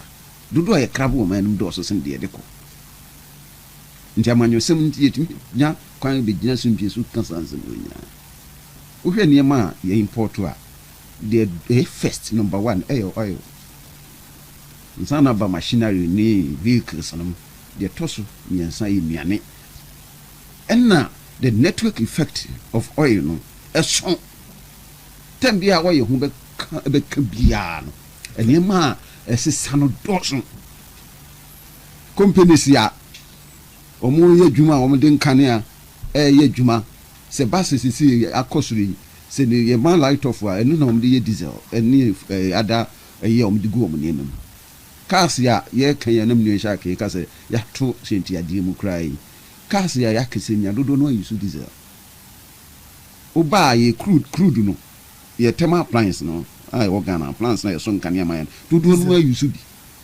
nti hu se ne boy dia ne je se be bo cancer na generate power nti no ye mfa ni agro na ye de ye ka se fluctuation ye nju ye de ye nkoye so mo de no but se ba se adon ye se e de ni ye ya eno ne be hu ehu aban no se de ye wo hihye esi fire de etie un se economy bia the first principle of economics no ye de Joseph principles no nti free bi Joseph economy was it save more in good times and manage wisely when you are in bad times. And in the wisdom of the Ghana institutions, you boast to num other buffer institutions. And no one seem to say. Do say na boost a bulk oil storage and transport. You see, as a bus is see crowd, you know, the bus be ma near see bit to make bia. Sometimes young Crawford prefers any boy was dance be scarcity. Right. And today, can I say? And this year, Mamma or Mubu ya, or Mashas ya, or Macasa economy are criminally managed. Or Mutini dimly come the car a bomb when someone, ye better say if the yaso catch it on say. The Omoyan who had dear potty beer or my year. Good price. Yes, I do say. 109. Brent, okay. Until Nanadu time we could do 121. So to say. Enti wo mobile on be sha 16 year de e ko ino se ko na bia untimi ntiso wa hawo e so na no say ma ko pe for be kan Sunday no na ye 90 something 112 yes I chat Brent crude okay e ko na nimbi ajun kan say o ma no aye chichire no ye ni nokre na ye ya ye nso so ye nya kwanya tie nsam no ya ye mfa nto nsim ye ni fi say se o ye se konfubo ni o se kuruma a o ye de otimu bi ye de ye be sere say de NPP ye no ni nim se ye wo kwampa ye koso wo se ya nye ni nyina totoro se kama de wo ye de a o man bia no wo ko ni ma emu be se ye se dua kro nyina ne problem but prudent economic management ni say aho kira ba ni weti ma gina nkete ahwe se o manfo ho be ebi na nanado dan kokufu ado ye ya etwe economy no en kwa ne Ghana nyina ho a ye wie ye no ye sade case ba ye COVID-19 poverty alleviation ni sa economic growth ni ba PC peg ni nyina ye di gina ho ema economy no hwe ase no na sorry kakran sali ho na 2022 inflation ko 54.1 but it the buyer be do 20 and then ye ko enti ye nhihye we dia hwe ase abesori se tekonu a wo ye omo former finance minister ne kam ne bi say economy bi enu be rania bibi nya de because of the exogenous and endogenous factors yes external no enti economy be external factors no ye dey right Yera George Akom Ken George and me friend and pay yetie no class prefect Dr. Samuel Free doc machi you from class prefect you say bia we ni on the friend and you hear about so from say you say my dream say mo Tuesday class so na prefect o say so na prefect but mama wa kwa ba dey me be won say ye ne be din komo be ko ye wie ne aba be din komo kebe fa basintele ne 90 billion na o de akwa kodua kwa unsusu ano but mami misa o sa asem we wo ye lecturer ye be to about 2024 no na mafo bi kika say aban we ntimi sustain free education per report about from the education ministry ne kyerɛ sɛ ekura na betro BC next month no betro mom resource na ba ansa na choose school sɛnea yɛn dada sɛ kɔ choose schools ni bi ansa na resource na ba no when massa is it not avenue person de tin kwala na ɛkɔ fair education is one ma menchia atifo ne ahwefo na communication director Sante Region Mr. Ishak we see my campaign pa etanachi and honorable akom so etia na me kan we free me chia de na ote ha woni ha na wabetena ha na wama me fufu no what abetu ni Facebook the first radio presenter who was nobody. You know, you're nobody. But when's an can cake and as well? Would be maybe in a yard was okay. Who was nobody? But the MPP and Chemaun to me made him somebody. Thank you, Chemaun to me and MPP. Or he never and I said. So London or she is here. Mitchia why? Nah, over between. The next second vice at the ma impression as well. Work on Potem. Hey, you catch them. You said, and I'm going to campaign. Who is Cabo? Come on, yeah, maybe mess with I'm complications. Was it a free SHS right? Next, no more chicken grand maybe a day in a year more able quite more fast or more mad. No. Most of them day students, they intentionally did that. Sebeya or Cobordina. That was the initial stages in Omojika. At the same time, no sono.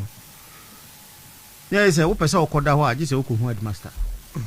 There's a headmaster, so aha. Nana Omoka say Omoba, Obema Beza for one for Nakoto Modiano, and also up to now, maybe back of free SHS need books, yarn, 2 books. Entaria, almost in Korana was a Pama mono. Yarn yet. At the China cross was so aswati. You intro my dear to say first now, a intro my dear. Obian the back of free SHS will testify to this. And you're so effective like. And they say now no Kurano, you have to get extra teachers to teach your words. This is what is going on. They say go teacher mame ba subject ba could be one here me betua 200 cedis per and where are free? Where are you free? If one person will back who anima, who person will who anim currently near also could pay teacher. Because say mostly free. Ana MP ayi for ento abana free SHS and ye bewe ndi enwe ni de nkura na kugu ho uwo mo a ye senkura no ye jo mo 100 cedis ye de koto praye ye de koto ayi hwibaro ye koto we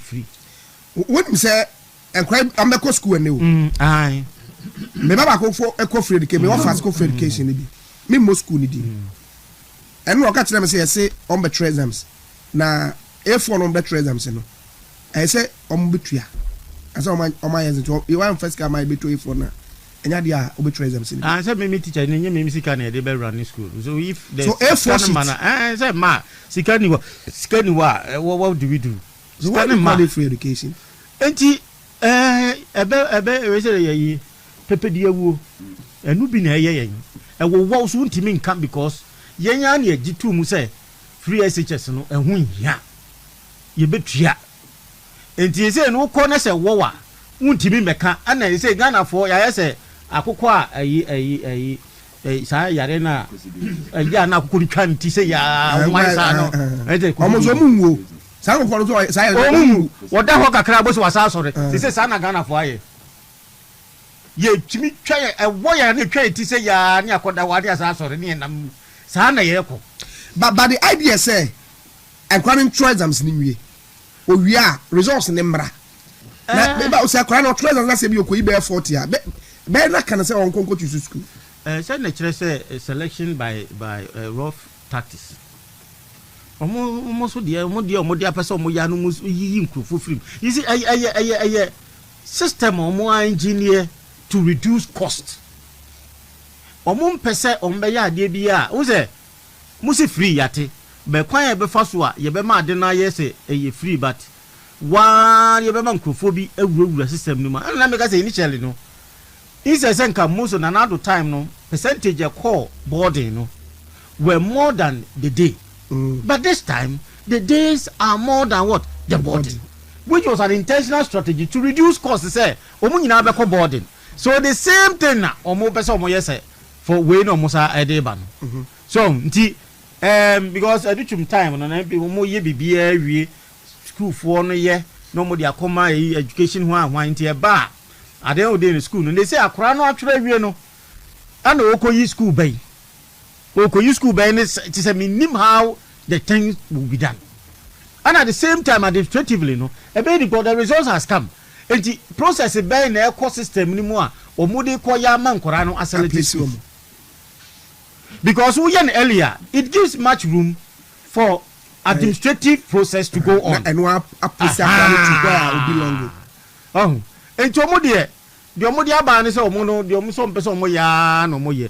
They want to make sure that who they are. Ask them the amount almost spending of free SHS.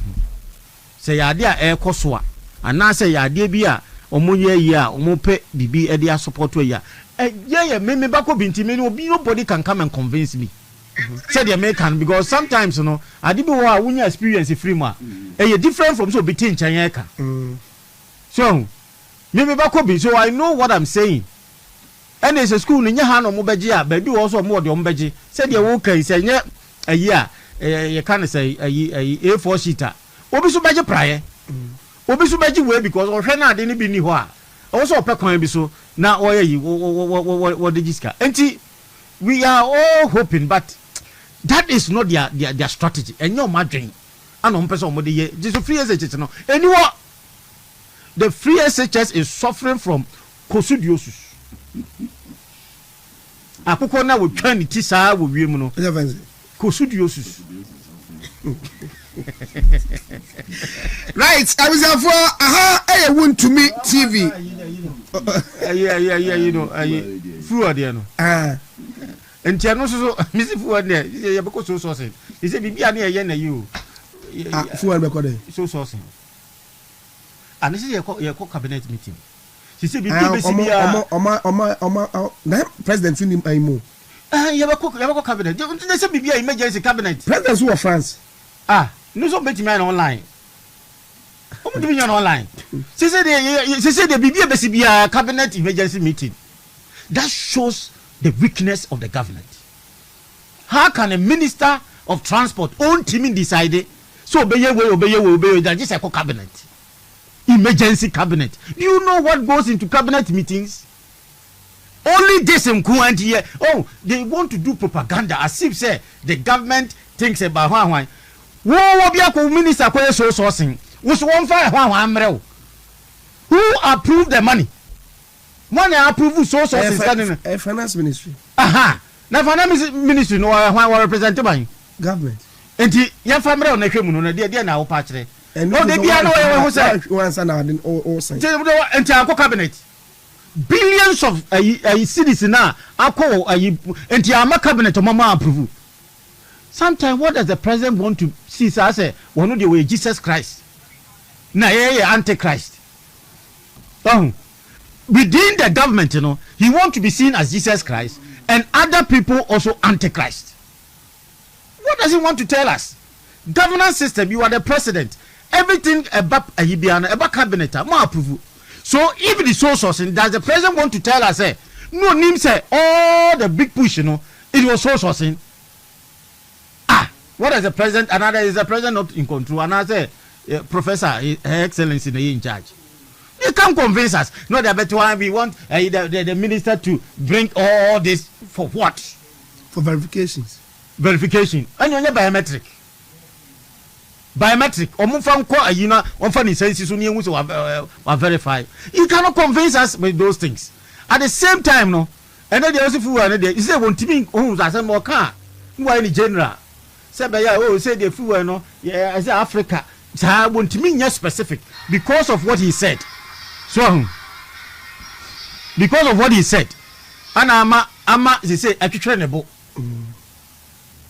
why would him say what happens in other countries and I said the world stage you know why would him say COVID anyway ni affect you who be jina catch say COVID ni ho anyway ni Ukraine no eni susu aso Israel for any America for any Iran for na ye fa ho bayin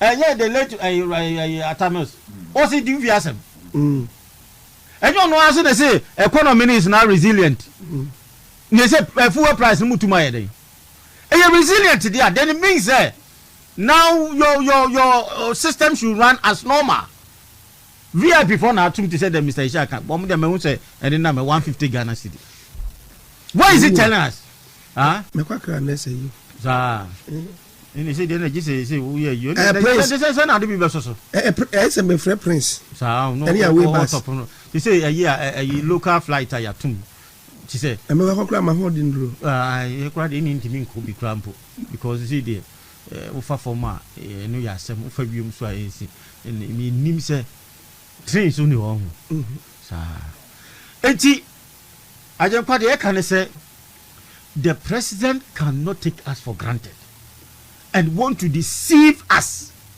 with his public because comic tactics you know? Yes, he also want to be seen as Jesus Christ. Dear course me nya we mo famra na me hwe we enye Iraq asem ye bompa ye say wonu wa na e bompa ye entokwa we vampire ho entokwa we vampire ho Trump na ne buafuri ne yifo ayi a wo say eyi ye mompa ye asofo no mo ye to petrol no mo wan asofo no mo wan ajenkwa bebusa wo na namfo no mo ciao sa to mo kan ko enti me to base nti yo mu ye aso makomu nyina no atum e kai na nado time ko mu di gina puppet so no mo etwabo na nado Maya Mananado, we want to brand Nanado say we demon. Bibia Nanado, enti Ajekodeme can say Nanado Nyame. Even some MP before be clear who is a demon. But Nanado Nyame, even vindicating. Nadina eba na eba, kakra na ebeba. Na sebi, obi asu ni wa enfumso ni ho. Obi aso ni ho a sebi obeka so ba bedi o man so a onye mistakes na se bia bibi ekoyi ankoyi enti eno de e wo ho but me enye se ade no ni papa no ba ye no wa me ye hwe na de obeye na wo de wo betimi me say up to now kwansusu na mo ye de mo so mo ye de kwansusu na kwansusu yemfa ma pese ni ayi na mo to no mo ko ye de o mo ko ye mudura na sabasi ntelo ni wa ye fo so makodua omo de ye dey peke o fa peke me pese mi hu so omo de koye de omo koye herbal product na ye beton dia o de even dey see ya let me hear it because ye kwa na fe ye no mo omo koye ni wo here fo ni wa say what be 90 billion wo say o say tisa o say me matisa omo so say tisa net say finance ministry report na aban omo kodua na yi bas telling you man na aban no one o say wato toiletries toilet roll for tissue na has toilet you wo mutu ya prepare hune ne na dey o see toiletries no 500,000 that's 5 billion I don't know mo use no mo osono the office the whole KVIP ana na wakodua in consuls 90 billion ajenkwa se mbeda kan sa na some can say yes say Turkey berries one the brofo no me yen turkey berry bia turkey berry o ka say aye ade bia ye free aye say ne brofo no kwa usu ana o ja brofo sam no na da beduriye mama ka sa beduriye reports na ba ye no pen ye ba ye na ye hu a ye de ye hu a ye kan wasem no na mka say Thursday ko hene ba ye show TV so 9 million Ghana cedis for aye kwa usu ana 500,000 for toiletries and quite 3 months 500,000 5 billion time 1,000 1 billion say men na kan say no mo ye KVIP adwuma na say is a KVIP 24 hours na one office nti ma mentio Debbie I'm telling na Sami Jevi here almost last round we can say on a lead operation recover all loot and did one buy and some start here or no na dey no no say name omo dey looting omo loot no dey a 24 hours looting omo the way they are looting Mr. Ghana for beg kakra no you better ye pega pa looting omo so obi lootu operation what recover where there looting no mo lootu no minim so operation golf you say dey you and operation kwansusua na kwansusua na mo nchemu ye ebi no more explanation ebi no more export too because kwansusua there ye dey abankwan ye dey ye bumpisi anu say wo dey die kontombre ne ayi say ye kama pa na minim say omo dey adro na adro ebi no dey ye heba say NDC Heba Company Limited ni bi o mate o and ebi omo dey yo na say wo be ka che me say me ayi ye tu akatuam ye say 9% o say na mo dey tu na wo ko to €5 billion na the Ghana KVIP nyina wo na supply omo yi ana say office nko ajikwa sometimes no omo me hu say yeso nipa kakra o untimi fa we meto me kan kire ye say ayi na €5 per 3 months 5 billion ado mo ye mu hwe wo ho ana mo ba every day bia am say obi ko ayi kan say ya ne so every 3 hours ana 1 hour bi I don't get it enye luchina says kan udi ana pa ba bi dia hye sa na mo ye no enti we no bia na kokoko ba bi ene bi omo ye yi na sa 9 billion years omo kan no say bia me gidi say nya kwan susu because kwan susu I say kokoko de yi o adeni ni ho ni a create is create na fa budget ne hye ho na em say I don't know say bi omo anwe say Turkey berry no mo de ko hye mu no ntino wan hwe ya baka say foreign na yi bi na omo de ba no mo nim say kwan susu komunim say kwan susu ade anko mbe ye no body pa na nko mbe ye no wey who dey say omo anka say uni hwe ka ukoka na we OSP wonte ho wonte dwabe na se basi wo kra nko oduru ho a from place no be chesika kra nko oduru ho we na bo ne hwena no wonte ho ana say okọ leave hey okọ leave right Isaac mamintio Turkey belly sir in commoning in let's place it in context enye why you ngwa na BSc sir what am I well you do call Ghana Education Service yeah no so how much 13.5 million for what they cotton board markers board marker whiteboard yeah more the trot 13.5 million our education ministry how many pieces 450,000 now 450,000 no what they could divide there let's just say back could be 30 cities marker marker by box na one piece back could say na ba ko say no ko dwemu e say anya ba ba 7 series the 5 akosoro kra 5 series akosoro kra 5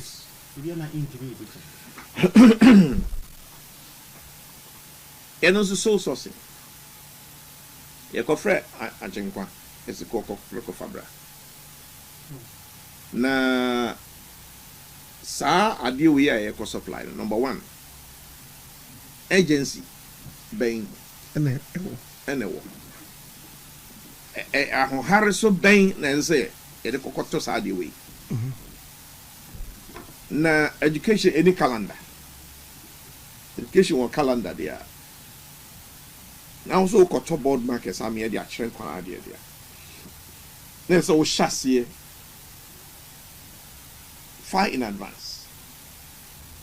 Na oye no competitive. No omo a ombe prayer be bid no ombe be bid. And I want you to a or friend say Sami Janvi 11 million. Yeah, no, so young Fanko says a Bank of Ghana, old office. Let's say, Michelle that Coco, Quack Crab, Kanda, Eco share the new Ministry of Finance edifice, a Diane and Nekufad with CSO. New Ministry of Finance after forcing. And then in Crawford. And that. Sabi Prediasa. Omudi omusho ewo. Enye dan kitwo. Old Bank of Ghana free titi. Yenkonko CSC 11 million. Whiny company and a chassis. Yes, education saying this year. We kwakoshe company on chassis. Where can NDC party chairman? And yet, I stand up in a ecosystem. A inasam 11 million asam. Yanuna Sandobe Company, Corica Limited, subsidiary of Wazo TV, earning now linked to Sandobe. Yanon so a dying a year quaco CS and so it me so any money power. There's no record that says a month for a baby. We need to place this in bigger context. But now let's go to Now let's go to Jibril Kanazoe. Dodo Pepper Sun Quanta Equine. Jibril Kanazoe Burkina contractor Ira Mahama Casa or ya dear pa and not all force and so or yeah quani we no or swimming you know has it to do. In fear duni Abibio Wasaba Jibril Kanazoe a quay or ye and fear do a quay I say SS I go 6 25.9 million euros. Let's take it to be 26 million euros. Jibril Kanazoe will spend the year. I will come for from. To a year, cost I do 63 million euros. Almost times 3. Renovation. What you say? No board they say contract Nangasani. You know, so as I so sourcing. Company Ben Equia Growth 82. Growth 82 you registered at time by January 2025. Hand you over my Mahama now. Oh, and it is a grand scheme beer. Omaba Safedie. Omo betche my Ghana for says say you Rajab Mahama catch say yenchani ere free asem no you was short memories na afa and makopa no mo be sade abehye ye nipa mo yenye ready omo de mako behye ye nipa na abranti we was saying 9 million Ghana cedis na ye boss Ghana masa Ajengwa enyes kaket was how? Say 9 million here, 90 billion. Hey, now what you 100,000 our council? Why? The area bisa area come say fiam to family. And this year can't million 1 million cedis kranya dollars. You can't million cedis gra million yes is kaketwa. And pem koda and run najo. Omwana. Cause of adiecha. Dear, ne mabedienti. On the sun and yam come cry on fap. Yen mabedienti. And your boss can sana, ya na your bonus say, ye can't sika pass, sikasam ye can. The Bank of Ghana edifice. I go for to see you. share of friends said the law house, Attorney General and Minister of Justice, just say, who said Nana Kufuadu be yet too much change. Anyone be brave.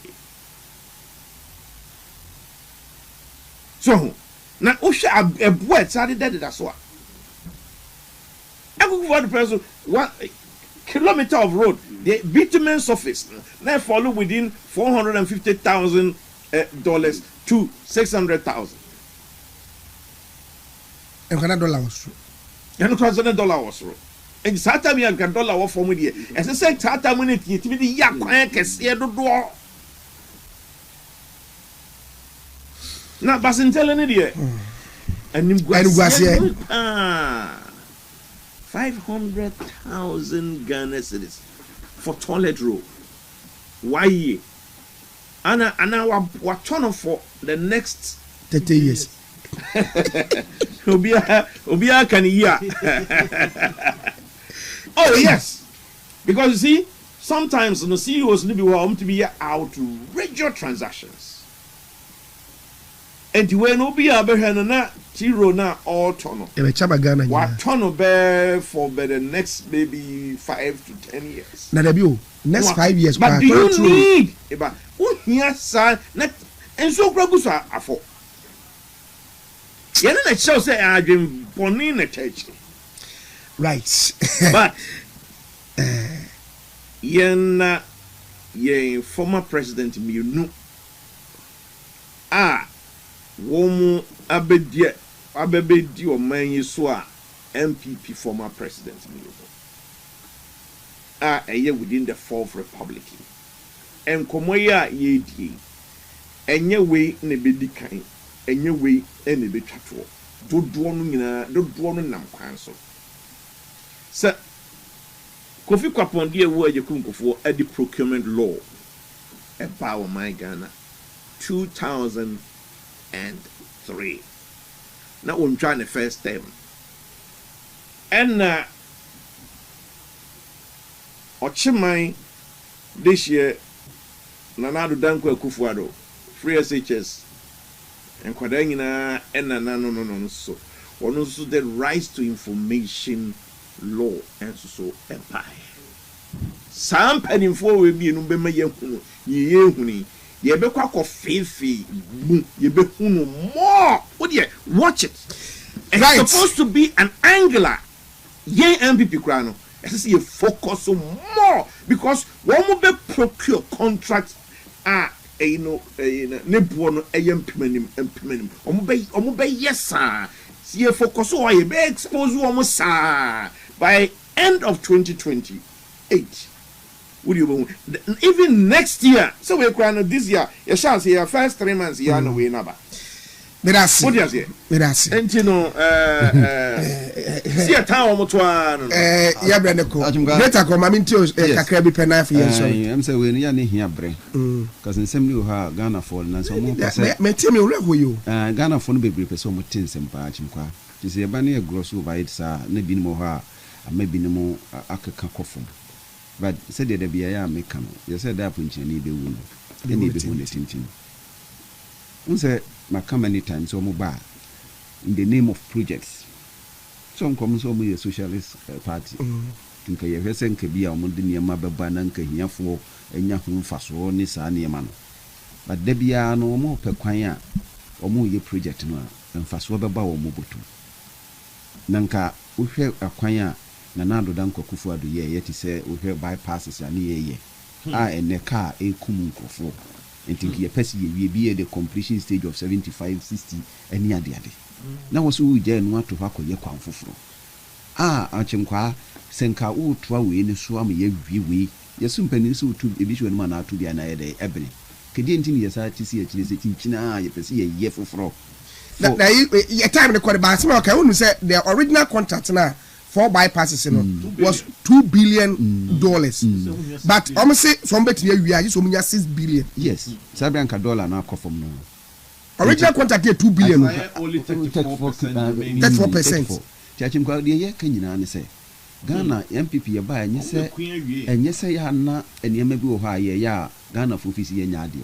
ya ne ye pesi ye dwene ho to the extent senti e behwe nanka sikafo ne enyafo ase moborofo atimi abanti wi ade bia ye bia ye pede bebo adodo no hwe policies ni programs and interventions MPP dia bia dodo no a ye ne ekofom amankrofo ade akọ omanim ne binim susu enya ho mfaso hwe Bank of Ghana dan me ne shakle ka ho asem setam kura ye ne yesi ye disika ko economy ye ntina da ma na mu om so se nanka ye papa ye den na oba ye no wantre mo sa kosisi ye ene hwe dan na do dan koku for the edifice dan ya dan ba ku yesi he ya no ye himfo dia ya penti ho color bi yesi kware sis ho tinti fefi minerals commission eno mutimi komo ene nye kwa mbe komba mbe se me kire se ye wo value for money ye ya de no de nya sa akwa na so ma si yoko dan so ho onti uhwe niema yo office o the same to wa mitimi kire na me pie bia bia msinti na do dan koku for no ye sa niema we wa ma me hye yi o na minim se bia na ne personality se bia wono nti dia me ko hwe niema wo ye eni de na NDC ya ase o manfo ye din se ye mpese ye beka ho asem ma twene ho amenti ase but imbalanced voices is a threat to democracy right atunka na the American say asemba akon de ba mini afiri wa anka ne kase hwe sa time a resource no beba ama JSS de na ba no ho na Ghana fo be hu se MPP ye ya de pa na de me ya se nipa wo da so ye na no amepe na sem tell na Idris wa mfa yie education when you ma ebubo ba no eniema ebubo ba no ya because omutimi implement this policy we say jama resource ne mra na wofo nsa ntempenti kwasa de tete ho na tie a o mampani dada akufu nyansan mu na pentin kwanti ye de computer selection and placement system by 2005 21 years ni asevu ye ne de yesi man so ne mra ne ba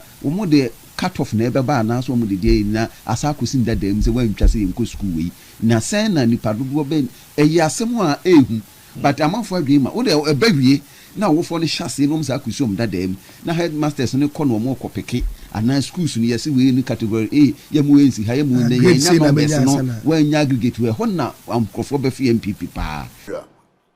And so America agrees, but they say those countries are not a threat to them. But Iran is a threat to them. That's why they will not allow Iran to build any nuclear weapons. Moro, does that make sense?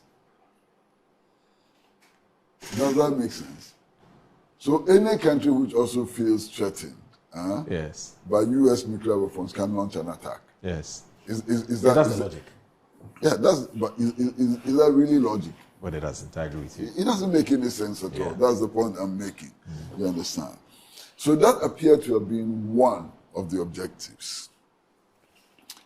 The second objective was regime change. Okay? Regime change. And that objective was not pushed forcefully. It came up a number of times and so on. But in a very sublime way, regime change. Now Trump claims that they have achieved regime change because they killed Ayatollah Khomeini, some military chiefs and so on, the head of intelligence and so on, so they have achieved regime change. Yes. Trump's definition of regime is quite interesting. Regime is not personality, it's a structure and so on. Now, one other objective which also came up, apart from the objective of regime change, was that they expected some kind of an uprising of the Iranian people, yes, to change the ideological direction of the country. That's not regime change. That's more substantial than regime change. Okay. How they expected that to happen, it's unbelievable. And how do you assume that dropping bombs on a country would lead to the mobilization of a people who would then wage a revolution and take over and change the direction of a country? It doesn't happen. There was no structure, there was no movement, there was no leadership, and so on. So it raises all kinds of questions about the strategic planning of both the U.S. and Israel. But this is the daily graphic of today. Daily graphic of today, page 9. And it carries a story which simply says that U.S. lawmakers invoke 25th Amendment in call for Donald Trump's removal. Yes. And this is interesting. The calls for the removal of Donald Trump are coming mainly from the Democrats, but also from his Republican base. Yeah. And many people are beginning to question his mental capacity, his stability, his mental stability. Look, one of those calling for the removal of Donald Trump through the invocation of the 25th Amendment is the Arizona Congresswoman. Her name is Yasamin Ansari. And she says this: Trump is escalating a devastating illegal war, threatening massive war crimes and targeting civilian infrastructure in Iran. In the last 48 hours alone, the rhetoric has crossed every line. This is a U.S. Congresswoman. Then there's the other Congresswoman, Ilhan Omar of Minnesota, who says that this unhinged, and listen to her words very carefully. This is a U.S. Congresswoman who says that this unhinged lunatic must be removed from office. Then there's another Congresswoman, Melanie Stanberry of New Mexico, who says, and it's in quotation, time for the 25th Amendment. Congress and cabinet must act. You understand? And then it goes on. Then there's a former Republican congressman, Joe Walsh of Illinois, who also says that he will forever be a stain on this country and the world. 25th Amendment now. You understand? So what the war has led to is a tide of calls for the removal of Donald Trump and the handing over of power to J.D. Vance, the vice president. Now, there are a number of factors. One, more than 70% of Americans did not support the war. They saw this war as a useless, needless, wasteful war. And the reason for that was that this war was waged at a time when their healthcare benefits were being removed or reduced. At a time when the U.S. is in a major infrastructural crisis. Their bridges are old, it needs to be built. The underground, the subway is in tatters, and so on. In fact, the statistics indicate that homelessness in the United States is rising, and so on. So it was at this time that this war was launched, costing the U.S. close to $2 billion every day. So the citizens of the U.S. are saying, what the heck is this? You understand? They cannot understand why their resources are not going into the provision of social services and so on, but are going into a war which they think is not beneficial at all. They think is not beneficial at all. 2 nights ago, I took the trouble to listen to Donald Trump's press conference on the rescue of the U.S. airman, who bailed out and landed somewhere on the mountains of Iran. I took the trouble to listen to him. And to tell you the truth, I was completely shocked. I was so shocked that a man like Donald Trump actually has his fingers literally on the button, on a nuclear button. Unbelievable. Look, one journalist asked him whether he was aware that the threat to obliterate the energy infrastructure of Iran, the bridges and so on, would amount to war crimes. And his response is just, what war crimes? That the people he's fighting are animals. Yeah. My goodness. I couldn't believe it. That is why they are able to do what they did to Iran, because they don't even consider them as human beings. Because if they considered them as human beings, they would not do what they did. And it was so shocking. I mean, I cringed. I couldn't believe it. U.S. president addressing a press conference before the world, calling a people animals. Shocking. You know, but he did. You know, but that was not the only shocking aspect. He then launches into a tirade against all of their friends. Japan got a fair share of the tirade. South Korea got a fair share of the tirade. France got a fair share. Britain got a fair share. Germany, he attacked all of them. And was full of praise for Kim Jong-un. He described Kim Jong-un as his friend, and that if previous administration knew how to deal with him, he would not have had a nuclear weapon and so on. And full of praise for President Putin. Yeah. I mean, I couldn't believe it that a U.S. president was saying these things. You understand? Right. So very shocking. Now, one other aspect has to do with his tweets on Truth Social. Yeah. There was one that he did, and Honorable, there's no way I can repeat what Donald Trump tweeted on a morning breakfast show. Yeah. It's impossible. I cannot. It's so vulgar that I would not attempt it. It's extremely vulgar. And this is the president of the United States of America. It's an imperial power, no doubt. You understand?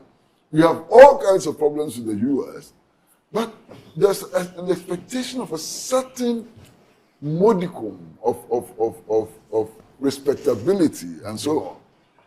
Trump erases all of that. I mean, if you read some of his tweets, it's unbelievable. Worse still, I don't know, Honorable, if you've seen his attack on Emmanuel Macron and the references he makes to Emmanuel Macron's marriage. Yeah. What? There is nothing elegant about it. You know, but that is not all. You understand? That is not all. This is the president of the United States of America. Right. Who threatened to take over the Panama Canal. Yes. Threatened to annex Canada as the 52nd state of the United States of America. Threatened to take part of Denmark, which is a member of NATO, the Greenland. Right. You know, this is the president of the U.S. who publicly claims that Venezuelan oil belongs to him. Yes. Not even to the U.S., to him. Yes. That he is going to make the decisions about Venezuelan oil and so on. This is the president of the United States of America who looks the world in the face and says that, oh, when I look at my foreign minister, he will make a nice president for Cuba. Where is it going to end? All of this. I mean, my brother, where is it going to end? Yeah. Where is Trump driving the world? Unbelievable. But you know, one other aspect of this ceasefire which is interesting is interpretation. Yeah. You understand? The Pakistanis are saying that the ceasefire also covers the war with Hezbollah in the north of Israel. Yeah, but Israel disagrees with that. But Israel disagrees with that. Yes. So that's also an issue Yes. which needs to be looked at, you know. In fact, the bombing and the shellings are continuing. Even last night. Oh, yeah, but Iran was still raining, Yes. you know, missiles on Israel, On Israel as even well. as at this morning. Yeah. And so on. But you see, there has been a ceasefire in Gaza. But in spite of the ceasefire, Israel on a daily basis is bombing Gaza. So Israel has no commitment to these international agreements. You know, it does what it likes. It is continuing to bomb Gaza as of today. In fact, yesterday, 8 people were killed in Gaza. Right. Already, about 78,000 Palestinians have been killed, 2/3 of whom are women and children. Right. Where is Netanyahu taking the world? I'm happy that in Israel itself, citizens have begun protesting against the war. Yeah. Because they're beginning to realize the devastating impact it's having on the Israeli economy, Israeli infrastructure, and so on. And the prediction is that the protest against the war in Israel will continue to grow because the Israelis cannot see head of tail. They cannot see any benefits accruing to them from this senseless aggression against Iran. Let me stop here for a while. Right. Donald Trump says, based on conversations with Prime Minister Shehbaz Sharif and Field Marshal Asim Munir of Pakistan, wherein they requested that I hold off the destructive force being sent tonight to Iran, and subject to the Islamic Republic of Iran agreeing to the complete, immediate, and safe opening of the Strait of Hormuz, I agree to suspend the bombing and attack of Iran for a period of 2 weeks. This will be a double-sided ceasefire. Collins, what do you also make of what's happening? So this morning when I woke up around 2, 3 a.m., yes, I just grabbed my phone. Yes. Because I wanted to check whether the world order has changed based on Potu's threats on his handles. Yes. Then I saw that the crude oil price has dropped. So I just switched on to CNN. Then I saw that there's been a ceasefire. Yeah. My first reaction was, I thank God that at least there's a ceasefire. Then whilst driving here, I got 2 different ceasefire conditions, which is the one from the Iranians, and the one that we all know about from the US. Yes. And I'm guessing if you look at the 2 significant differences, the one that you read, the initial one. No, but we've gone beyond that because Donald Trump has publicly stated that he's accepting the Iranian 10-point plan for peace. He says it's workable. It's workable. Yes, yes. So, I mean, that's clear. but no, I mean the US has also published 10 conditions. The one he read, the initial one. So it's not the 15-point plan. Yes, but the 10. But even the 10 that he read, there's a significant difference between that and the one you have just put on your platform. So the one I read is from Iran, the 10-point plan. No, but the one you read did not include a $2 million compensation. Oh, really? Yes. No, that is not part of the 10-point plan. That's extra.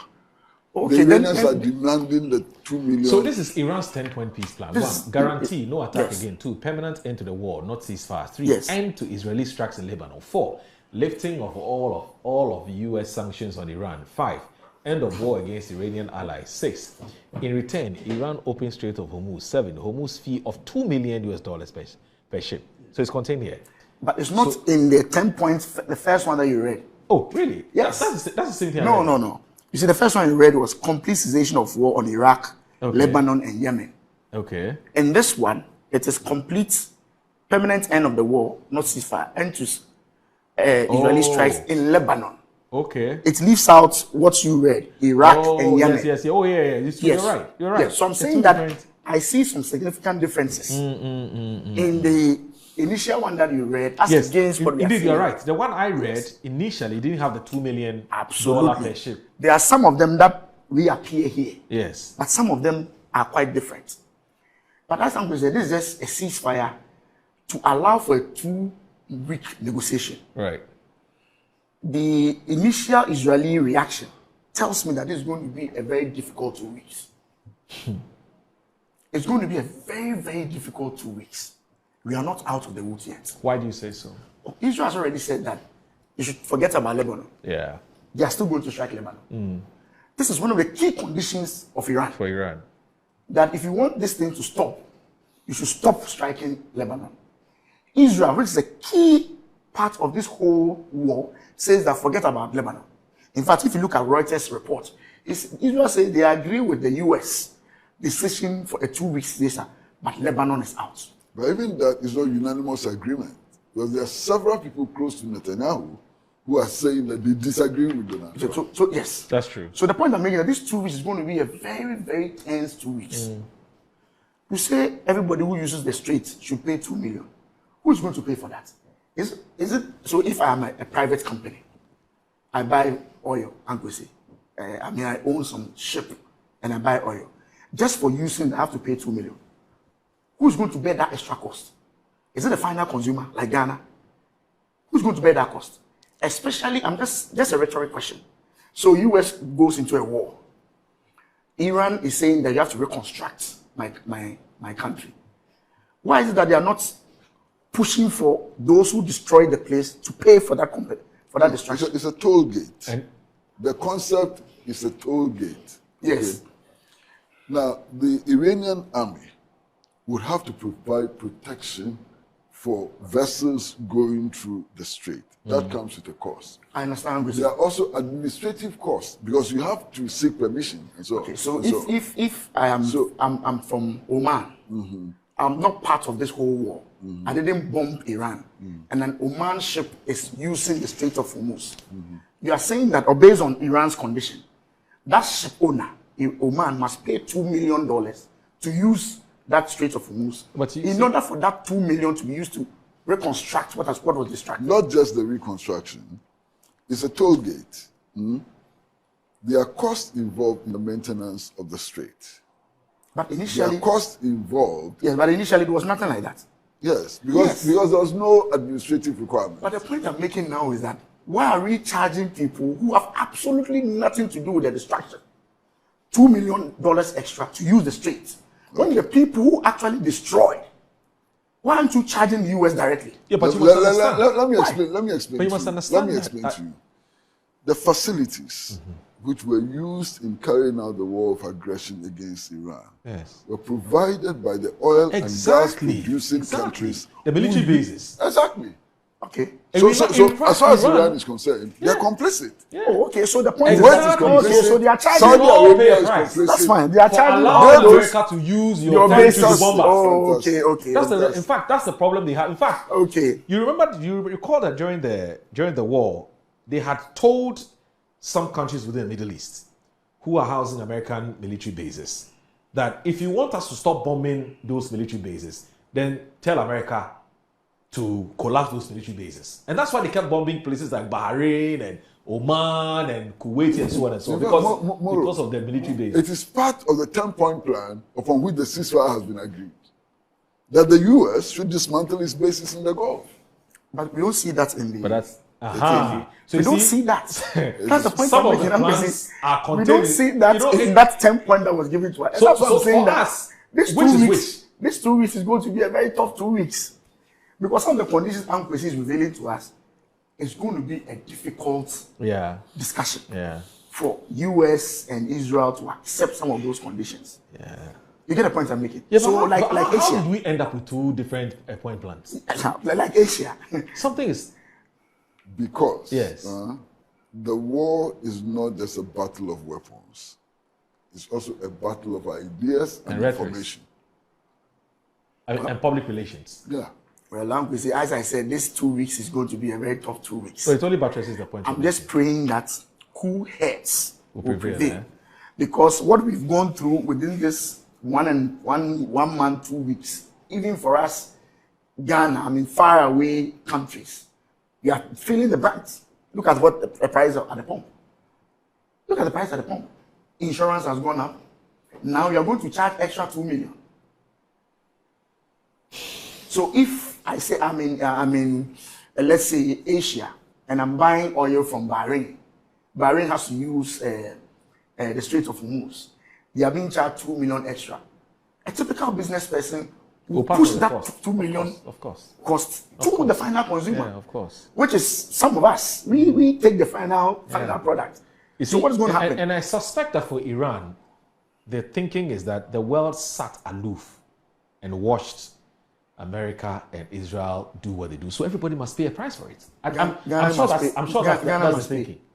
Well, that's a difficult one. That's the point I'm making. I agree with you. Some of the things, the revelations I'm getting from Angrily, or the collateral consequences. I foresee a very difficult negotiation going on within these 2 weeks. I doubt the 2 million. My fear is that observing Trump and his tweets, 3 days to the end of the 2 weeks, we may have another very, very explosive tweet.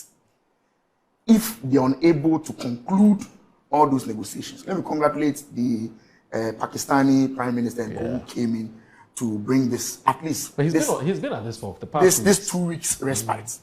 At least now, oil price has dropped to over 100, below $100. It's 93 now. Which is fine.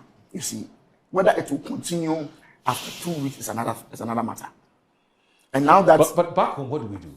Now that Angrily, as he put it, even before the ship crosses you have to go through some administrative processes. The Iranian forces must take charge, ensure that everything is okay. You make payment of your $2 million before your ship goes through. Yes, we may have some supplies moving in, but it may not be as quick as we expected, because I can bet my mind that the Iranians will be extremely careful.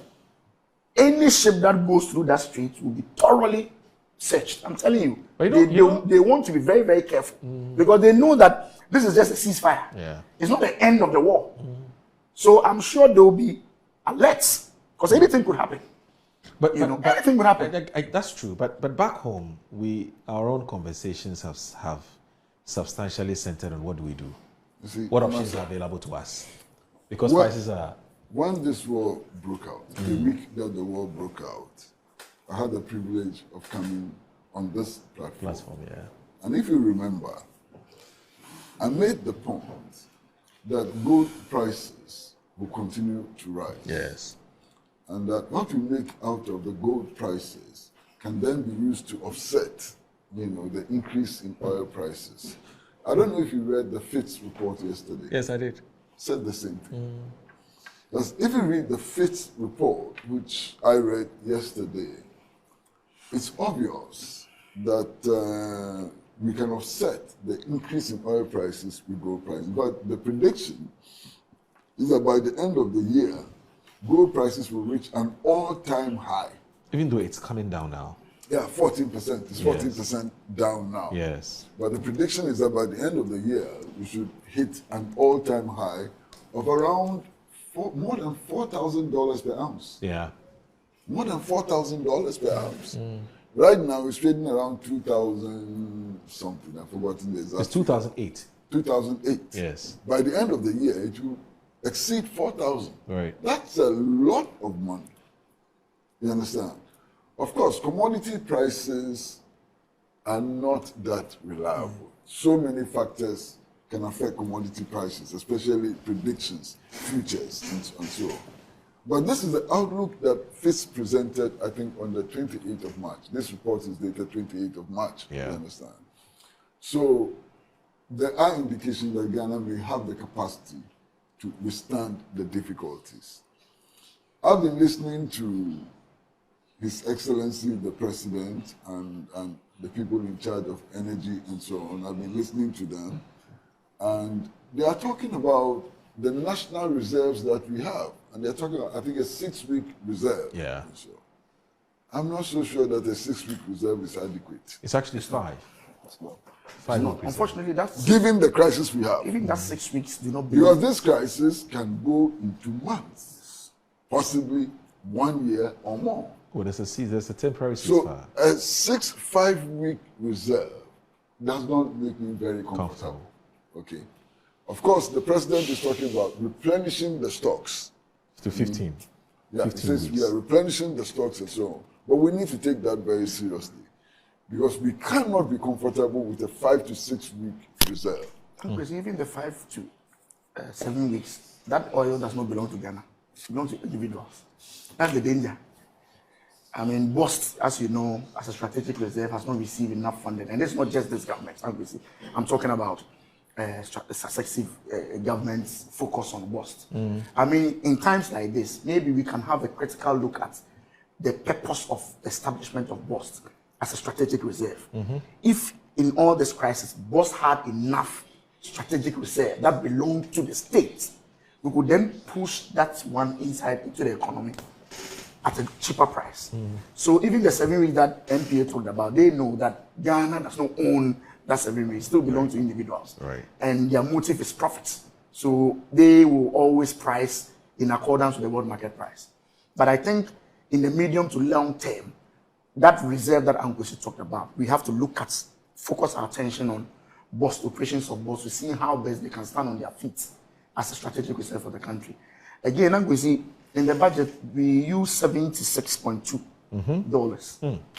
in our calculation. So obviously, now that it's gone over the $100, we are going to make some rainfall also.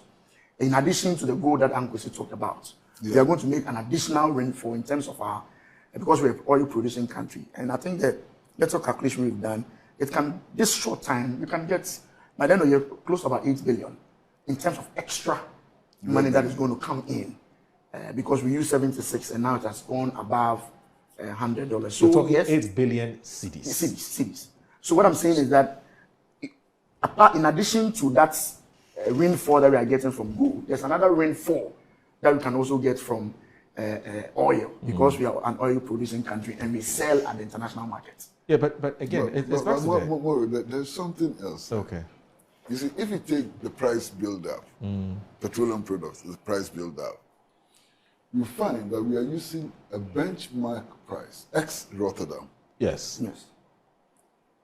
Inside that, there could be some huge amounts. Ex-Rotterdam just means that we assume that we are buying refined products from Rotterdam at this cost. Yeah. It's an assumed price. Right. Within that assumed price, there could be margins. Right. You understand? That's true. There could be margins. So I'm not that worried. I mean, if government lives up to its responsibility, and I think that the first major responsibility of government is to balance things, to see where there are difficulties and to see where there are no difficulties and to balance things. That's the primary responsibility of government. Yeah, but I'm sure. Yes, we have called for a review of some of the levies and tax, at least in the meantime, whilst we go through this difficult time, especially when there are some extra windfall that is coming in from gold. Yesterday, John Jinapo said yes, any attempt to touch any of the levies or taxes would create some problems. No, it's not. In respect to my brother John, I mean, these were some of the solutions he gave when he was in opposition. I remember he was here. He says, "Oh, government has two options. You have to review some of the levies and taxes, or use your rainfall." Now, even the rainfall is not just coming from the crude oil; it's coming from gold. Yeah. So I'm not too sure if it is out of place for the opposition or for the individual Ghanaians to request for some review on some of the taxes, especially when you can make up, you see, from other sources. The dramatic gains which have been made in the economy over the last 13 months or so would not continue. Okay, we may still be able to maintain some of the gains, but they will not be as dramatic as they have been in the last year. And I suspect that's what Honorable John Jinapo is talking about. And to bring inflation down from 20-something% within a spate of months to 3.3% is so dramatic. I haven't seen it in Ghana before. I haven't, quite honestly. That's so dramatic. If you look at the value of the cedi in relation to the dollar, for example, the change was very dramatic. Okay. You know, very, very dramatic. Now, given the current crisis, I am not expecting these dramatic changes to occur. And that may be a worry for government. Okay. You know. All right. But I don't think it is out of place. In fact, His Excellency himself has indicated that he's looking at options, especially with the tax build-up and the levies build-up on the petroleum prices. And there's an emergency cabinet meeting happening on Thursday also. I suspect, Uncle, I don't think that, as you said, this war is not going to end today. And I'm not too sure they can keep all the levies and taxes as it is now. You're not optimistic at all. No, I'm going from the way things are going. But I'm saying, even if not for anything else, I've seen other countries suspend, at least for 3 months, for 6 months, to see how things are going to pan out. I don't think it's out of place if government takes a decision to take out some of the levies and taxes on petroleum builder to reduce the price at the pump. My brother, Donald Trump has no option than to stop this war. If he continues with this war, there will be regime change in the U.S. If he continues this war, no doubt they will lose the midterm elections big time. I'm sure he's Congress will fall into the hands of Democrats, Senate will fall into the hands of Democrats, and that puts him in peril. You understand? Already look at the calls for his removal based on the 25th Amendment. And the doubts about his sanity, which is being expressed by top U.S. politicians and so on. So Donald Trump is in trouble. He has to end this war or face the consequences himself. All right. So I don't think that he's suicidal. No, whilst we wait for him to end the war, the Ghanaians also need some respite. We are just appealing to the president that as they go to the cabinet meeting, they should come out and reduce all the taxes and levies on the All right. So you're still watching Good Morning Ghana on Metro Television. Please stay with us. But before then, let me tell you this: that there's some very interesting developments in Iran. There's some massive protests happening there. My production team was just telling me. Apparently, some Iranians are not happy with the acceptance of the ceasefire deal, the 2-week ceasefire, conditional ceasefire deal. It's interesting, isn't it? So let's watch this video.